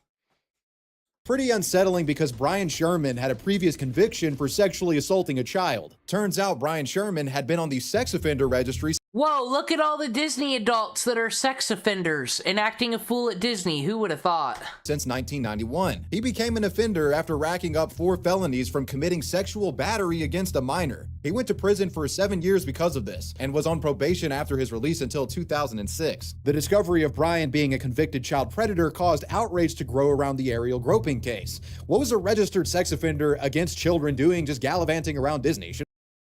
That's true, because Disney does do, like, background checks. Like, they need photos and shit of you. I don't know how that works with people in their passes, but I remember as a kid in the 90s, like, they had, like, ID cards and shit for you. Shouldn't somebody like this be banned? Well, no Florida law exists to stop people like him from visiting a theme park, and when Disney was asked if it screens its customers using the sex offender registry or anything, the Walt Disney Company, like, seemingly ducked this question entirely, responding more broadly to the incident with this. Quote, maybe in the California one they don't. Well, like you said, they'll give photo IDs to keep track of people. Maybe they don't look into it. Orange County Sheriff's Office was on site and immediately stepped in, and this is now a law enforcement matter. Everyone should feel safe at work, and we encourage cast members to come forward in any uncomfortable situation, unquote. The answer from Disney seems to imply that convicted sex offenders are more than welcome in the park. On July 14, 2021, Brian would plead no contest to the misdemeanor charge of battery, though interestingly, the judge ruled for adjudication being withheld, meaning Brian was found responsible.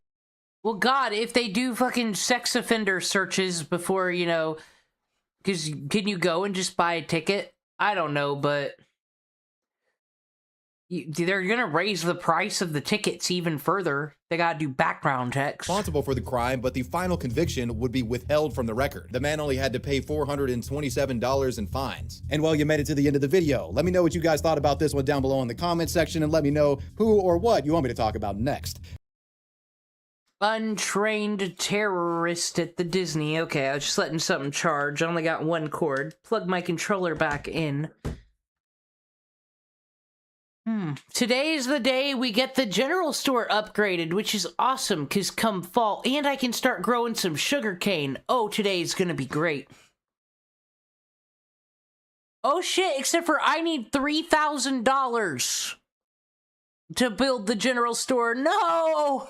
My plans! The sound mixer, where are you?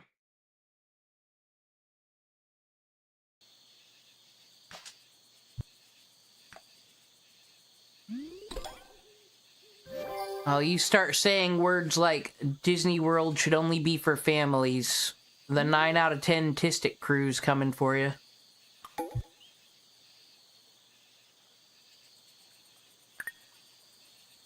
I don't need to sell the copper, I used it. I made a new fishing rod. I can sell my old fishing rod. Don't need that no more.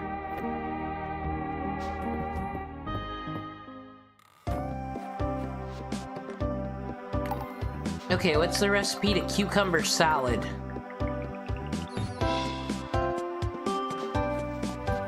Remember, I'm supposed to give things away and love people before I do anything to profit.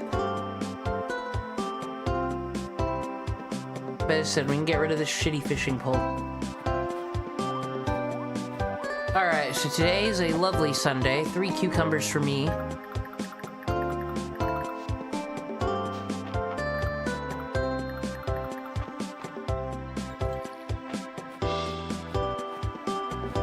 Look at all this. More veggies.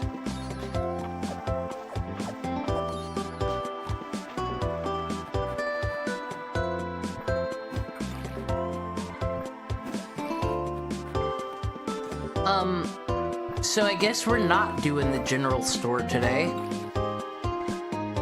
Unless... How to get money in a Christian way done quick.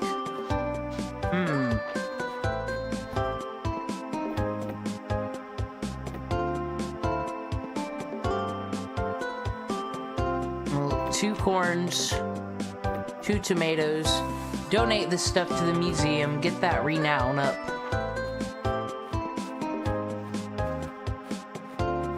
Got my trees growing. Okay, let's see if those 3 peaches are down. I can do quests there. Quests come with money. Because I do believe... Yeah, I need 3,000.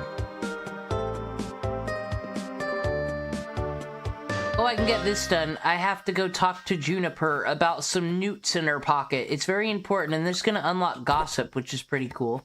Oh, another one of these. Things to sell. Grinding. Peaches, though?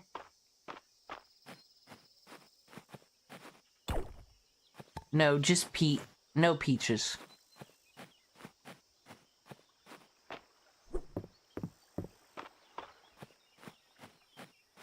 Alrighty.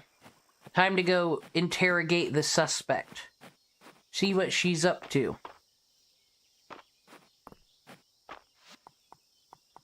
Get out our map. She's where she works. How suspicious. Get out of my way, man. I gotta chase the suspect. But Dozie's here. I got pet it. Despite the heat, Dozie appears cool. You're always cool, Dozie. Oh, DC, you need something? Anything interesting happen around the bathhouse lately, Juniper? Why? Do you know something? Some of my most critical potion ingredients have been going missing lately. At first, I thought I must have misplaced them. But it's starting to seem like they're slipping out of the cauldron all by themselves. That's not supposed to happen normally. I had no choice but to trade Balor some of those rubies he likes so much in order to restock my supply. Slimy business. All around. Disgusting. Disturbing. I agree.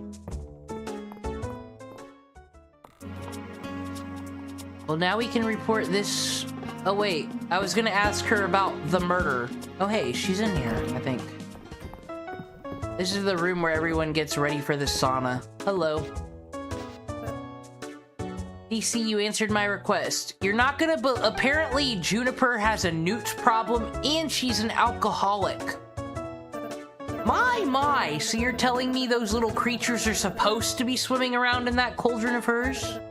I always assumed the damp attracted them in. But it turns out Juniper is just fond of newts. Who would have guessed? This chat has been most delightful. If you're ever in the mood for a bit of daily gossip, do stop by. Okay, Elsie? Elsie is like the fucking TMZ of Mistria. I go to her to get that hot facts. I'm happy to share any tidbits I've picked up. Once per day, you can get gift hints. What? No, not gift hints. Gossip. See? Even in a small town like Mistria, there's plenty of gossip.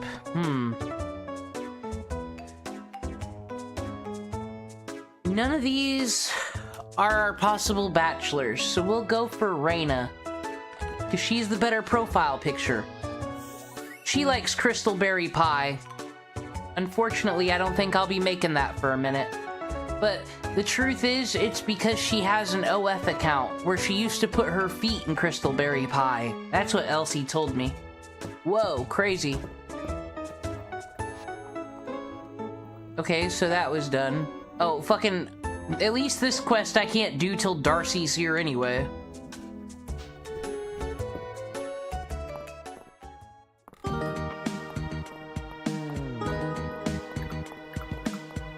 Well, I guess... donate this stuff to the museum and go fishing. Fishing for our lunch.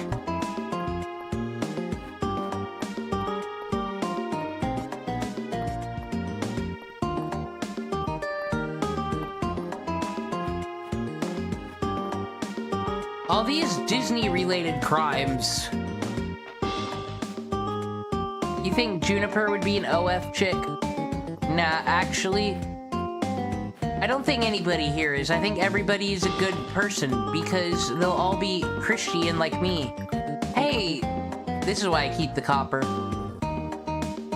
You want to thank Ulrich for always being so nice to you. He always appreciates a nice piece of stone. I know, I always give him some. March, here you go. Oh, this isn't bad. We're at 3 hearts. You know what that means? We'll probably be able to go on dates and hang out and stuff.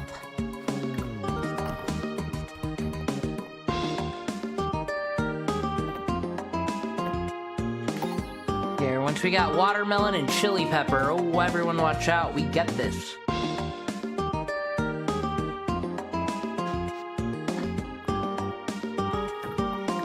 This, I said, I guess, fishing. Let's go to the beach. Oh no, did I get all those coconuts? I should get all those coconuts. If I get those coconuts, I can make likable gifts, and then I can give them to people like Hayden. Juniper and Terethia flagged me down earlier, asking how I'd cultivate a deserted island. How would you?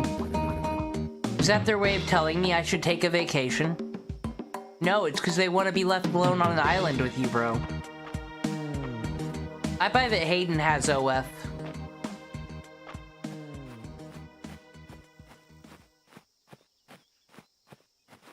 Cause I mean, look, he's got a gaping, he's got a chicken showing you its hole in his backyard.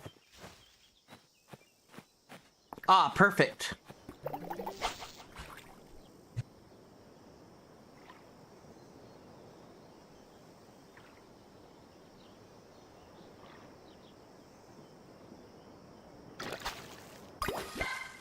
Is Disney really the happiest place on Earth? Ooh, we can get fish perks next week. Only on the Sabbath if I gotta use my points. My renown. Or whatever they call it. Dragon tails. Oh. Go into this part. Coconuts. You Coca D's. What are you doing, fishy?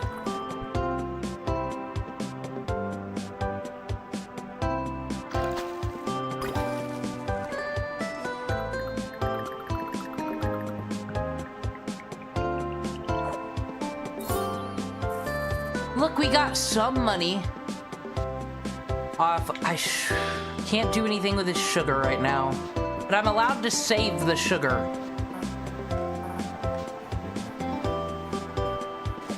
What I'm gonna do is turn all this shit into coconut milk and hopefully make some likable ones.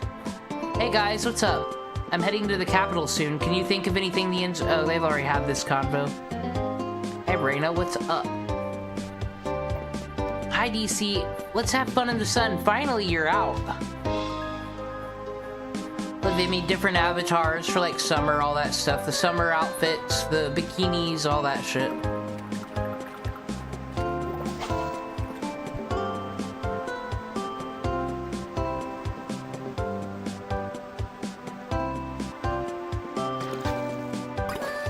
New fishy? They're all new fishies, but none to donate, really. Just one. The dark. Guys, I'll come back later with the beer. How to get more money. I don't want to get rid of my Night Queen. I'm gonna give that to someone, and they're gonna be like, that flower. I might as well make it my mission to give my next door neighbor up there. She can get all my flowers. I'll make some money tomorrow, it's fine. Get out of here, sesame, oregano, and all you fishies that aren't special and museum quality. Disgusting tuna.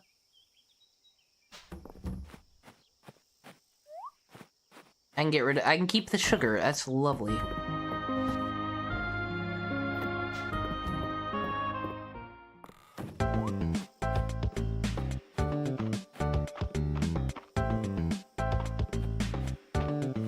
Time for some Hell's Kitchen shit.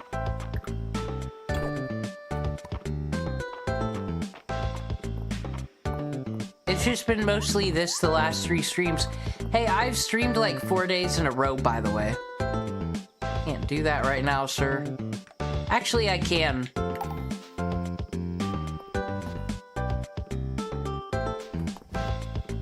Hey, look, there's money here. Maybe I can still pull it off. Oh no, we're still like 1,000 low. We can save this with these coconuts. Not really. These coconuts ain't gonna help. But I know things I can do with my new pickaxe.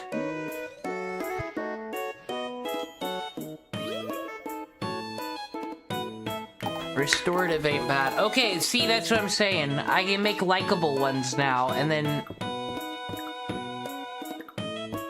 I think, but with the likables, I try to still give them to people I think would like them, so it can, like, clear out their list.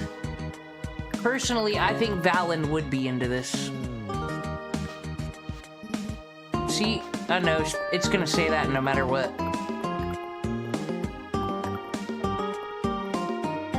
Anyway. What was I gonna do?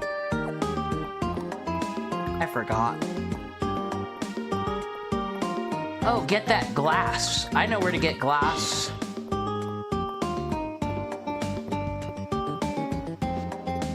You there, have you noticed a strange phenomena?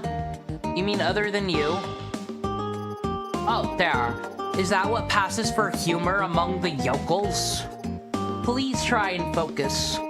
While tracking ley line shifts... Oh, don't you start. Wow, listen, I have to go. Judging by your tone, you haven't noticed any unusual amphibian behavior.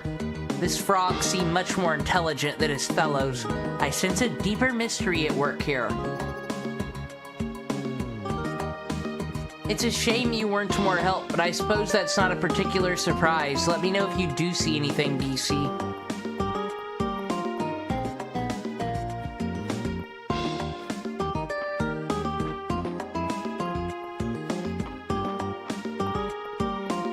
Alright, there's the area up here.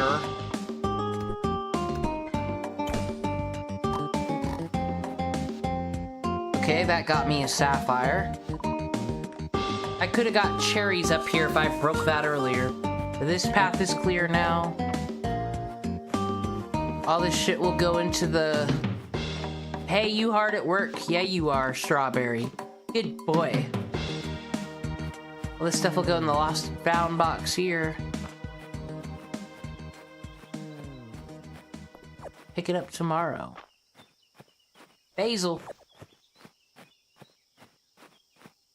Right here. I thought that was the one that dropped the glass. Look. Well, there's this one. And that brings us to this area back here, where there's a magic well. I'm not messing with the magic well right now, though. Let's just say it is indeed a magical well of dreams and hope. Or so I say.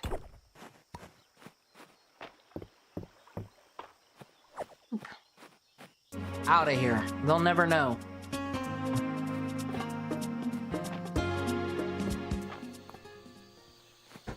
I would go for Adeline. I don't know.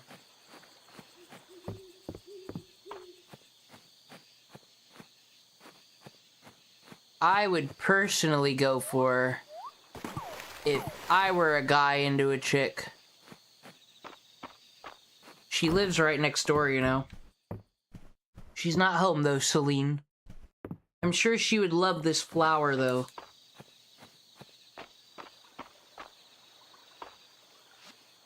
No, my almighty glass plan's not working, but we can fish this hole, and then we can sell those sapphires. That'll help.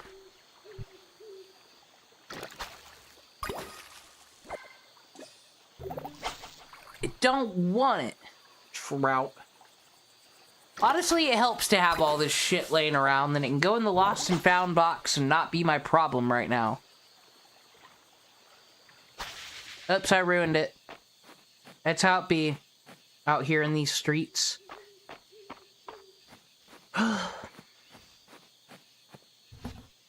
Alright. We need to make some money today. I can get this out of my inventory. What am I doing with my life? Don't need these. I'll keep restoring, though. Get out of here. And that's fine enough for now. I should have the money. Oh, dude, we can sell this dill.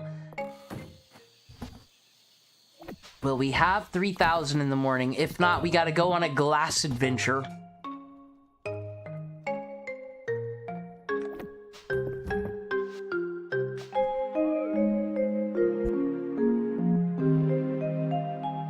Adele is the name of a major pop artist. Doesn't that override it? Oh, good. We have exactly 3,000.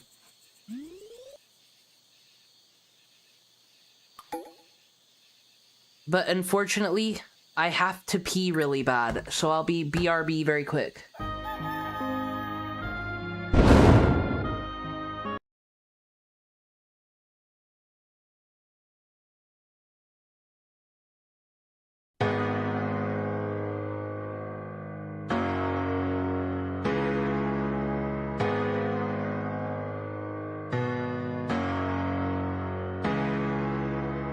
I don't wanna die alone.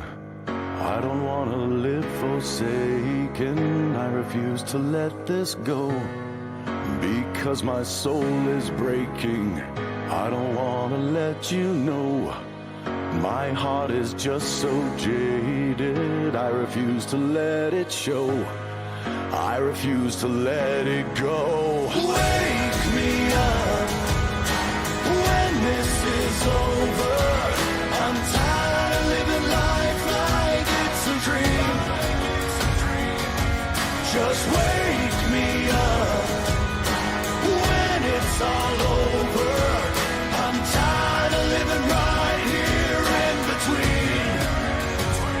I refuse.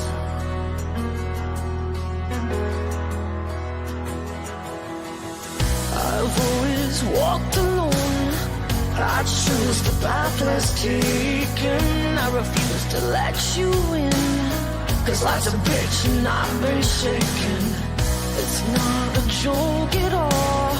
Inside my spirit's fading. I refuse to take the fall. Cause no one cares at all. Wake me up when this is over. I'm tired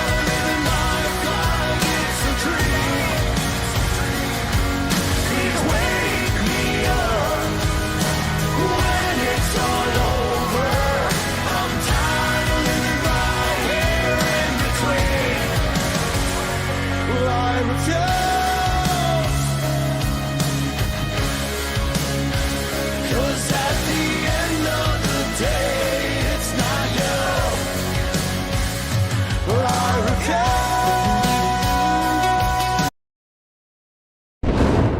I wanted that song to be better because I like In This Moment in Five Finger Death Punch, but it's not that good, really. Anyway, back to Fields of Mistria.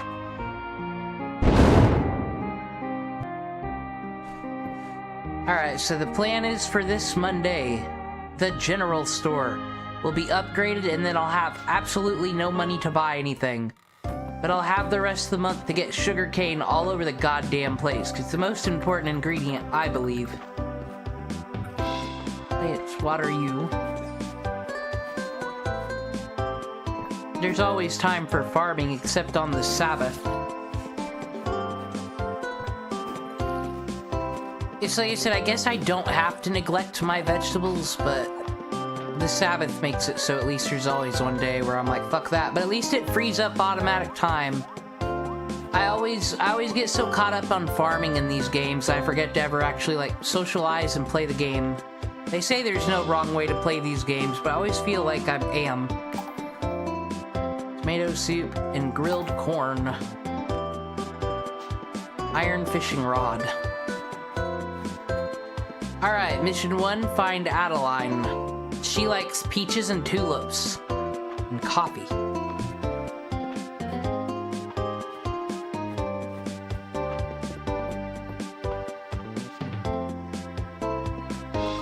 And then I'll have to focus all my attention on that glass. I can't get back to, like, living life normal, though. I gotta work on getting glass.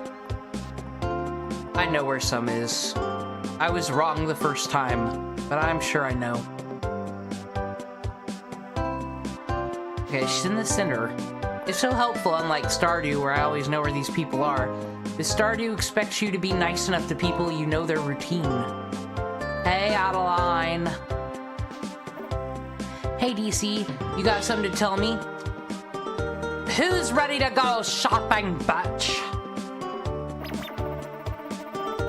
Does that mean we're ready to upgrade the general store? I'll gather everyone and meet you there.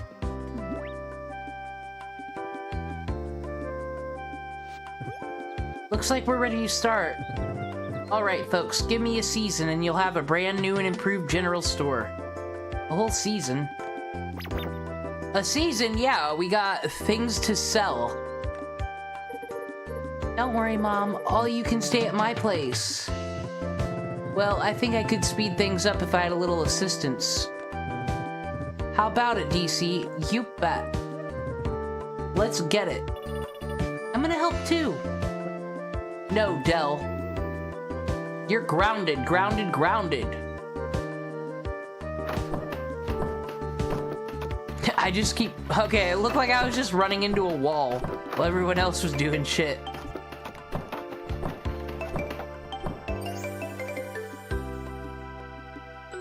Too bad I have no money to spend there, so we better get grinding somehow today in my journeys. Look at that mess. Time to show off the family's famous sweeping technique. Nick Rekieta didn't do nothing wrong. The cops framed him.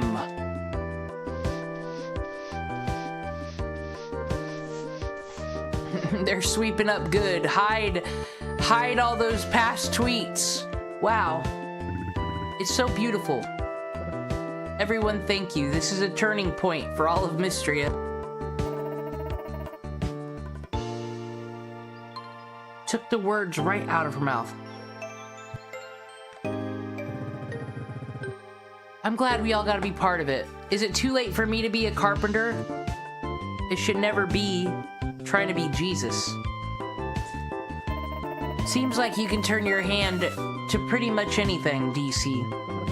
Alright, family, let's get those shelves stocked. Truck is rolling in.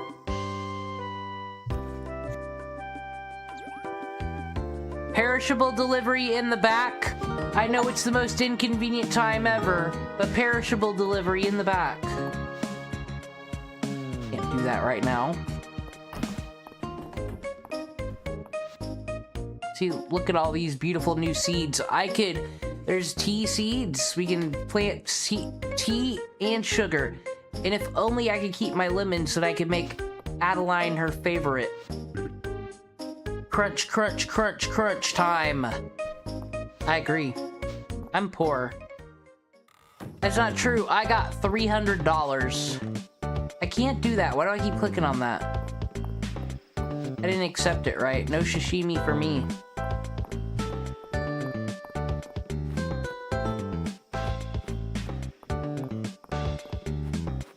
You are adding Adeline to the maybe list. Didn't you see her in her swimsuit earlier? Hello, March. You want to free up my inventory? You know what I mean? Keeping the heat requires a lot of concentration, so don't distract me. Alright. Ooh, I got things. I forgot about these. Grilled corn is corn. Sorry guys, I'm reading recipes. Tomato soup is this. Like I said, I don't know when the quest will ever... The problem is I need to start getting to work on animals. But I'll have to continuously do this quest where I lose my money wooden rocks, so it's gonna take a minute.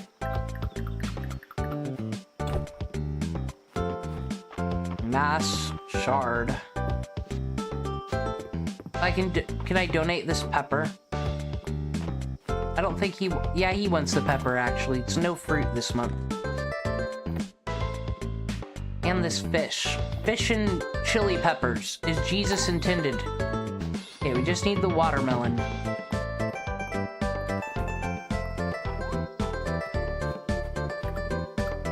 This one has a sapphire, which is free money, honestly.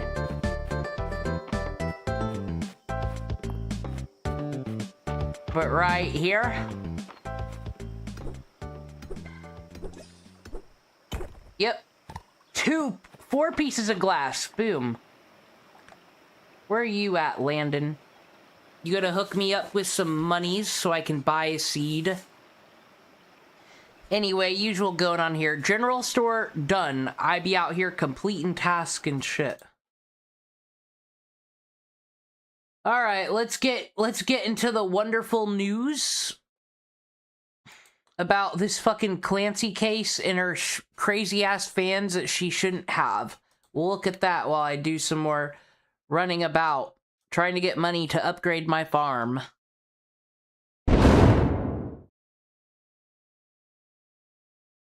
Trial. And of course, who comes out of the woodwork? A whole bunch of TikTok psychics. What do we know about TikTok psychics? Who's all ready to make fun of TikTok psychics? Clearly, they're all rational human beings that have definitely not gone way overboard, like Ashley Gilliard, who we've covered very extensively here on this channel. I can't believe how far that went, but I don't know. At some point, one would think maybe, just maybe, other TikTok psychics would learn a lesson or two from Ashley Gilliard and maybe not insert themselves in some crazy viral trial. But of course, because the trial is so viral and people really want attention in today's age on the internet, they do so regardless. Because apparently, being... But when J-Station did this just because he would set Elmo dolls on fire once in a while and had real small children audience, everyone's like, oh no, J-Station, you need to stop using Ouija boards to summon people who just died 10 minutes ago. But when these white women do it, it's okay. Order to pay $10 million is not a big enough deterrent. So it's safe to say all these self-proclaimed TikTok mediums or psychics, they're treading into some dangerous territory here, seemingly on the name for views and followers. And by the way, yes, I do realize I spawned into a new location. Where am I now? I don't know. What I do know is there's no AC in here, and it's probably somewhere between 92 and 97 Fahrenheit because this is borderline a sauna. Well, that's what I get for being in the south of Europe with my family. I'm not complaining. Don't worry. But regardless, releasing some heat shock proteins would absolutely not stop me from talking about this video with you guys today because it is just insane. So over the last few weeks, you've had this trial revolving Lindsay Clancy blow up massively. It has been probably one of the biggest trials currently, other than maybe the David case. And it's safe to say that a lot of people have had a lot of opinions about this trial. It's been a really big one. And of course, before you ask, I will be making a video on this trial as well. But this, I want to talk about first because it is a little bit more up my alley with the TikTok psychics because they just really want to be right and they want to be the ones to say, oh, I told you so. See, I am actually psychic. And I'll give you... I'm actually psychic. I told you fucks that the Gormans stole those Legos. We'll go back. I'll go back through all me watching the fucking Lego shit and reacting, and I said exactly what happened. I said exactly what happened double down in the CoffeeZilla. Because they never proved that they weren't getting kicked out of that place for not paying rent. which would explain the malicious takeover. Bam still sucks, but I think those people stole the Legos in question. That's all. I just want everyone to know I was right, but I'm not going to do that about a murder trial. All I can tell you about the David case is how the fuck does a Tesla sit there for that many days with a dead body in it?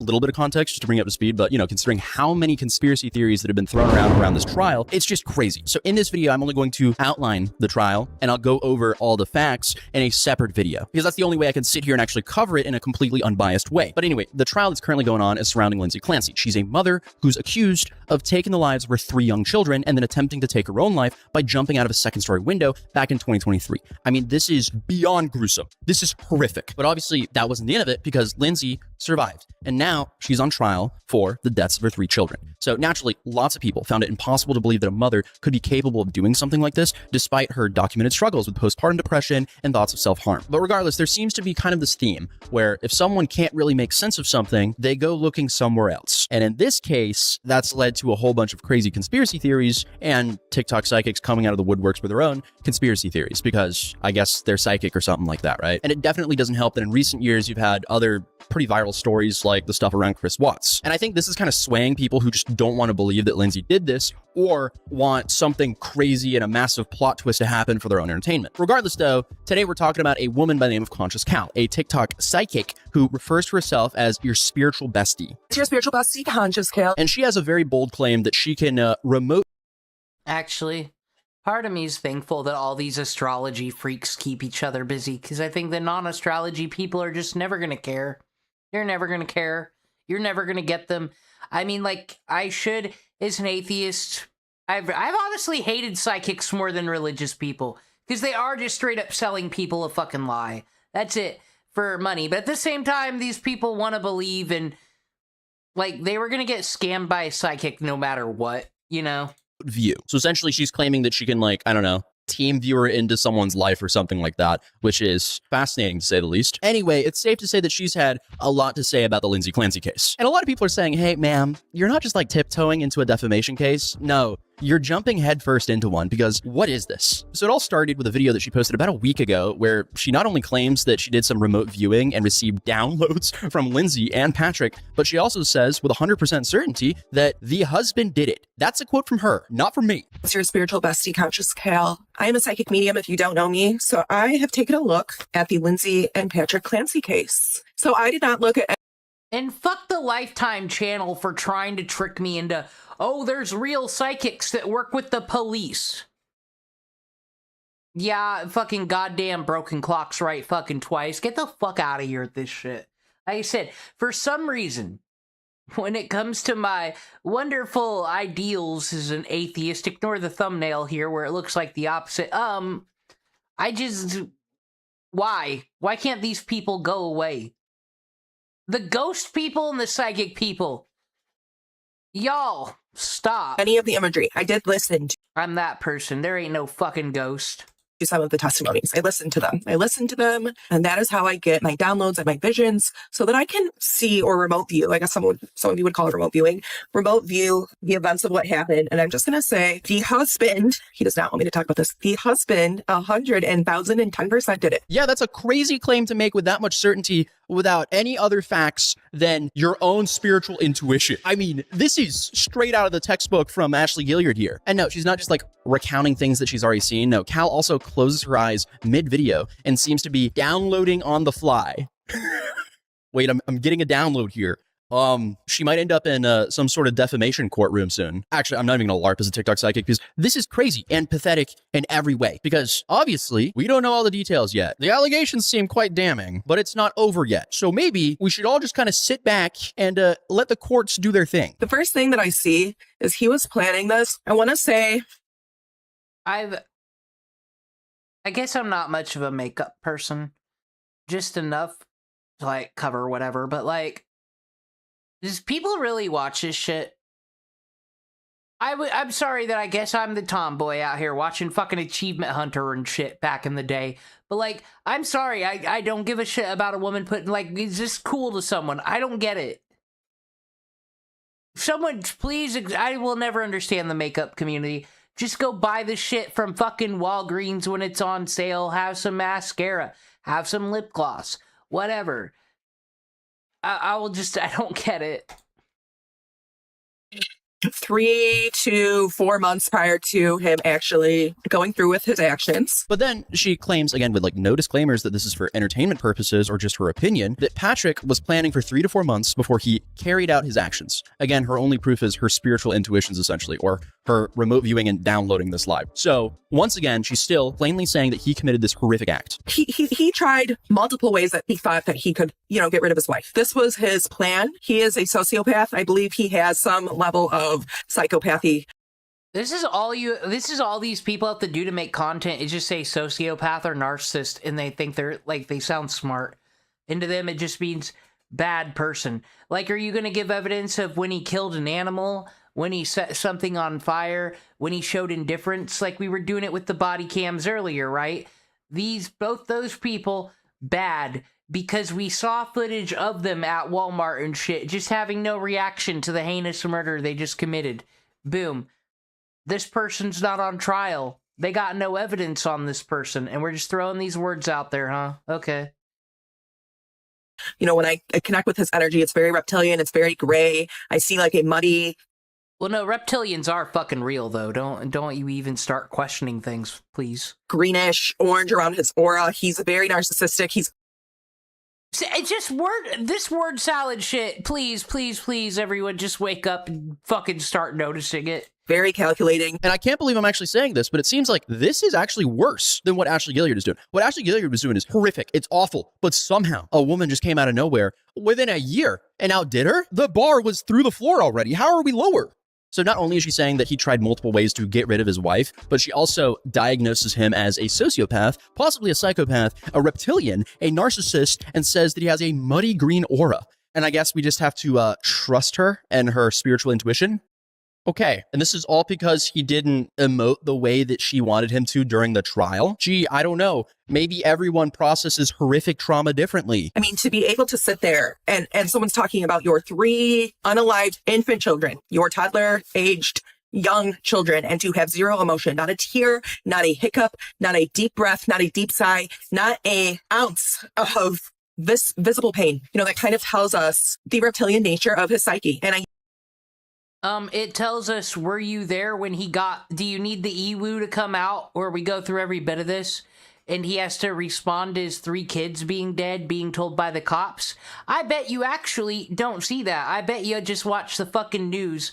I hate this shit because long before we had Hassan Piker, we had fucking Nancy Drew. Not the fucking detective. Nancy Grace on goddamn HLN. Every man who is near any murder ever is guilty. They use the same words, except that was on like cable fucking television. The Casey Anthony case, shit like that. If I were a jury, I would have to go not guilty, because you can't put them in the room when the body was like, unalived. Like, it's reasonable doubt. There's a whole thing to it. The shit you see on TV is not what the jury's seeing. It doesn't matter to the jury that some girl got a tramp stamp after a kid was dead and that proves she's evil. That doesn't come up in the trial because the tramp stamp isn't on trial. It didn't do anything. It's a tattoo. The person wearing it did something, and the tattoo has nothing to do with the possible murder. So therefore, no reason to bring it up. But Nancy Grace will let you know, she got a tattoo a week after her baby was found missing. Now, I don't know about you, but who goes around doing that? Yeah, it's true, but like, why are you making that like fucking 3 hours of your content? Use that term because they are cold. Reptiles. Casey Anthony had a kid, one of those who like doesn't want to be responsible. She would rather stay young and be partying and fucking guys. I think what happened, and then the kid went missing, and then they think that Casey Anthony murdered it, or then it turned to, well, her parents molested her, and they murdered it, and there was blame, and now the family's all torn apart. What I really think happened is she was melatoning that kid, giving it fucking sleeping pills and shit so it would sleep all day so she could fuck around, and then I also think the kid drowned in the fucking pool. drowned in the pool because she wasn't watching it and was more scared of getting in trouble for child neglect and all that shit. And it turned into a game of Weekend at Bernie's. What do we do now? How do we hide the body? How do I not make this worse for myself? And she just kept making it worse for herself. Because, like, honestly, she's too lazy to murder someone. She just was. She was too lazy to make up any convincing fucking lies. She was too lazy to do anything other than my parents must have done it. Oh my god. And reptilians are cold-blooded. They do not feel, they do not have emotions the way that we do. I am just dumbfounded that she's actually making these TikToks unironically. Even if she was making them unironically, she would be a pathetic piece of... But still, the fact that she's doing this unironically is just beyond me. He did Lindsay first. I need these YouTube channels that are covering this TikTok shit to start telling me how many followers... Well, like, TikTok numbers are hugely inflated versus, like, YouTube, right? But, like, I just want to know how many people actually watch this shit. It just isn't impressions. Like, how many people, like, you know, maybe someone will give her 10 seconds, but by the time reptilians get brought in, they're out of here, right? But what I'm saying is that he put all... Because I really don't want to think these people get a lot of views. Unless it's to make fun of their dumbasses. The kids in the basement first. They were alive. And what happened in the bedroom, it's very weird. I think he tried to actually last...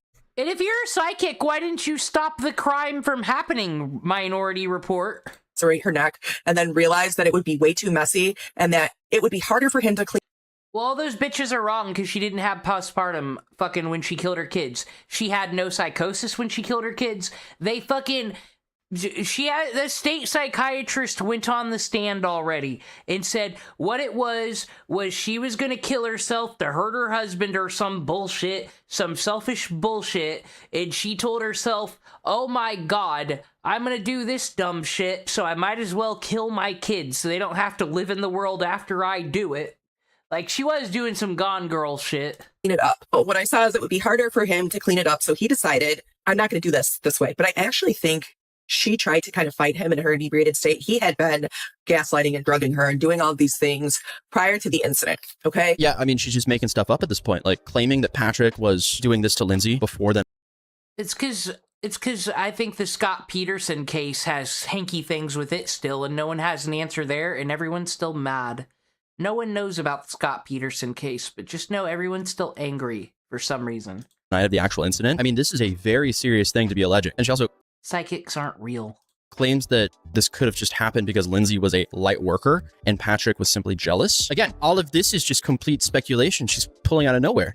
There is some darkness, some dark entity. And actually, this is because Lindsay was a very light worker, almost like she was a nurse. She was a light worker. You know what true crime has really been bothering me? And this was before I started streaming any of it. The fact that we have two separate EWUs that are the same crime, that's, kidnapping pregnant women and trying to cut their baby out so a woman who lied about her pregnancy's got a newborn to show her husband. In both cases, it's not like this is a woman, some of them, they had miscarriages, but it's not like, oh my god, I'll never have a baby. Like, they already had 3 children and shit.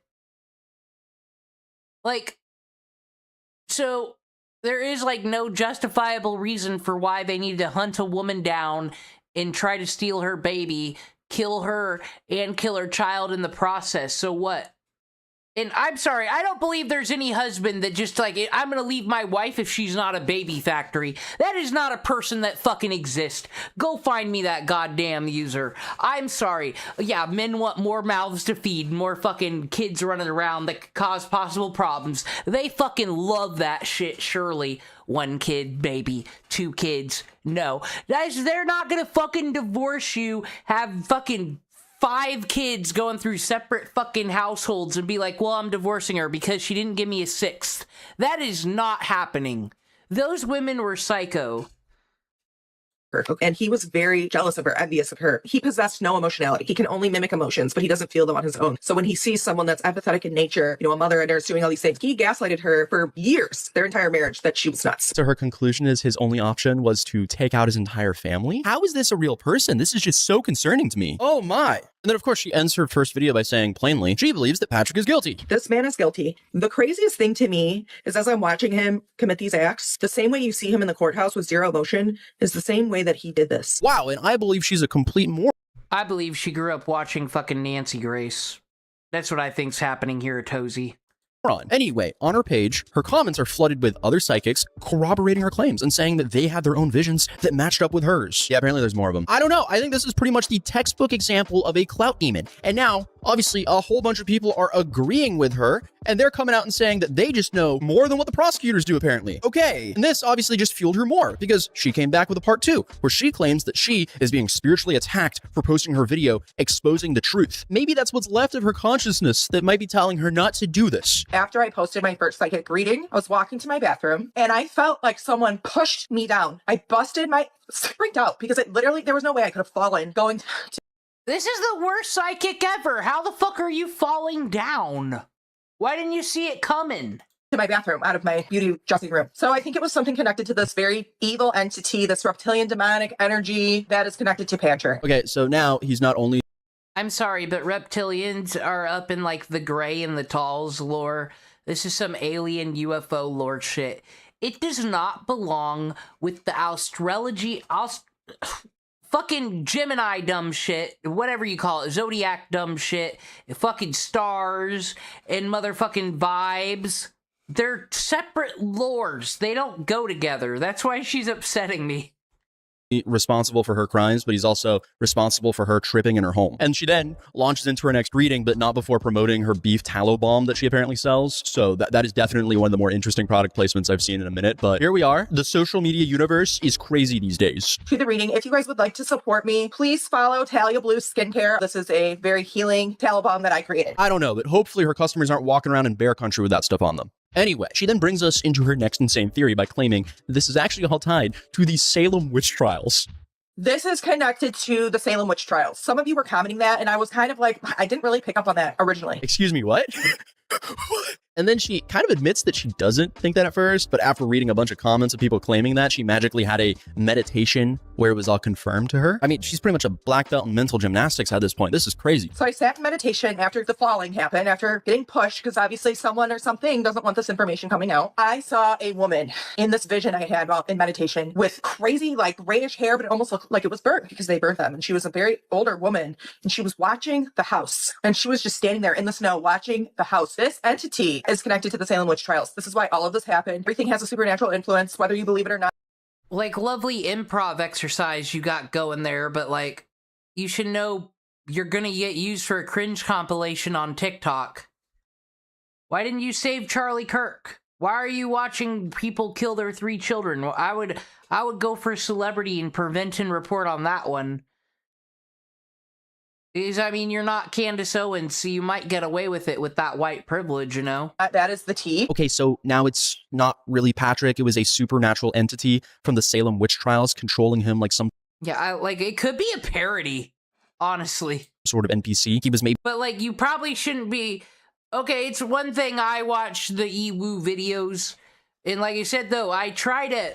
Because these videos, people don't like... Some people don't like that they exist. That it's just too much seeing these family members, like, have to react to, you know, loved ones being dead.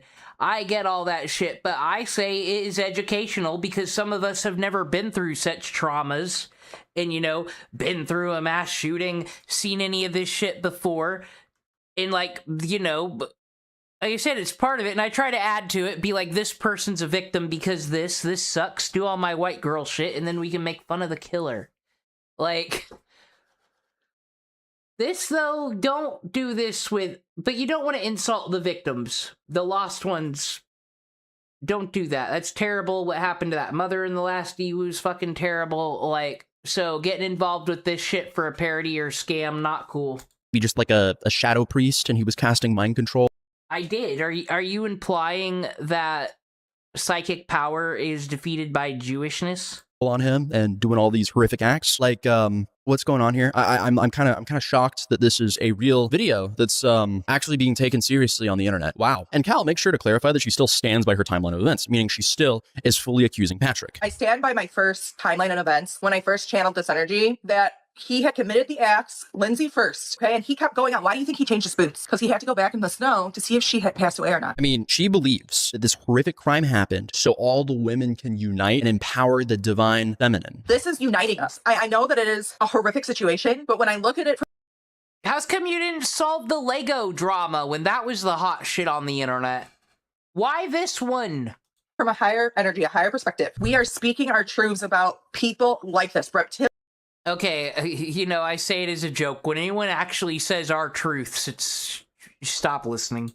Predatory people like this, and men and women. Okay, the narcissists, the psychopaths, all of them are not getting away with the things they so callously think they get away with. And Patrick, 1000% in his narcissism, thinks he is going to get away with it. He is not. That they have shown me his day is coming. His day of judgment will surely arrive if it has not already. Yeah, this is definitely a fascinating use of free will. Okay, I don't know about you guys, but isn't it a little bit ironic to, you know, call someone a narcissist who believes they are always right while claiming that you had psychic visions to prove that someone is a... And obviously you have no other proof other than your own spiritual intuition. Isn't that a bit narcissistic? But hey, it's still all downhill from here. Things somehow get worse. So Cal uses Patrick's birth chart to come to the conclusion that he just did all this. And then she even goes even further by saying that because of that, he's obviously a serial because of his birth chart. This is my part 3 astrology reading of the Clancy case. And I'm going to focus on my little serial killer. Oh, can I say that? Serial unaliver. Sometimes you think you've seen the worst. My little serial killer, my little serial killer. Ah, Ted Bundy was the hottest, and then we like Ezra Miller. He's not a serial killer yet, but he played a mass shooter in that movie. That's the intro. Of it on TikTok, but then you get hit with videos like this and you're like, oh boy, I thought I saw the worst of it at the TikTok psychic trial, but now I'm sitting here like, this trial will... Nah, she's just doing she's just playing a J station. Just making stupid white girl content for the views and validation. She doesn't believe in the shit she's saying. Probably one up that. This will be even more crazy. And what I hate about both situations... Well, I'd like to say that, but this stupid bitch got like a whole protest and shit for her. Both of these are like spin-off events from a horrific tragedy. This is absolutely not where the focus should be. But well, her followers are all also psychics, so all fake people that don't matter. I also feel like I need to make a video on something like this because, I mean, these people are just running around on TikTok with free reign doing this, and you have a bunch of people believing them for some reason. And if you don't have people actually calling them out, it'll just kind of...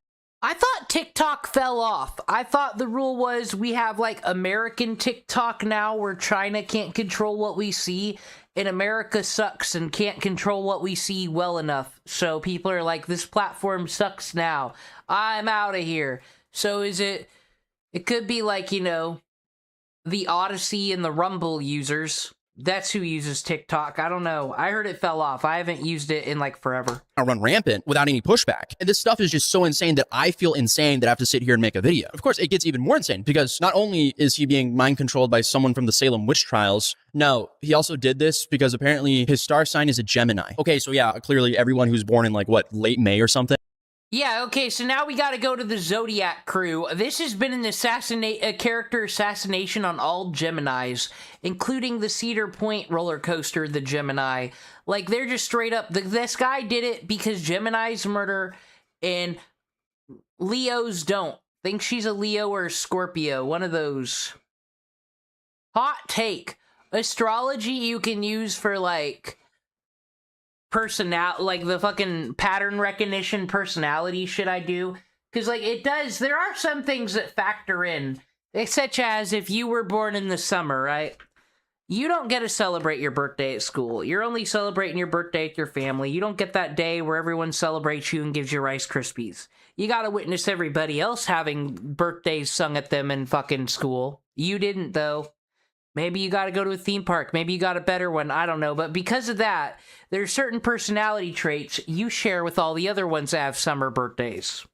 Like I said, or your birthday is fucking near Christmas, so you get shitty presents, actually, because Christmas is coming up, you spoiled fucking brat. Like, there's just little things that all add up. And that's where astrology is useful. But everything else is fucking bullshit. Don't listen to it. It is just white woman buffoonery. They're going to do something like this? Like, what is this logic here? The 12th house being Gemini means secrets, okay? Public and private enemies, things done in the dark brought to light. Having Cancer there, the node there, and then having these 3 Gemini places. Excuse me, Mike, I don't acknowledge Chinese horoscope. That's a whole different thing. That's the enemy country. I'm no commie. Since this is a very volatile inner world. Gemini is the mind, it's intellect. He is so calculating, like cold and calculated. So the two biggest criminals, Gemini, sadistic, serial unalivers, Cancer, #1 at the top of the list for all crime because they act in what? Emotion. They have no control of their... So this is at St. Reed in the chat there, very quick. What I fucking meant by dissing your boy Reed is that I have played the GBA Fire Emblem. I don't remember if that's like a remake of a NES game or whatever, but let's just say I'm not very good at Fire Emblem. He really never does make it past the 3rd mission. And he's on a horse. How do I fuck this up? You know? But I hate that fucking game. I don't know why I keep going back to it. It's stupid. Fucking, oh, look at me! I'm just a helpless girl with a magic Excalibur sword. Oh, no way, I'm related to the king and heir to this almighty kingdom. Oh, and I'm gonna save the day. Like, I'm so fucking sick of Fire Emblem's plots. They're stupid. Someone write a better one. Impulse, their emotion, they're moving with the tides of the moon, right? Oh my goodness, this is just so infuriating. And again, because I guess she just wants to quadruple down, she says that she knows that he did this. I can read the charts, I can read you, and know the tea immediately that you did this, Patrick did this, talking directly to you, you Gemini demon. And what do you know? Of course, she brings up the Chris Watts case and references the Netflix documentary. So she's totally not been influenced by a Netflix documentary, which again, is kind of similar to the Ashley Gilliard. Because again, Ashley Gilliard's whole fanfic thing was pretty much loosely based off of the How to Get Away. Well, I'm wondering, because, like, how Making a Murderer came out, and I'm still on team Stephen Avery couldn't have killed this chick. There's no DNA evidence in that fucking house. And Brandon Dassey's, if you know this case, Brandon Dassey's testimony shouldn't stand, and Stephen Avery's case is built on that testimony. It makes no sense. But I guess that's how the Netflix documentary framed it, and there's a counter-argument, and I would love to see a counter-documentary. But, like, so, if the family believes he killed her, and, like, maybe he did, and everyone just knows this, he did get voted guilty from a jury of his peers, some of which were people's relatives on the jury, but, like, so, me being like, oh my god, this trial's bullshit, that would be severely offensive to a victim. Good thing I'm not saying those things on the internet back then. Justin, what's up?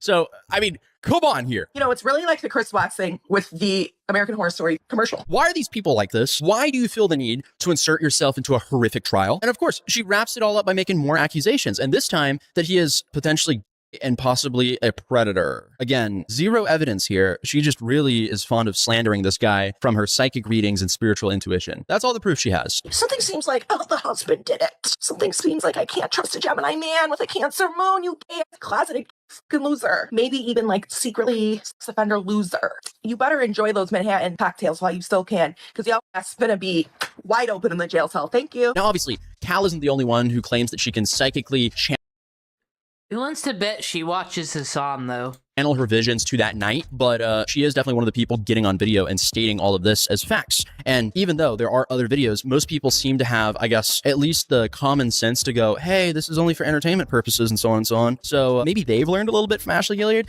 Cal clearly has not. And also, just going back to that, I don't know how speculating about some horrific is entertainment, but also that's not really what I'm here to talk. Exactly. And if it's for entertainment purposes and not real, who gives a shit? Swipe. It's TikTok, right? Swipe. Someone's wasting your time today with stupid fake stories. If you're gonna listen to stupid fake stories, go watch a TV show instead of fucking being on TikTok. I don't get it. Talk about, and many people obviously keep bringing up the Ashley Gilliard, including myself, and warned a bunch of these psychics that, hey, I mean, you can get hit with a $10 million judgment here because that's what she got hit with, so maybe you should tread carefully, but it seems like they don't really care. Ashley was getting upwards of millions of likes for falsely accusing Rebecca of doing these crimes when she did it. All of that to say, I hope Patrick Clancy sues every single one of you guys who was falsely accusing him of murdering his children when we know who did it for every single thing that you got. I hope that there are some attorneys right now documenting and saving all of these videos so when this Lindsay... Do y'all ever feel like our viral internet shit is psyops, though? Like, didn't we just go through this drama? Okay, so we had Luigi Mangione, all the girls showing up for him because he killed a rich person.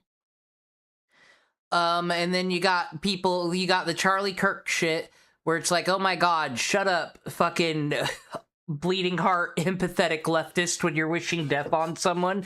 Do it more polite, please. It's been kind of, and then, Carmelo Anthony, that's what I'm thinking about, because I'm pretty sure he stabbed that guy in, like, broad daylight, and everyone fucking saw it, so I don't know what the debate ever was there, what argument could be made. That's just, we hate white people, I guess, was all that was going on there. Is it like, these stories are all blowing up now, because that's the hot shit? Clancy trial is over, they just go to Patrick and say, don't worry, we got you some more money. But at the end of the day, I mean, it's one thing to have, theories or a gut feeling, but you can't go online and state them as facts and just blindly slander people. That's just beyond reckless. And right now, these psychics, including Cal, are just going full steam ahead. To me, honestly, it just kind of looks like it's a matter of time until she gets hit with a serious lawsuit. But again, who knows? I guess we just have to wait and see what happens. So if you're new here, feel free to subscribe, drop a like if you enjoyed this video, and if anything crazy happens here, I'll make a follow-up, and obviously, if this goes to trial, I'll probably show up. Other than that, I'll see you guys in the next video. Peace.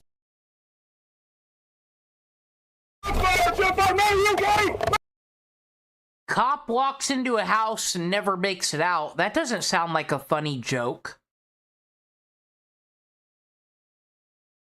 Alright. I don't know if Fuyan's gonna pop around. It is early. Maybe he will, but let's figure out what Lesbian Space Princess is all about. This movie that came out on a 9/11.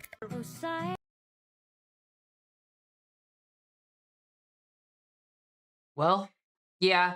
Dude, that was... Austin was suicidal, man. Coming right at me. I tried to run away. I've got a crush on you. I've got a crush, it's true. So a bunch of completely unrelated fandoms have since united against a common enemy, and that enemy is none other than Lesbian Space Princess. What's the difference between this and Steven Universe? Looks the same to me. I kept seeing this clip of the movie going around on TikTok, and every time I would open the comments, it would just be a bunch of different people from every corner of the internet going, yeah, our shows are mid, but at least it's not as bad as this, dude. And then I looked it up and saw it had a 98% on Rotten Tomatoes, and I'm not gonna take that as gospel, but I at least wanted to give it a fair chance and see if it was really that bad. It couldn't be that bad, right? I regret that decision almost immediately. The movie opens with our main character, Syra, getting dumped by her girlfriend of 2 weeks because she made a scrapbook of their entire relationship. Already a very strong choice. She should. That's too early. That woman made a good decision. What's the problem? Then the camera pulls back and you realize this whole emotional collapse is happening on stage in front of a bunch of people. At her birthday party. Her moms, which are the queens, immediately take the spotlight, look disappointed, and tell her to summon her magical lesbian axe, the Labrise, right then and there. The crowd starts chanting lesbians at her while she fails in public. Happening.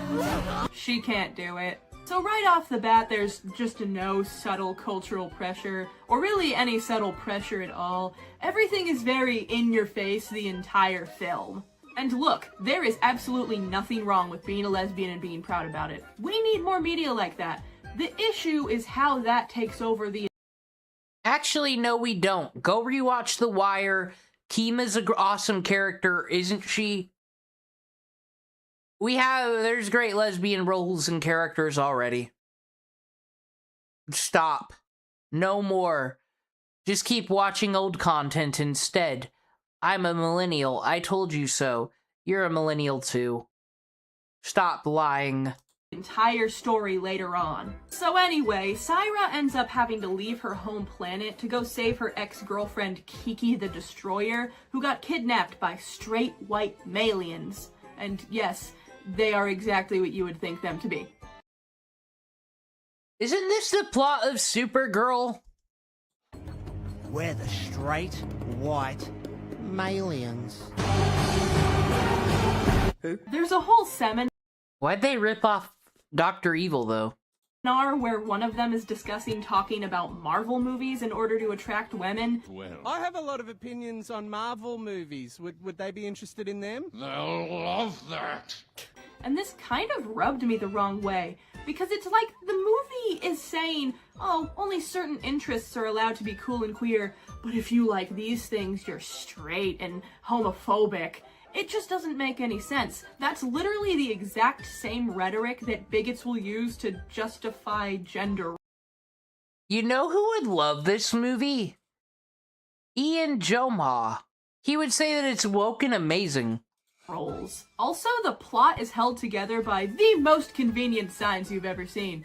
We need a moon crystal? Here's a sign pointing directly to the moon crystal farm. Did you fall in a hole? Oh, there's the crystal just waiting for you. The movie does not trust the audience or the characters enough to make anything feel earned. Everything is just handed over after a few jokes about how gay the situation is. Then we meet Willow, a non-binary indie rocker. Before we even properly get to meet her, she has this song. Oh, I thought you were going to say, before we get any further, let me explain what non-binary is. I guess I gotta go educate myself, fellow Tumblrina. You think I know? You think... What happened to the days where there were blog fucking posts everywhere fucking with the goddamn footnotes and glossaries? I just don't know what it is. About the moon crystal and how it's sitting right there and she really wants it. Later, she sings her entire backstory, how she escaped a manufactured pop band, in one tidy musical number. I was in a gay pop band. We were in Okay, non-binary means you sound like that. Got it. The movie loves doing this. Songs are treated as the easiest possible way of delivering information so that they can just avoid dramatizing anything. Willow and Syra have some natural chemistry in their first conversation, but it's immediately undercut by a sequence with magical negative goo that requires Syra to say nice things about herself. She can't. She just spirals into full, I'm a horrible person, why did a loser like me even try? Again, the movie does not trust anything subtle. It has to be announced at maximum volume. Which brings us to the ship scenes, because once they're back on the problematic ship, we get several minutes of the same static background while Syra continues the only emotional role she's allowed to play. I'm a loser. I can't do this. Why did I even try? Willow, who's the hyper... I mean, y'all be in my Discord. This is how I act every day, but then I get over it. Positive opposite tries to pull her out of it. This leads to card tricks and then another song, this time from Willow about being gay and free.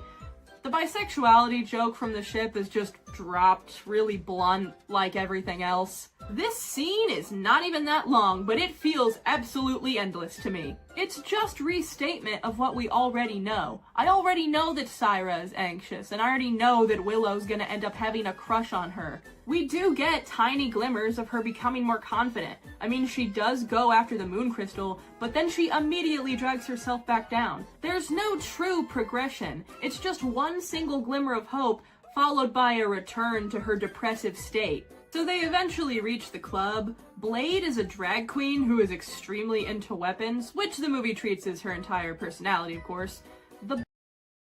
I mean, I'd be watching that show Burn Notice. That's Fiona's fucking character. Black goo doubt creature shows up once again, with the same volume it's had the whole film. Willow and Syra get separated, and Syra ends up in the bathroom with a blonde woman complaining about her boyfriend. The woman stays with him because he's hot. Well, that doesn't pass the Bechdel test. Syra tells her that's not enough. This is actually one of the smarter moments in the movie, because it allows this woman to be kind of a mirror to Syra. Syra was only with Kiki because she thought she was hot. Seriously? What's so great about this Kiki? Well, she's just, like, really... hot. And for a sec... Speaking of which, reminder, I still, for super chats, not only do you get your super chat on, but I do the NFTs there on the side. It's a way to also get art commissions. You know what my art commission game's gonna be? While everyone else is doom scrolling, crying about politics, crying about AI, what if I just come in and fucking undercut your prices and do a better job and get the shit done? What would happen to the fucking Twitter artist if that ever happened? Oh my god. Second, it feels like the film might finally let her recognize her own emotional patterns. Then she goes to Blade for help summoning the Labrise. The meditation sequence that follows is what I... To think people put out shit like this and then other people hate Vivzy Pop. Makes no damn sense. I believe to be the strongest stretch of animation in this film. You see Syra just in her own head and replaying all of these past memories of when people rejected her, such as her friends or even her moms. Can't you just stay here with me today? She finally tells them in her own head that, yeah, maybe she's interesting, and maybe she's good enough to do things on her own. The problem is that this breakthrough is not earned. Syra has almost no external successes that she can even point to. She's mostly failed publicly, spiraled, and been carried by convenience or other characters. The one clearly... Yeah, and Hassan Piker is still streaming. What of it? That's how life works. proactive thing she did was almost immediately followed by another collapse. So when the film asks her to declare that she's worthy, there's not enough prior evidence for that declaration to rest on. It also arrives right after Willow has been introduced, which makes all of that confidence feel borrowed. I don't think a singular conversation and a card trick is enough for me to understand that Syra suddenly believes in herself. It ends up reading like she's once again relying on another woman's attention to feel valuable. The moment Syra summons her Labrise, Blade ends up stealing it, which is actually a moment I was not expecting in the film. Then Willow shows up with a pineapple, and then Syra beheads Blade with her Labrise. It was kind of cool, I suppose. Sadly, the film immediately returns to its bad habits, and this is the clip you've all been waiting for. Willow suddenly confesses a crush and sings a song about it, and the confession comes out of nowhere. There's been chemistry, but they've only known each other for a few hours, and then they just start going at it. It's the same pattern as the meditation scene. The film wants this emotional payoff without actually doing the work to get there. The Malians finally return, and they're still practicing on how to get chicks. One of them's wearing a blonde wig while the other one is trying to flirt with her. The "I bought you a drink, so you owe me that" line is as blunt as everything else. Their rant at Kiki inverts real-world complaints that women have, but then puts it on men.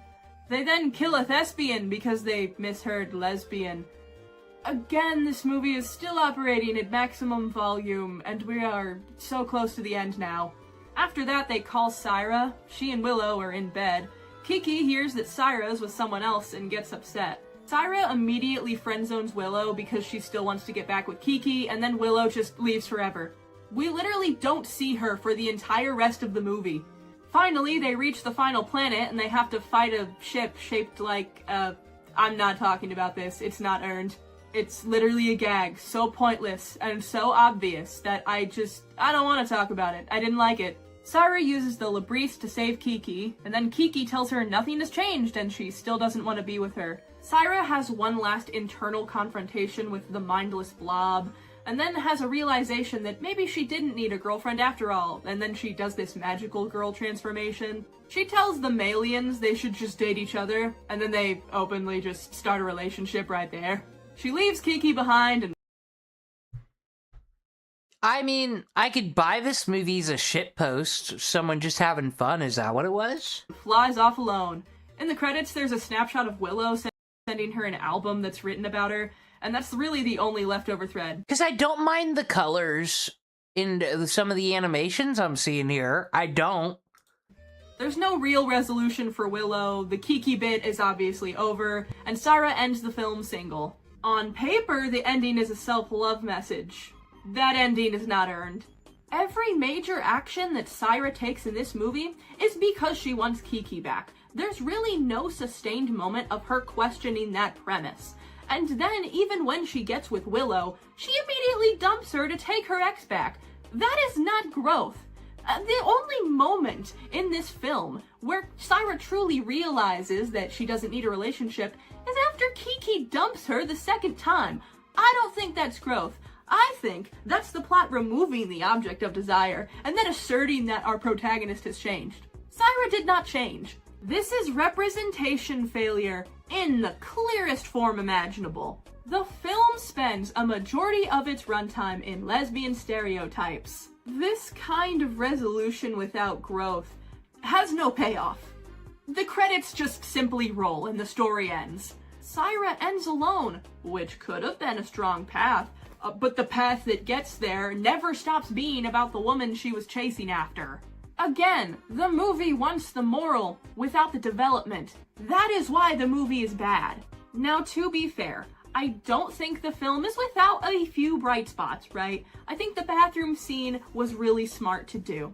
I genuinely enjoyed that meditation sequence and the animation that came with it. And when Blade stole the Labrise, I was genuinely surprised and enjoyed that. And hey, the ending with Syra, I thought was really smart. I'm glad that they didn't just put her back with Willow again. It shows that, yeah, she messed up this relationship and now she has to sit with that.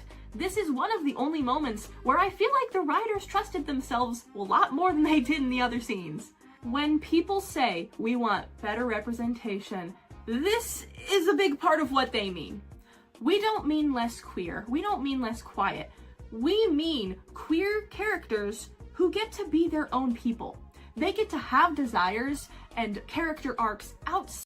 Whoa, you're saying have personalities, traits, and interests outside their sexuality and labels? Guys, I can't. I'll give it a like, but we can't look at this channel anymore. We can't learn shit like this. How the fuck would consumerism work in America with shit like this? Alright, as I continue my grind here, we're gonna finish yesterday's tale. Toastify's video, not Nixon. We made it an hour and 31 more minutes to go on Edwin Generations, and crazy enough how he's like involved in the Onision drama, Chris Hansen, there's a lot of shit. And then he has this, like, from the Scene Kid days, this guy he was roommates and co-workers with, and then they were in a polycule, and it was a whole thing. Let's continue the tale. The enhancing factor... Yeah, you were part of that cheating! Too. I was... Xylee is yelling at someone. referring to, like, his all his thing. Like, I could have never known that he was doing all that. Because the expose was not that he cheated, by the way. That was not my hard line. My hard line was, like, you know, talking to fans and get taken into that next level. That was my hard line. Edwin claims that his issue with Salvo wasn't just cheating. The enhancing factor was the sheer volume of women and the fact they were his fans. Yet in the stream, the framework of Edwin's condemnation of Salvo is based around cheating and how loving his relationship was. Also, the idea of condemning dating fans also seems to be contradicted. Babs, the girl he flew out to meet, was a fan of Edwin's. They met on his Instagram. After Xylee's call, Nicholas Diorio asks if he can call in. Edwin is noticeably shifty and anxious about this idea, and tries to deny it or get out. I'm gonna pull him in, alright? Alright, man. Thanks for having me on. Oh, you gonna dip now? Nick, you're on. You know, I'll say hi to Nick. What's up, man? Those are great famous last words. Like, what is he Sure. saying? That's No. So he went on saying, like, I didn't know Salvo cheated. He had a loving relationship with his wife. If Edwin's involved with the cheating... Is that my direct quote? He had such a loving You said relationship. you didn't know about the cheating multiple times, yeah. So if he was physical with you in any way, wouldn't that be the cheating? Why would you go on stream and say that's not the case? We didn't do anything physical besides the kiss on the camera. What do you mean? Wait, okay, so you're going around talking about this Bab stuff and you wanted to tackle that on stream and you're running two different stories? What's That's not what you the said to me story? 30 minutes ago. What did I say 30 minutes ago? I wrote you and I said, is Keemstar lying about you hooking up with Salvo? And you said, no, at his house is true. Salvo didn't No, I deny don't that in mean the beginning. Okay, no, we didn't hook up. Okay, there was a night with Babs, but that's not me and Salvo directly. The full DMs read, is he lying about any of this? I'm 4 mins behind in 1.25x, but so far no lies. The issue was, she insisted she didn't want anything public. I talked with her on the phone last week and was so annoyed that I began recording it 20 minutes in. Recording is still 20 mins, and she is in the recording insisting that she wants nothing public or no mention. I respected that, but she...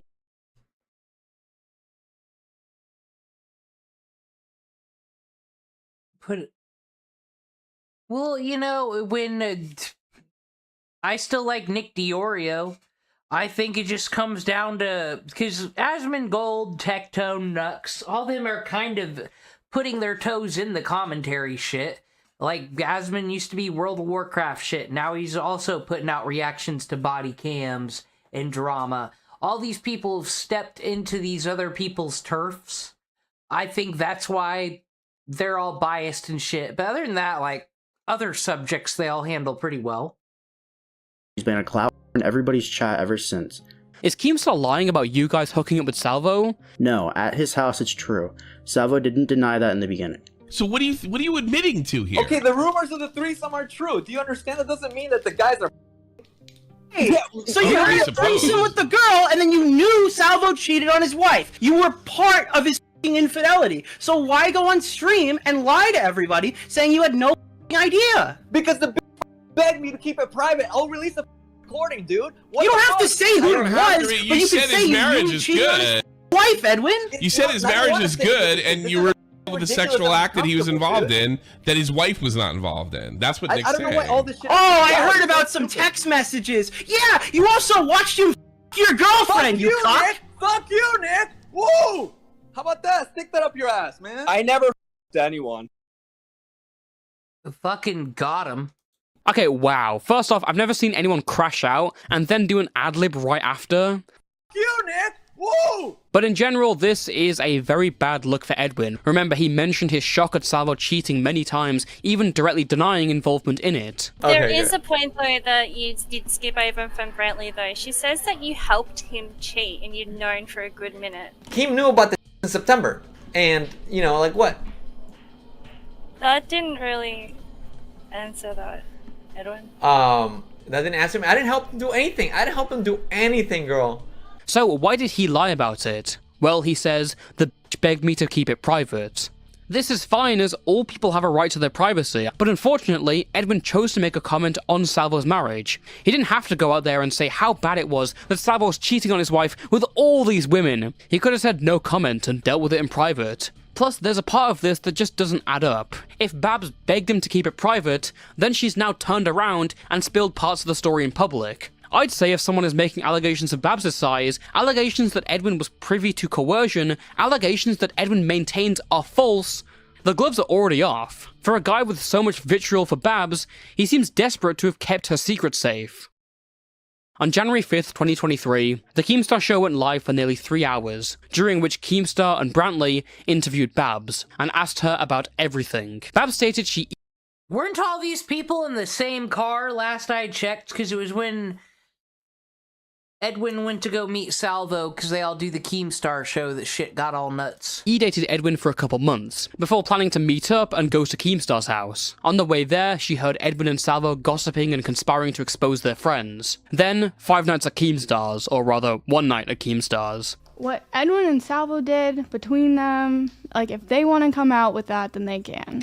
Regardless of whether they were indeed gay, Edwin knew Salvo was cheating on his wife. He was present and participating in the cheating. Babs then claimed that Edwin was trying to pawn her off to other people. But earlier in the night, he was like, she's hot.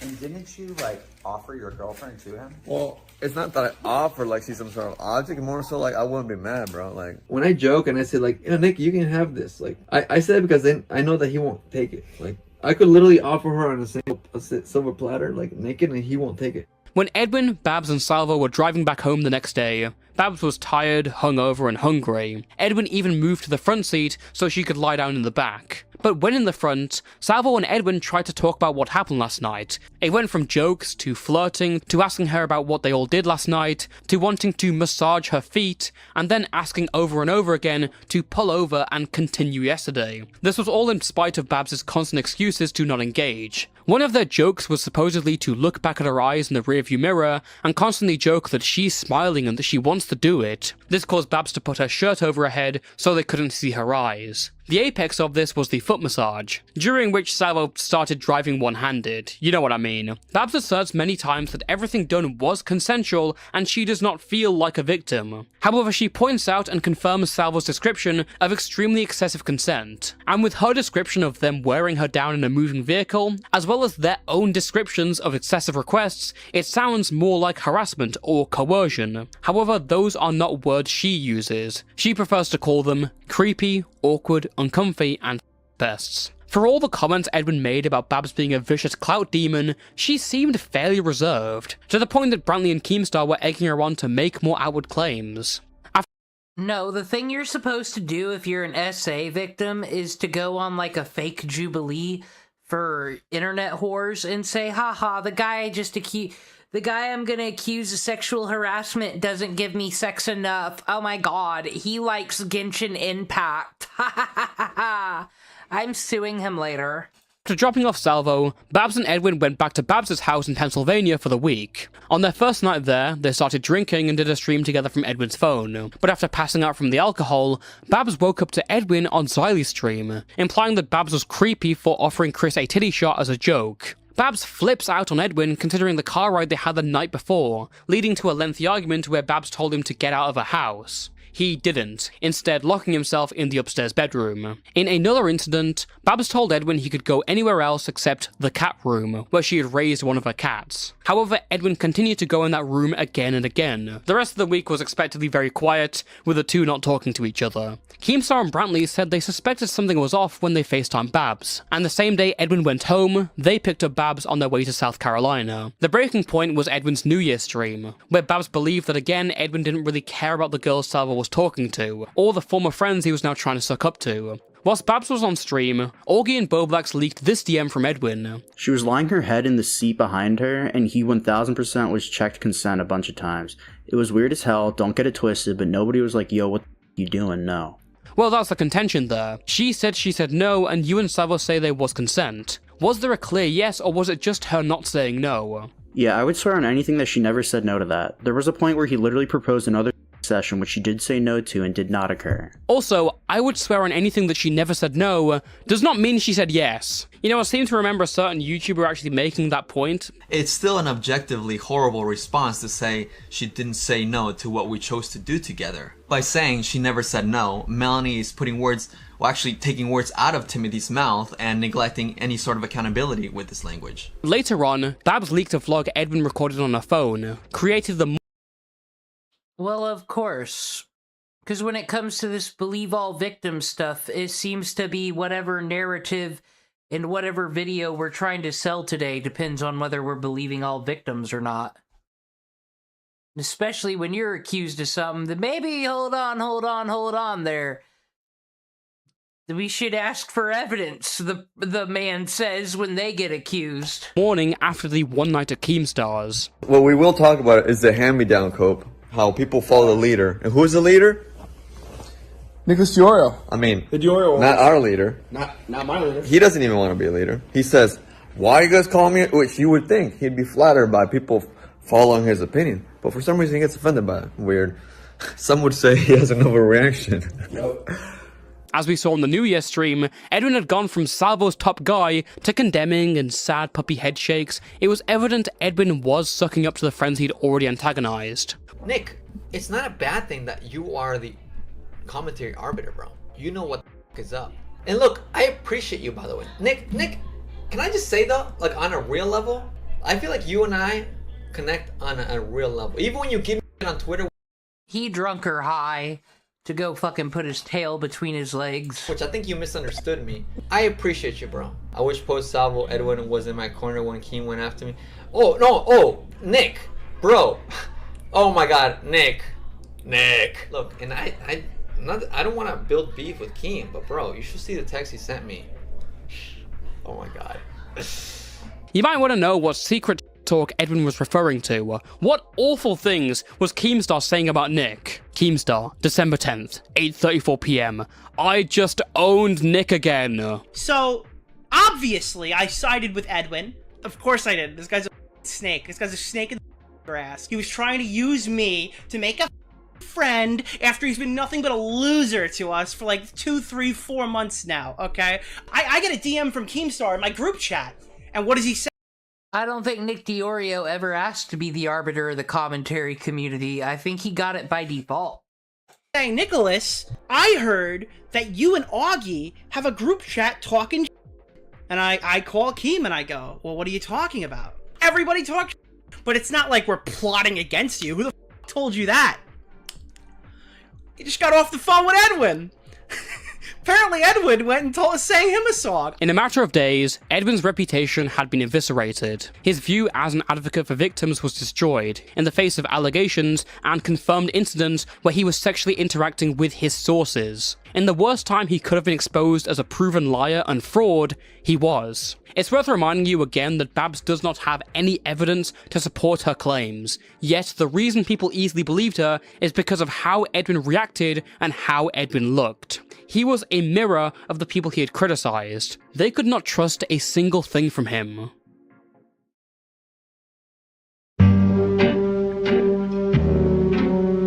Who did Edwin have?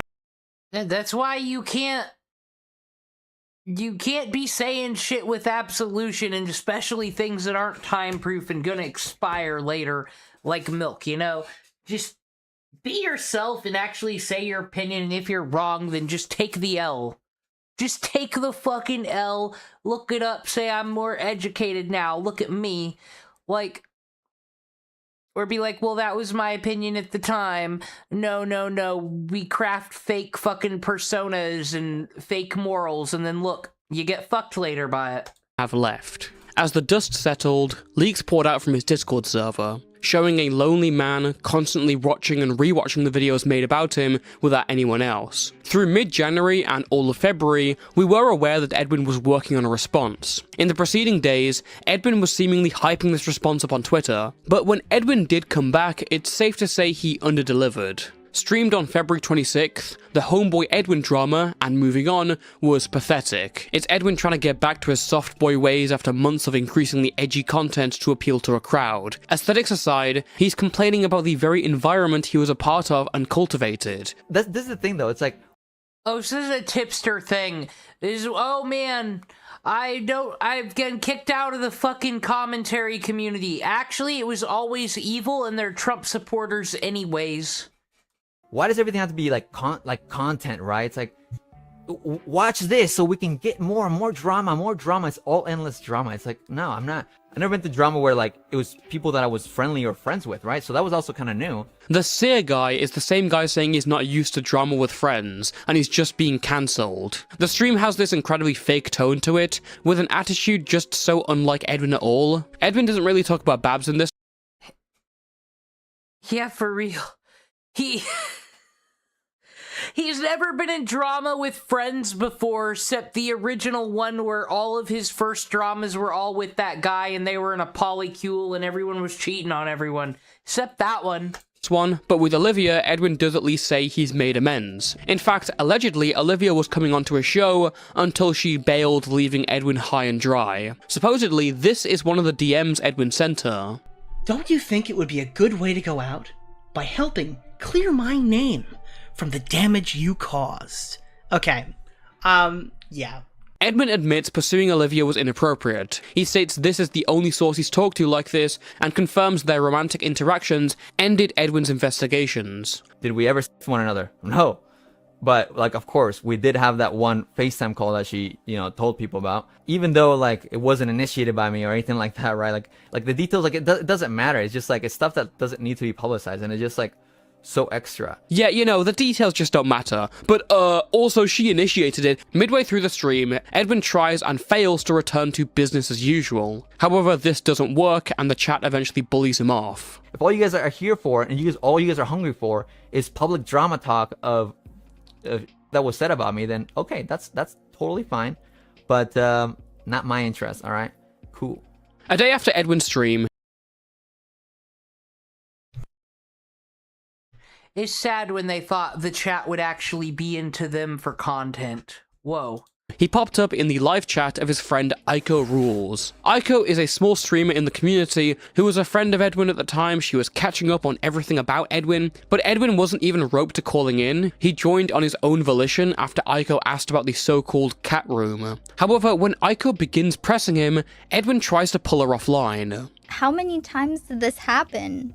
When did she tell you Well, this? once. It only happened once. Well, then why was it like a thing? I feel like once would be a mistake, but are you saying that she overhyped it? She just she lied about it. Okay, the thing is, and look, I'd love to talk about this offline. I don't want to provoke, but like she was very upset that night. Do you know why she might have been upset about that? I think she really was very angry and just very angry. Why was she angry? Oh, suddenly. Well, you know, it's been real, but yeah. Shout out to the person in this Ico Chicks chat that's asking, please explain excessive consent.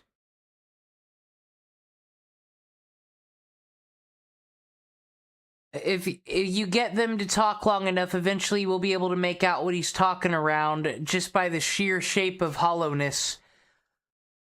See, this chick's just looking for the answers using facts and what she knows and what she's heard and going through the drama and then reacting to it as a normal person would instead of, you know, going on a moral high crusade. I would love to talk to you. Yeah. No, Edwin. Nope. It's bedtime. Nope. No, you leave now. That's it. Ico, come on. We had so much good time. You just cut me off just like that, huh? Edwin states the details about the night at Keemstar's house were unnecessary, which again, they would have been, but Edwin lied about not knowing anything of Salvo's cheating. Edwin then lies again here and says he never said that, when he did. But what is the lie that I said, though? Like, that you did not know that he was cheating on his wife? I didn't say that I didn't know he was cheating. Edwin, if you're gonna lie... He was part of the cheating, so he did know. It makes no sense. Did me just leave? But I didn't say that. I'm just a little surprised that you're so hostile with this. Like, because you're bullshitting me, Edwin. Edwin later states the reason he called Babs a clout is because he was in a bad mental state. You know, I was like in a fucked up mental state. Like, that's like it was stupid of me, and that's why I apologize to her for. The call ends with Edwin admitting he apologized to the girl who was accusing him of making her uncomfortable. Okay, do you feel like you and Salvo pressured her at any point? No, 100% never. No. Not that she didn't consent. I mean, she said she consented to everything, right? There was nothing that I pressured for at all. Okay, so if anything, she hid in her t-shirt for no reason. She was hungover, and you know what? Later on she revealed that she was also uncomfortable, which, you know, like I feel bad for her, and, you know, I apologize to her. Wow. Yeah. Anyways, why? Like, okay, I'm sorry. So I really didn't mean to. I didn't know this was gonna be the kind of the vibe. What? Well, then I'm sorry. I guess you. She's handling and getting the confession way better than Nick DiOrio ever could. Just don't know that, like, the things that we talked about with, like, abusive situations, like, I actually do care about that. Genuine about that? I invite you to have a call off stream. I would love for that, you know? No, I don't think you're going to be any more honest than you are really now. Care. Yeah, and no, I think you're full of I don't think you're being honest, but and maybe someday you will. You're full of too, because you don't care, and you'll find out eventually. Okay.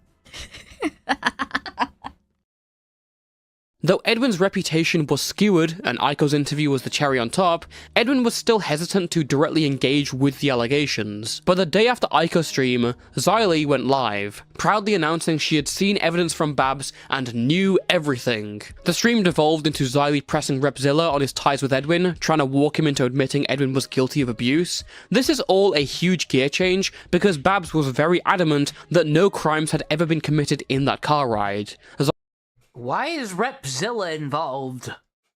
Xylee's stream was a car crash, and it gave an out to Salvo and Edwin to cry false allegations. Edwin would later post to Twitter denouncing the stream and announcing his intent to now respond to Babs. Babs would later call into AugieRFC's After Hours and reiterate that she was not accusing Salvo and Edwin of any crimes. The rumored gotcha was that Babs had recordings that proved parts of her story. From March onwards, neither party really committed to their idea of the silent workhorse. Edwin and Salvo would debate Babs on their stream in early April. Edwin would later put up impromptu streams arguing about Babs because he had called her, apparently accidentally, and she said Edwin was going after her. Meanwhile, people like Aiko were constantly covering Edwin, to the point that Edwin would remove entire streams whilst Aiko was live covering them. Edwin also tried to accuse Babs of being into age play, because she drunkenly joked about being 15 to get Edwin into trouble whilst he was live. When Aiko responded by pointing out Edwin's DDLG relationship and making a joke about school zones, Edwin just straight up called Aiko a pedophile. Most importantly, Babs... It's a cheating drama. I believe it started as a rape drama, then turned into a confirmed cheating drama, and we don't know. All we know is Edwin definitely had sex with Salvo Pancakes. Gave Aiko a recording of her confronting Edwin. After I'm falling asleep on the floor, you're gonna make it all. or whatever. I was just trying to give Chris a teddy shot. And yeah, we pushed him a little bit, of course. We were all having fun. But you guys were being way worse than me. You know who showed him to where he could sleep? Me. You know who checked on him? Me. And you got big with me in my own home. Get big with me. Get big with me. Like, no. No, hell no. Hell. No, I'm actually so mad. I'm actually so mad. Stand up to me. I actually had to get up off my floor and man square up to you because you were getting that big with me. That's ridiculous to me. I'm a female in dream in my house. My landlord lives right next door. You're screeching. I'm not an internet person. I still need a real job. Like, don't make me seem out like I'm some type of weird. Hell no. Okay, I don't give a you think that's what it seemed like. And you're trying to square up to me. No. You're not gonna do that in my own house. It's disrespectful. And I am so fast. Then no, it's absolutely just not okay. I know. I agree.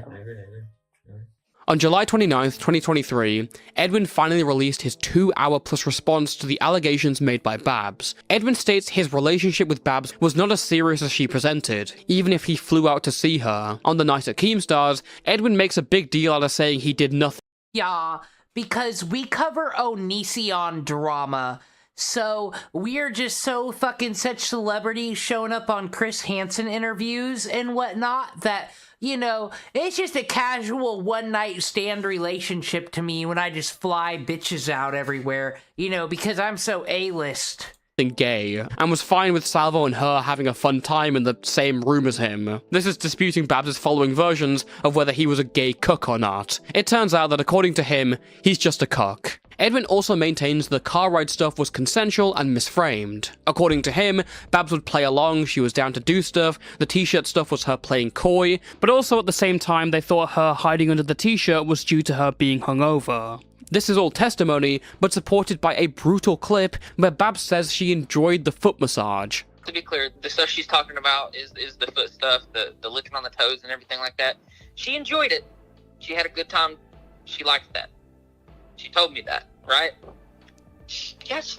Edwin states that inside Babs' house, he felt like he was walking on eggshells. The argument they had on the first night was far less than she had described it. Edwin proves this by showing clips of the very stream where the false accusations were happening, and basically them just having a good time on there. He doesn't show him joking about Chris deserving to make a twit longer on Babs, but that is still a joke, not him, quote, screeching that she was a racist. Edwin then goes over the recording of him, saying that she came in to confront him, and highlighting how she left out the cat room incident from this fight, taking away the sort of context. Edwin accuses Babs of being far more aggressive and forcing him to go upstairs. It's worth noting Babs admits she's on probation because of a physical assault on a co-worker that led her to lose her job. By all means, this is a great piece of evidence from Edwin. Whilst Babs was preparing a full response, she ultimately decided not to, and a decent portion of the community took this response as a total debunk. However, some people, mainly Aiko and Babs, pointed out various issues with the situation. The evidence Edwin presented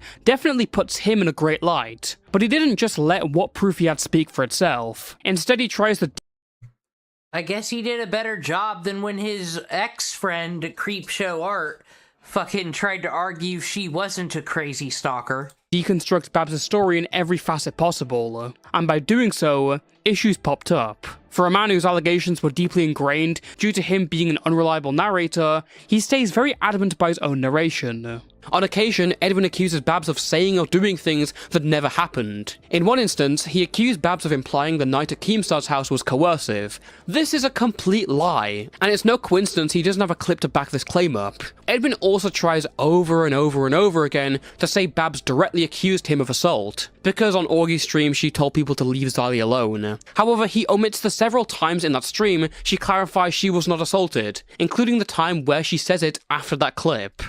And I'm still standing by. I don't feel like any laws were broken. I wasn't assaulted, whatever. Did they toe that line? All puns intended? Yeah, but they didn't cross it. I just want to say, guys, don't be too hard on... It's hard, like, Xylee saw the proof, so I feel like that's why she's more passionate about it. Like, well, I didn't know she was gonna...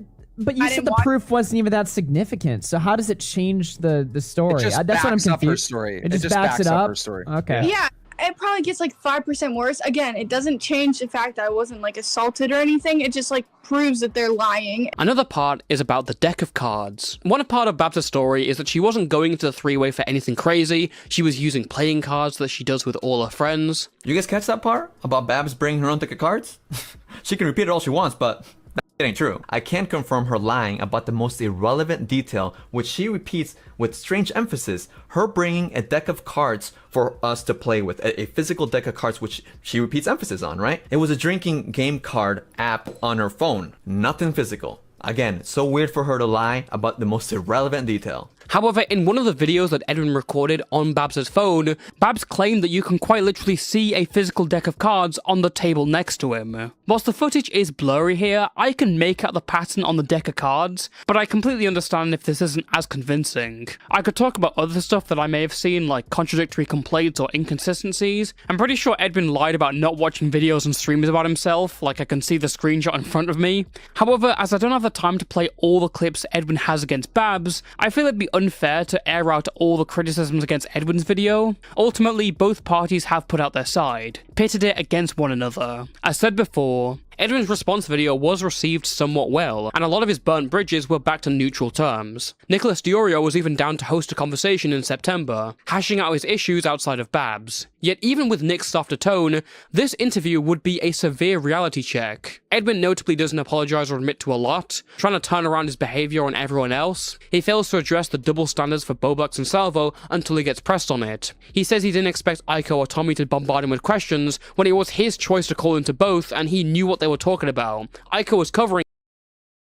Said always this lame ass shit in these fucking communities and dramas where we can talk shit about everybody else, criticize everybody else, get into everyone else's business and look at it at a parasocial level, but God forbid. Oh, but then they have their own little weird rules, like you're not allowed to talk shit about me before I talk shit about you because you poisoned the well. Oh my God, you guys were talking about drama with me and asked questions when I got on the call? Insane. Him, and the first thing she did when she saw him is tell him to go away. Edwin, go away. When asked about the Olivia situation, Edwin deflects by saying he didn't start it, he didn't do it voluntarily, whatever that means. It's taking away all agency from like a 34-year-old man, it's hard to buy it. Edwin even says he didn't know what a threesome or was by proper definition. Again, possible, but hard to believe considering he once ran a series educating people on sexual topics. This was meant to be Edwin's post-response vindication, the rise up from the ultimate backstab. Unfortunately, the audience weren't buying it, and although Edwin was able to get a decent rapport, it wasn't exactly stable. But for those who just wanted to condemn Edwin, it turns out they didn't need Babs to do it. On September 16th, 2023, a video from Just a Kid Who Rants, aka Colton, went up on YouTube. The focus was Edwin, specifically his past in relation to minors. Edwin would interact with his fans in strange ways, including a public Snapchat named Sexy Edwin. This is unfortunately not much of a shock, as we are aware of Edwin's Sexual Saturday segments. I know that schools have their education, and parents try to teach their kids to not have at a young age. But when is the right age? One interaction that Colton highlighted was with a 14-year-old, who Edwin messaged on Twitter promoting his videos. I assume this is just an automatic message, so nothing too weird here. However, when this girl responds, Edwin notes that he's seen her in Sears chat. She responds saying she saw him too, she was just kidding, and she loves Edwin and So is this the time period he's hanging out with Sears? Yeah, this is when these two are friends and they're scene people, and... What is... Okay.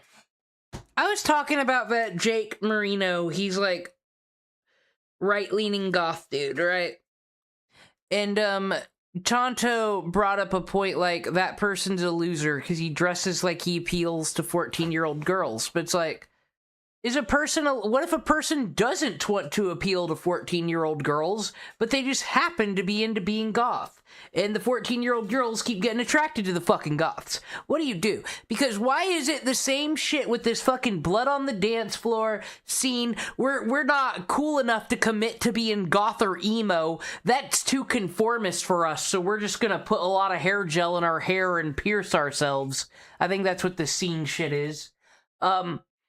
A lot of them do seem to attract young women to their audience, and all these people go turn around and talk to those young women.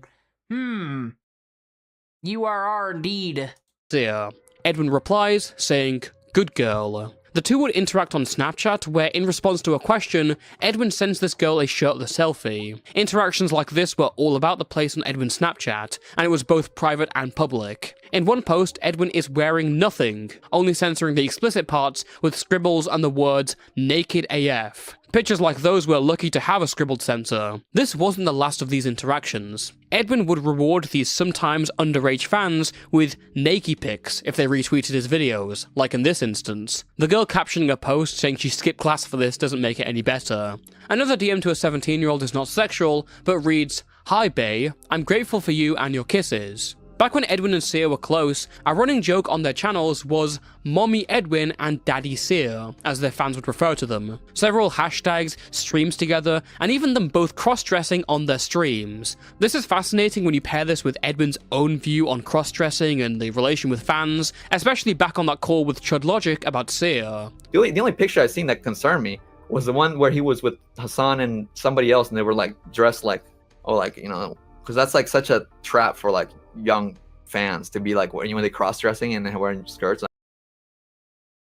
Well, maybe it's a trap for other guys. Like, what a weird thing to say and think. Yeah, suspicious, bro. Like, I feel like that's like trapping for that's like little girl thirst bait. No, like adults don't think that. Okay. Don't you think? Am I wrong? You know what I'm talking about, right? They were dressed up as women. Yeah. And you were saying that little girls are going to be more interested in that. Well, certainly not adult women or even little boys. Like girls, like younger audiences, like are into. Oh my God, they're being silly. Like, oh my God, I don't know. Am I wrong? Am I wrong? Chats, both of our chats. However, some streams were even weirder. On occasion, Edwin would do streams at least shirtless, writing the names of his fans on his body. There were also multiple entirely naked shower streams, with his lower half just about cropped out. The only thing he seems to be wearing in the entire thing was a white glove. So I'm back home from work, and guess what? Is this like a Michael Jackson shout out or something? What does it mean? I'm doing a live show. You guys say something in the chat. Oh, hi chat. Y'all look so beautiful. Taco, says Amanda. Look, when I get like top fans, I will basically write their names on my body. And I don't know, it's just kind of a way to say things. I love like chatting with you guys live. And honestly, I'm gonna go to bed after this. But first, I'm gonna shower live on camera. Whilst none of this is indicative of hard-cut grooming, it shows Edwin was irresponsible about himself and his audience. He was an adult with a degree in psychology, he pretty clearly knew who his audience was. It was a lot of teenagers. You could even say this was normalized during the time he was coming up in. However, this is the very kind of behavior he used to accuse. Normally I would say like, oh my God, here goes Toastify, fucking wagging his finger at anybody who's ever been a moderator on a Discord where an underage kid was. Bullshit. But no, he's right. This guy was doing psychology, look at this. Sexual information for the children. Oh, and then it's like, oh, they'll like it when I do goth things and hang out with my goth friend, or what the fuck ever, and then here we are doing drama. Like, it does seem like fucking he's, looking for young audiences, and like he's just seeing it everywhere else, suspecting it everywhere else.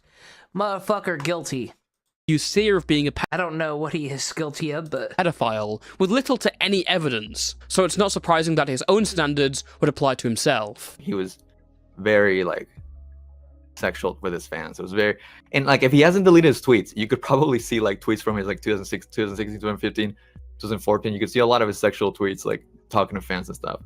If people really wanted to dig in, if he doesn't delete his tweets, you could see it. Upon the release of all this information, Edwin published a statement to Twitter.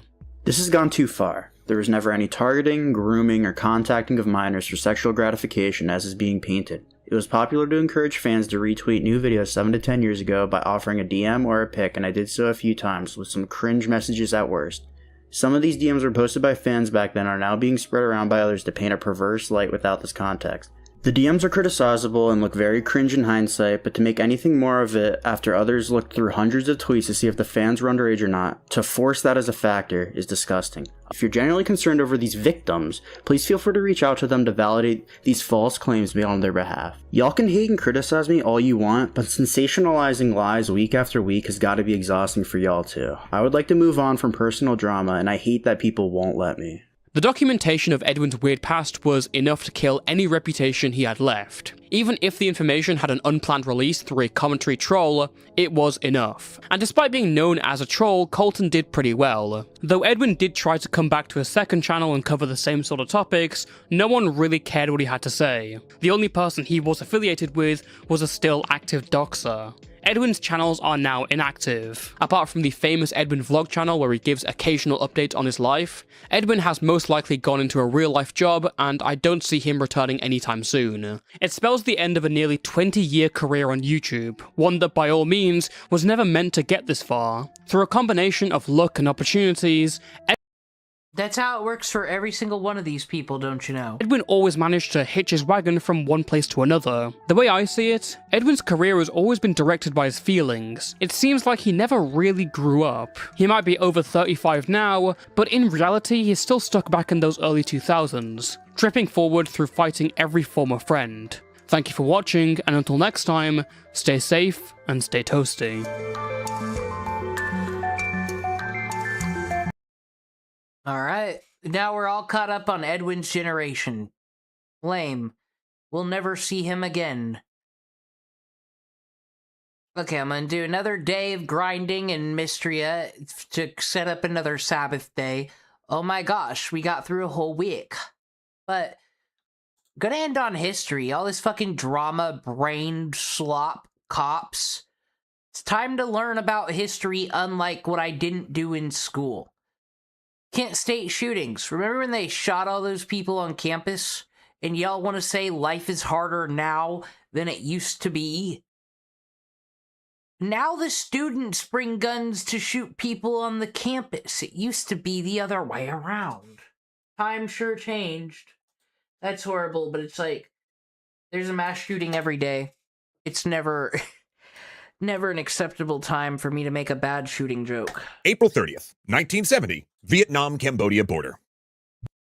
Revving engines and the smell of diesel. Steel tracks pressing. Oh shit, Thuyen ain't around. He probably's not allowed to learn this information. Dirt roads. The U.S. 11th Cavalry Regiment is on the move, crossing their column of tanks and armored transports into Cambodia. Helicopters tip overhead, scouting from the air and ferrying men of the 1st Cavalry Division into hostile territory. Working in concert with the Army of the Republic of Vietnam, or ARVN, their mission is to strike into Cambodia to encircle and destroy the North Vietnamese headquarters elements and bases used to make war on the South while sheltering in Cambodian territory. Though, a few days earlier, these very... Is this the holiday in Cambodia?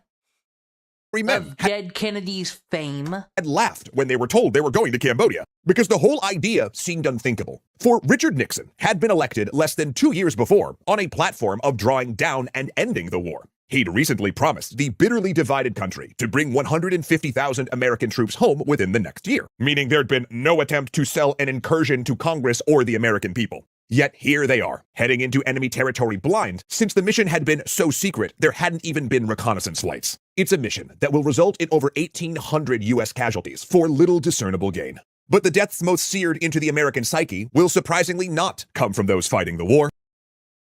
You know what they say about, like, one person being a tragedy? Few more being a statistic. 1,800 ain't bad, is it? Like, compared to World War II, but I guess it is a smaller conflict. But, like, all of our movies will have us convinced that, like, every other person in the block's son was dead because of Vietnam. Does 1,800 people die on the DMZ every year, I wonder? But rather, those protesting it. 4 dead in Ohio, shot by American... Well, now it's 1,804. Way to go. rifles at Kent State University.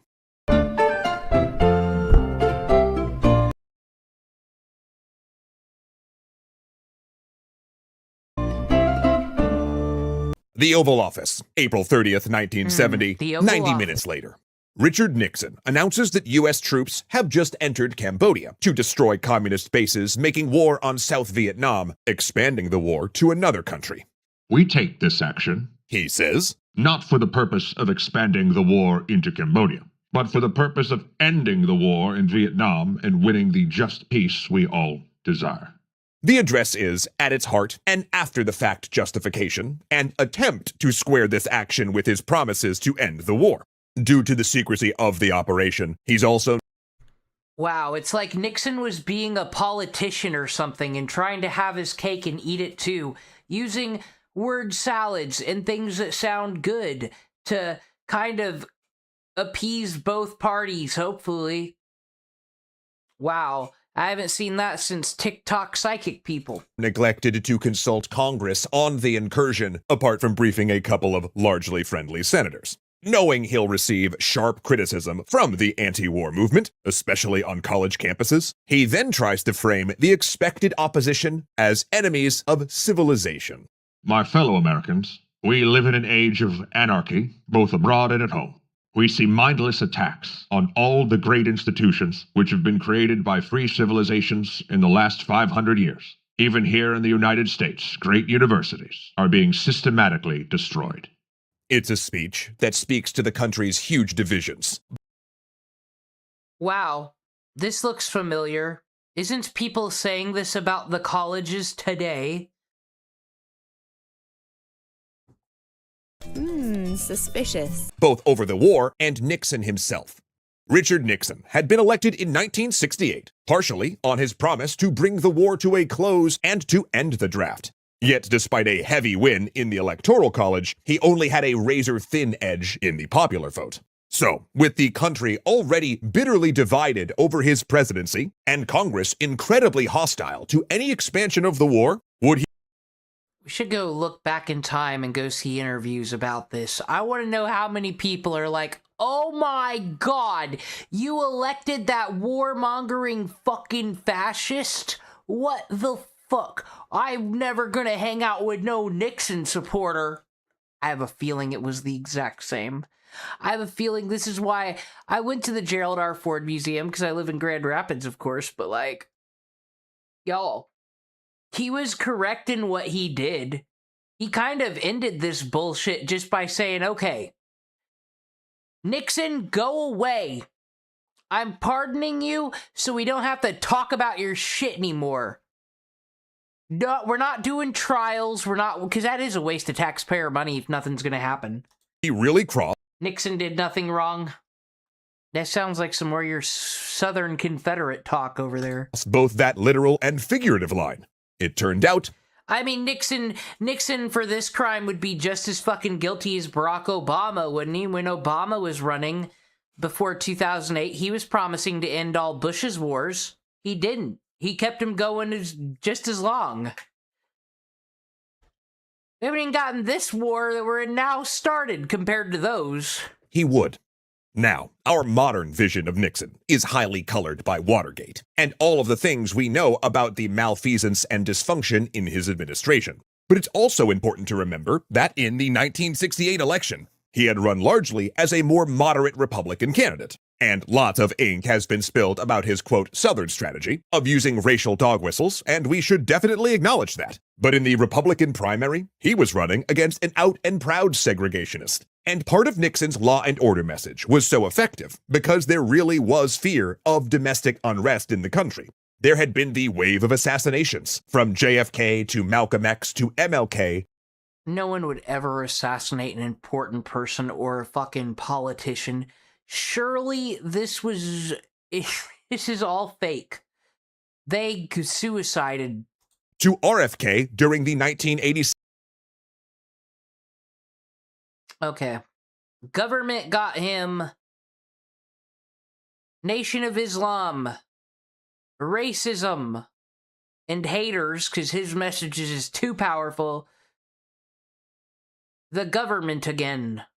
Because two of these people weren't very good. Democratic primary. Also during the Democratic National Convention, left-wing protest groups, including those protesting the Vietnam War, had not only picketed the event, but brawled with police and caused property damage. Not to mention there had been race riots in multiple cities, all of which we can't ignore included police violence as a component. So all of that helped Nixon's law and order message carry the election, along with promises made about the war. Though in an echo of today, once Nixon was in office, voters found that his promises about the war were a bit more complicated than advertised. Nixon's much touted and very non-specific, quote, secret plan for ending the war was a process called Vietnamization. Essentially, to turn a larger amount of fighting over to the ARVN in hopes of withdrawing U.S. troops. After all, South Vietnamese units had been fighting alongside U.S. forces trained by the U.S. and using U.S. equipment for years.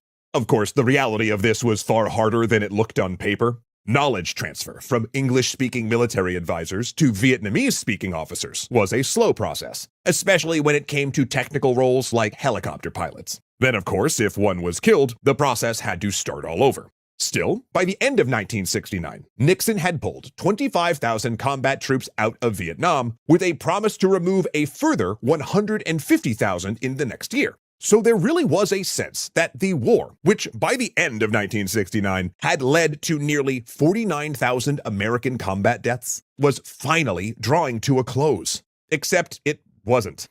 Again, in 1969, 283,586 men were drafted, only 11,000 less than the previous year. And there still was the issue that the draft was very It's just like this.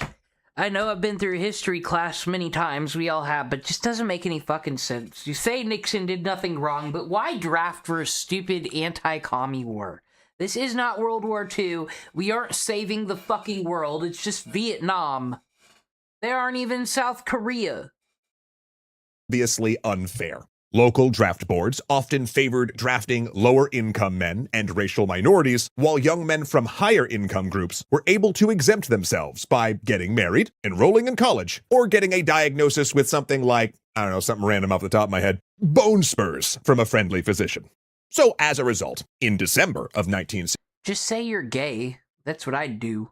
The U.S. instituted the draft lottery system, where certain birth dates were randomly drawn from a jar and assigned a number to order who would be called up first. Not only did this give the draft an air of a ghoulish game show, but the capsules were also improperly mixed, leading to a disproportionate number of December birthdays being picked. Now, this did remove a lot of the loopholes people had been using to avoid the draft by enrolling in college, which did indeed make the draft more fair, but it also came in the aftermath of the Tet Offensive and first media reports of the My Lai massacre, where U.S. soldiers murdered between 300 and 500 Vietnamese civilians.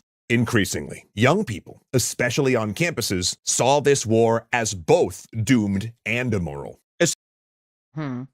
So a lot of college students, the new generation who probably, so this is the 60s, 70s, they weren't around during World War II.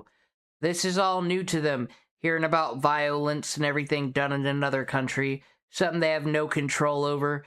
They have to just be minnows in a pond to this government, just allowing things, sometimes good things, sometimes bad things. This seems familiar. Especially since the war had now been going on long enough that young people who were eligible for the draft had watched flag-draped coffins come home for 5 years. The highest toll had been in 1986, where nearly 17,000 young Americans had been killed. So this was deeply personal. These were brothers, neighbors, fathers, friends. Those that did return often had injuries, both physical and psychological, and yet it increasingly looked like all this just might be for nothing. So unsurprisingly, on America's college campuses, there was increasing resistance to things like ROTC programs, where college students volunteered to train as officers and serve after graduation. Campus protests also targeted research programs tied to the military and the presence of recruiters on campus. And the new round of the draft felt like it targeted these exact college-educated groups that tended to oppose the war. Then, of course, Nixon's announcement about the Cambodian campaign inflamed those already red-hot tensions. Interestingly enough, part of it was a messaging problem, as Nixon did not emphasize how small U.S. troop commitment to this operation was and how it was largely an ARVN affair. Had he done that, it might have looked. See, you could argue that Donald Trump is more fucking transparent than this because he just straight up said, oh my god, guys, South Korea, you know, one of the richest countries in the world, right next to us, they want to do military exercises and we already agreed and scheduled it, so I guess we're going to, but I don't understand why we're all mad at North Korea anyway. Like, North Korea, they haven't done anything bad since I've been president. I think he was threatening to blow shit up when Trump first was president, so that's a lie, but what a weird thing to say. Nixon at least didn't say that shit. A bit more limited in scope and not appeared like an entirely new front of the war. But his overly belligerent Cold War language about proving America's superpower status undercut his message that the operation was intended to take pressure off the South and allow the promised withdrawal. But, you know, on the other hand, even if he'd messaged it perfectly, there, of course, was a credibility problem. This wasn't the first time an American president had promised the fighting in Vietnam was almost over, only to have it explode with a new intensity. And the fact that he'd only alerted a few friendly senators made the whole thing feel underhanded and illegal. Nationwide campus protests greeted his morning message, organizing in a few hours through word of mouth, landline phone calls, and flyers. By noon on Friday, May 1st, around 500 students gathered at Kent State, burning draft cards and discharge papers. The protest organizers, a group of history students called, oh boy, the World Historians Opposed to Racism and Exploitation. You can work out that acronym for yourself. The WHOR. Oh. Okay, thank God that 2 is there. Thank God. I'm glad that's... held a funeral for a copy of the U.S. Constitution and burned it. As far as they were concerned, Nixon had overstepped the authority of the executive branch and killed the document. During the speeches, organizers passed the word of joining a planned national student protest on the next Monday, May 4th. The gathering was peaceful, but that night, things got tense. Down the college bars on Water Street, there was an air of hostility, especially towards the police cars that occasionally cruised by, which were a normal patrol on a Friday night with thousands of students and other young people at the bars. For several speeches that day had emphasized the role of police violence against anti-war protesters and civil rights marchers. Then a local biker gang began taking over the street, doing wheelies and tricks. Oh shit, it's the first Mad Max movie. This is how it began. Traffic backed up. Someone dumped a trash can in the road and lit a small fire. Students danced in front of stopped cars, challenging stranded drivers for their thoughts on Cambodia, and crowds began chanting anti-war slogans. Yo, you stand with Palestine? Let me get a free Palestine in chat. A few people, already drunk and angry about bars turning them out and This all seems very familiar. Shutting their doors in response to the protest, began to throw bottles and pitchers at police cars. Responding to exaggerated reports of a large bonfire, Kent's 21 police officers responded in force at 11:45 p.m., along with around 90 special deputies from the county. They began to sweep the street, pushing the crowd back and ordering the bars to turn out all patrons. Then, as this played out, a small group of protesters, less than 24, began to throw bottles and stones at buildings, breaking windows and doing around $10,000 of property damage. And when all was said and done, by 2 a.m., these streets were clear. But things had already been set in motion. By that time, the mayor of Kent, who like many mayors had a strained relationship with a university in their town, had already contacted Ohio Governor James Rhodes, telling overblown stories about bonfires in the streets and $50,000 worth of property damage. He claimed, without evidence, that the far-left direct action organization, Students for a Democratic Goddamn far left up to it again. Society, and its militant wing, the Weather You're not allowed to give Palestine an F in chat. God damn it. I'm not gonna make it on these streets now. Underground were coordinating the protests. This was a bit of a boogeyman, for in October Who you think you are, Jerry Seinfeld? October of the previous year, those groups organized the Day of Rage in Chicago, a series of riots meant to, quote, bring... Well, that sounds a better one. My disturbed fucking Slipknot corn listening ass wants to go to that one. ...the war home by causing property damage. They were also known to be planning and conducting bombings of infrastructure. Governor James Rhodes, a virulent anti-communist who saw organizations like the SDS as traitors, then called the National Guard liaison about a possible deployment. Turns out they were already in action in nearby Akron, Ohio, where they were tamping down a Teamsters strike.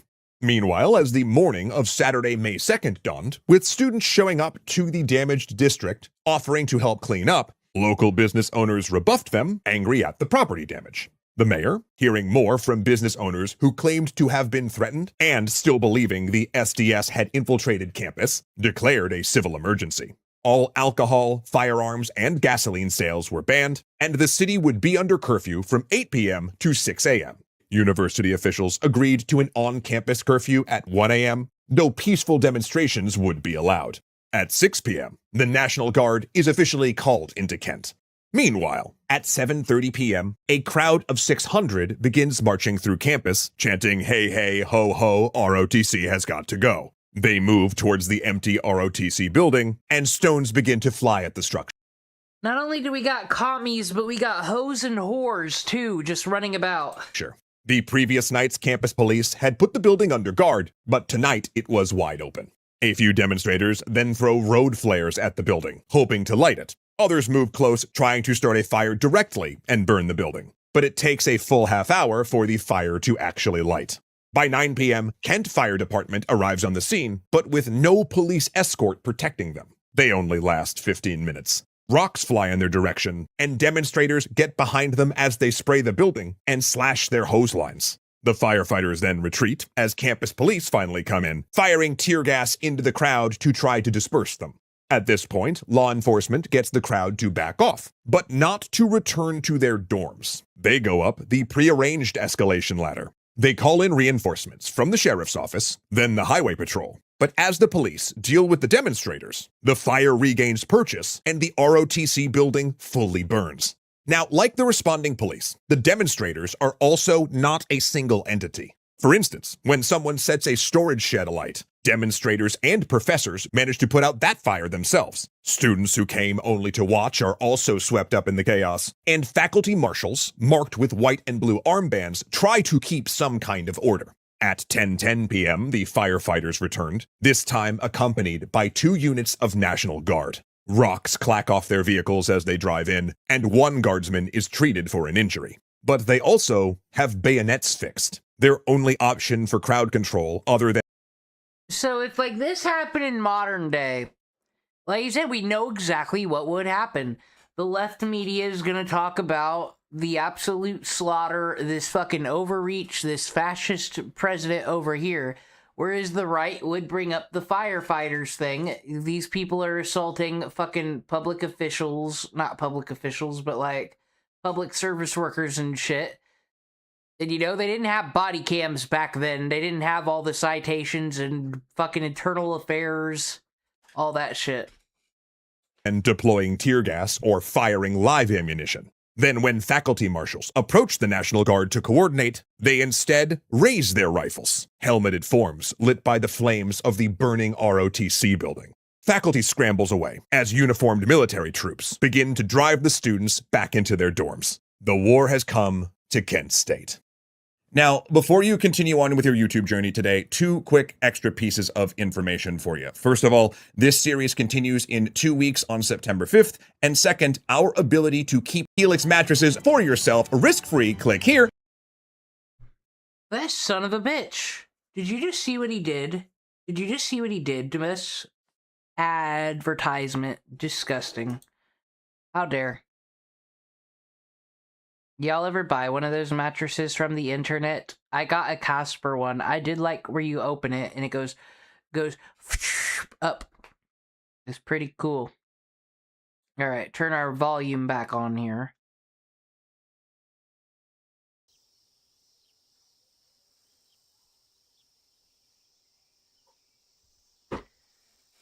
Yeah, that's why I like learning history. I hated it in school. I didn't give a shit.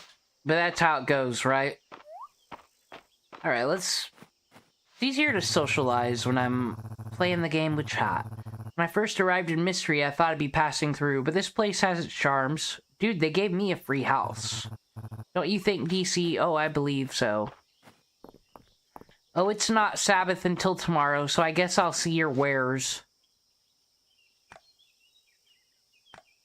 I mean, it wouldn't hurt to, like, buy a bunch of clay off of you. I could use it for things. Look at all these cool garden things he sells now, though, to make a pretty house. I like that there's new furnitures. All apple bonsai. Too bad they're decorative. That'd be cute if you could have them, since they don't have flower pots in this game, if you could, like, grow little plants in your house, that'd be cute. Face mask, I'm not buying that.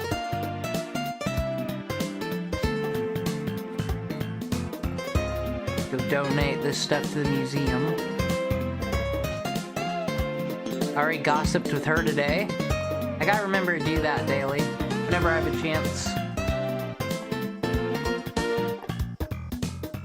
So what did we learn today? The Clancy fandom is fucked. President Nixon fandom is fucked. The criminal fandom, because they keep getting caught by the cops, is fucked. What are you all up to? There's so much more room to run around in the store now. Mom still says I shouldn't, though. Well, you're like Pigpen from Charlie Brown. There's gonna be like 70 newts coming out of your pocket and chocolate stains everywhere. Dude, the music in this game is amazing. Listen to that. You can hear the picking of the strings.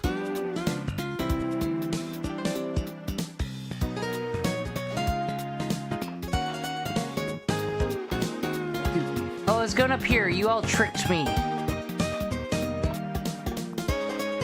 I get a sapphire. That's more free money. Or not. I got so many rocks, though. Donating my one watermelon. Done! I'll figure this out. Hey, Eland. Hey, Eland. I can't give him a fish. I don't want it. Let me throw it away.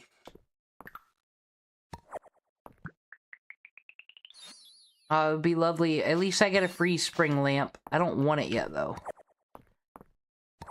I want to open my chest. Money. Emeralds. I love that you just leave things around and it'll show up in the chest later. The lost and found is like the best thing ever. Oh my god, I would give you a gift, but I don't have flowers.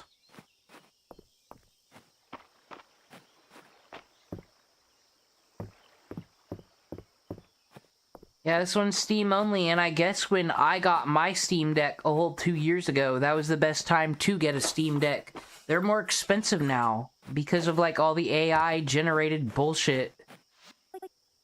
I like collecting shells at the shore, but I never know what to do with them after I get home. Maybe I can collect some more coconuts or something.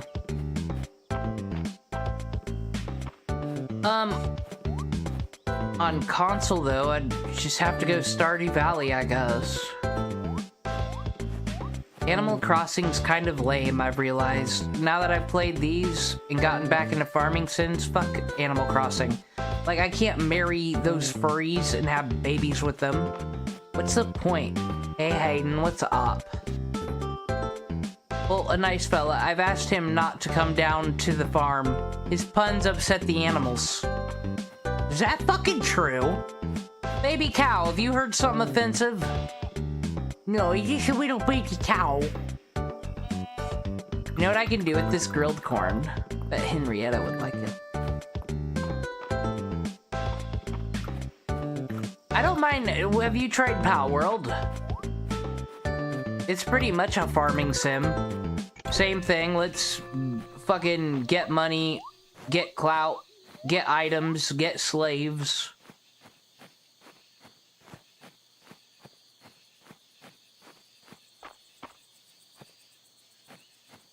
Pal World's pretty good. It's more than just Pokemon with guns. It's one of those where you can play it however the fuck you want.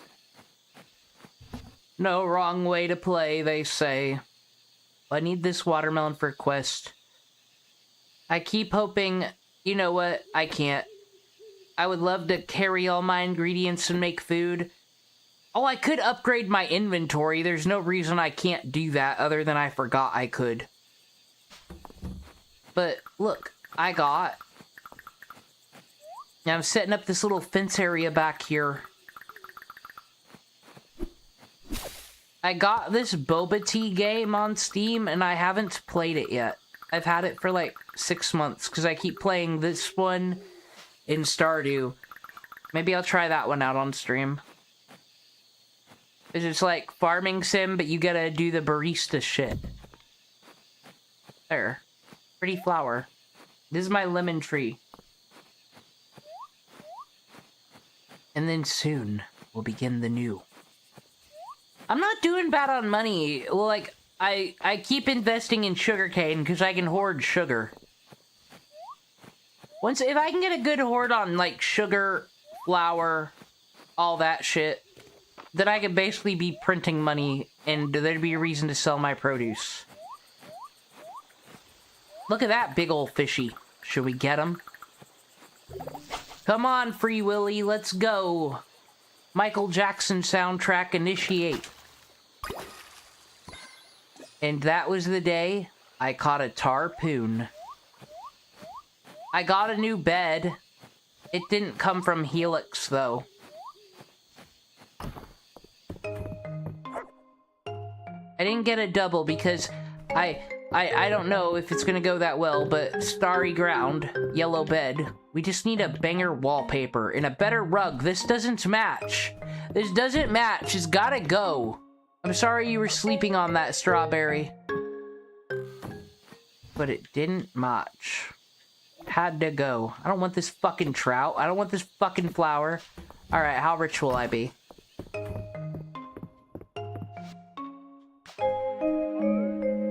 My favorite sim game is literally The Sims on PS2.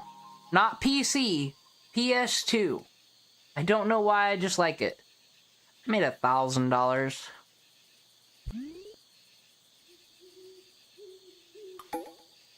Alright, we're cruising through this summer. We watched some fun videos. My save is complete, so I can close. Didn't mean to stay up this late, but I guess I waited too late. I fell asleep on accident today, so not very sleepy. I said I'm having fun playing the game. Gives me something to do when I'm not doing pixel art, and we can wrap it up into the Jesus stuff as well, so it's not just a let's make fun of Redeemed Zoomer stream. We didn't even cover Redeemed Zoomer last time. But anyway, I'm not streaming today, though. Tonight or any of that. Thursday, we'll do the video game thing. We'll work on that script and plant the ant fucking drawing thing. We'll get back to work on that. I'm feeling more motivated, ready to go. Anyway, thanks to anyone who showed up. We'll be playing more video games and, I don't know, looking at more murders later. Edwin Generation's whole life is a murder, honestly. Goodbye.